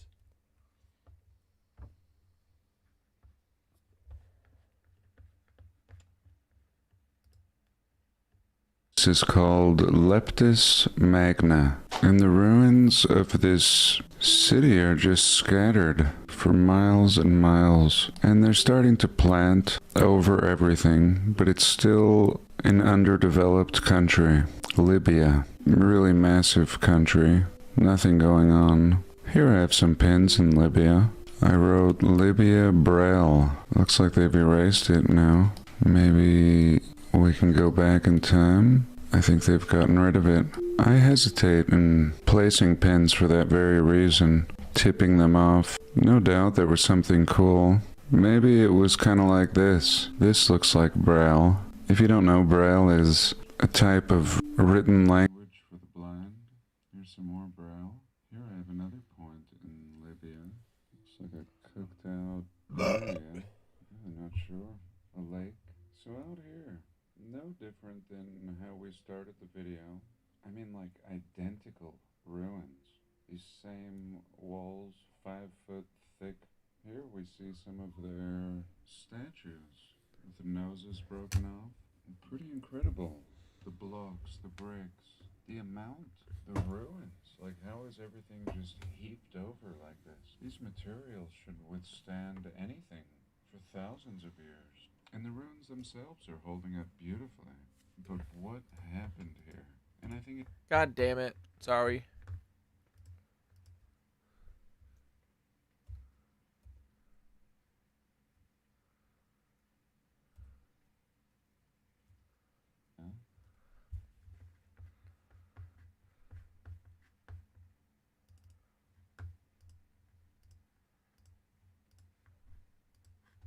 We're almost fucking done, OBS. Stop being a cuck.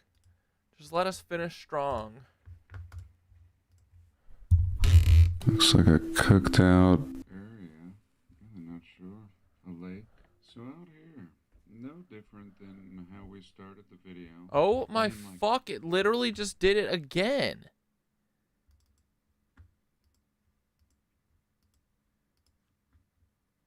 Why have you forsaken me? OBS, why have you forsaken me? Identical ruins. These same walls, 5 foot thick. Here we see some of their statues with the noses broken off. Pretty incredible. The blocks, the bricks, the amount, the ruins. Like, how is everything just heaped over like this? These materials should withstand anything for thousands of years. And the ruins themselves are holding up beautifully. But what happened here? And I think it goes back to the circuit board that I was showing. This is the result of a cooked circuit board. These are components, and I think they serve more than just components in the circuit board. I think they were absolutely functional for people on many levels, both on the surface and... Instead of a desert fest, we do a campfire weekend festival and call it a dessert fest. Bro. Whatever was going on underground. It's no different, you must understand today.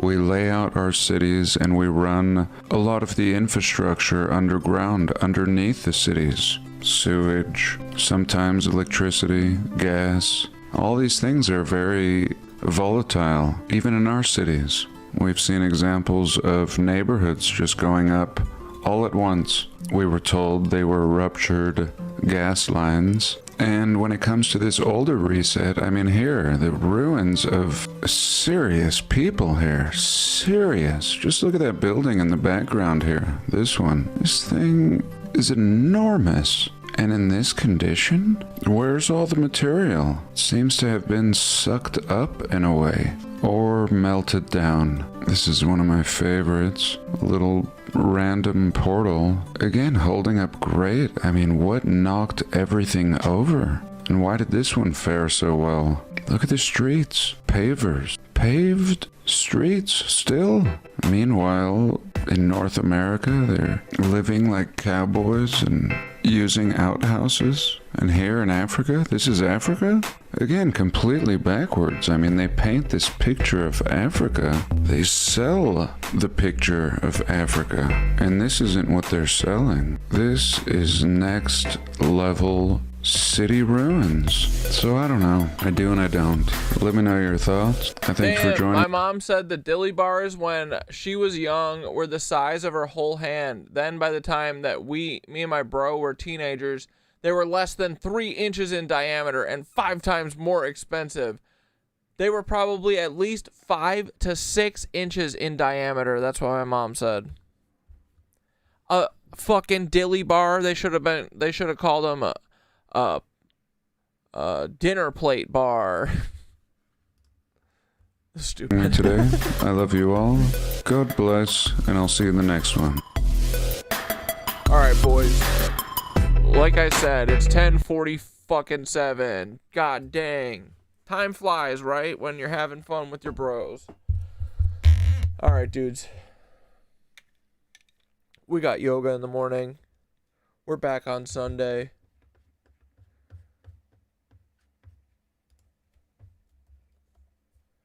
I hope y'all have a good weekend.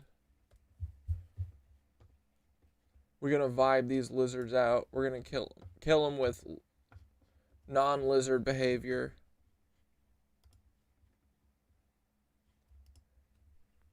Boom. Get in, the water's warm. Yeah, boys, we'll see you Sunday. Fun day, 6 p.m. Sunday, Monday, Wednesday, Thursday, forever and ever and ever and ever. Time is a flat circle, and it is coiling and a tightening. It's going by fast. Did we get a lot done? Hope so. All right, here we go, boys. Breathe in.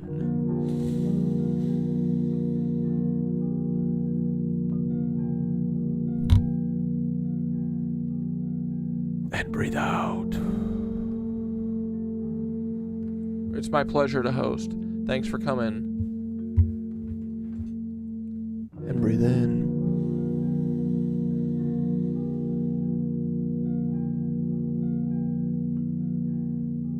And out.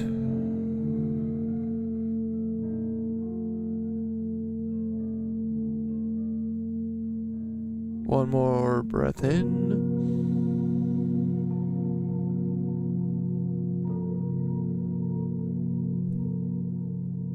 And out.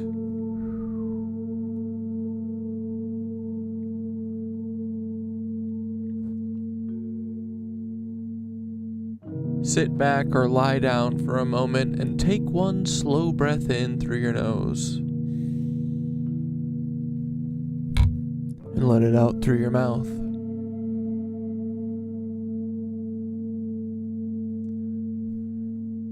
Now, imagine a small point of light at the base of your spine, a warm red glow, steady and grounded. With each breath, that light becomes stable, like roots going down into the earth. Now move your awareness up to your belly, a soft orange light there, creative, flowing, calm. Nothing stuck, nothing forced, just movement. Breathe in. And imagine that light spinning gently. Now your solar plexus, right above the stomach. A golden yellow sun glowing there. Your inner power, your calm center. All the chaos of the world can swirl around you, but this sun stays steady. Now bring your attention to your heart. A green light expanding with every breath. Compassion, warmth, connection. Let it grow outward like a soft field around your chest. And then up to your throat. A cool blue light. Clear voice, clear truth. No need to shout unless you want to. No need to argue, just clarity. Now, your third eye. A gentle indigo glow between your eyebrows. Calm awareness, seeing things clearly without letting them drain you. And finally, the crown of your head.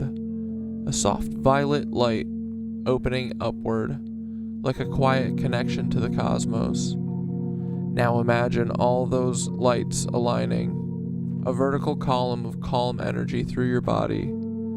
And around you, a soft golden sphere of protection. Inside this sphere, your peace stays in, the nonsense stays out. News storms can rage, the internet can spin, but you are centered, grounded, protected. Take one last deep breath in and exhale slowly.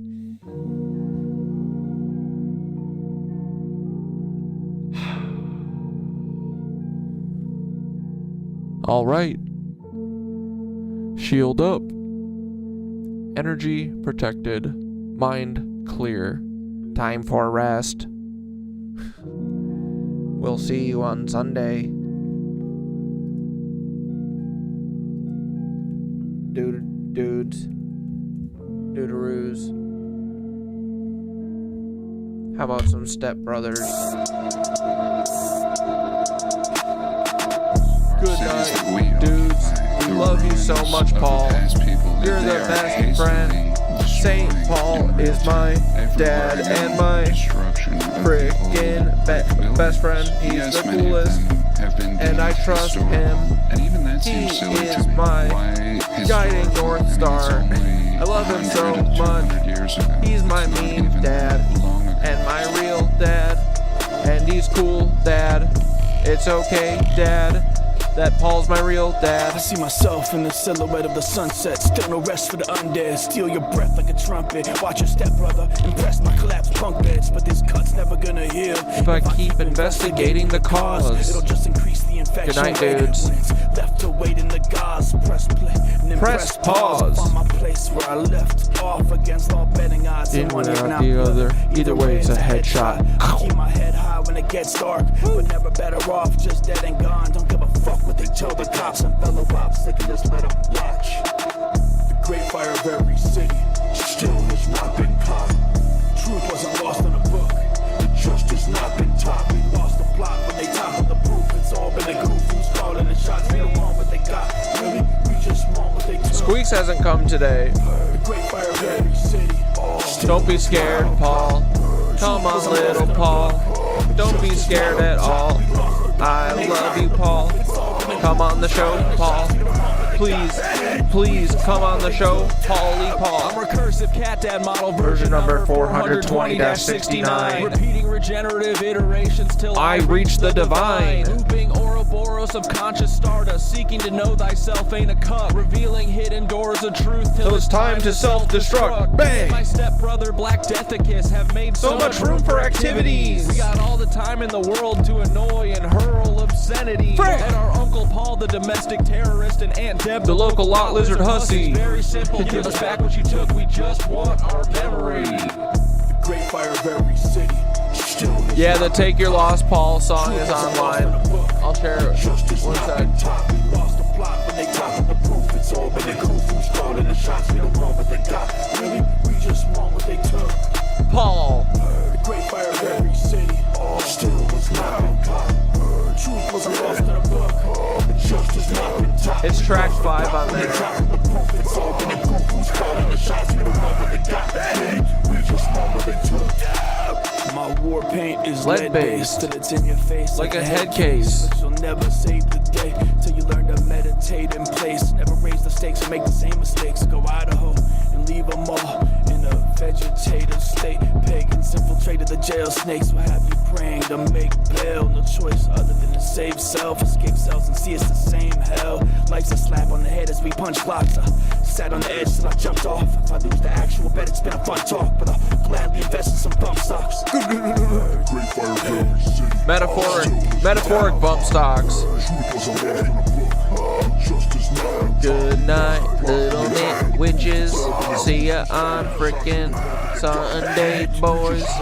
It's okay. Have a good weekend. Don't do anything I wouldn't do. But have a lot of fun. Dude, it's almost time to be outside again. I can't wait. I heard it might be kind of nice this weekend. I heard 60.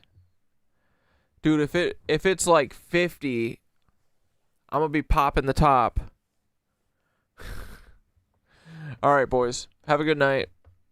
I'll see you soon. Ta-ta. What we becomes. Don't ever forget it. Fuck you, Paul. Just kidding. Love you, brother. All right, bye. Bye, Kathy. Savannah Guthrie, please release your mother from your basement. All right.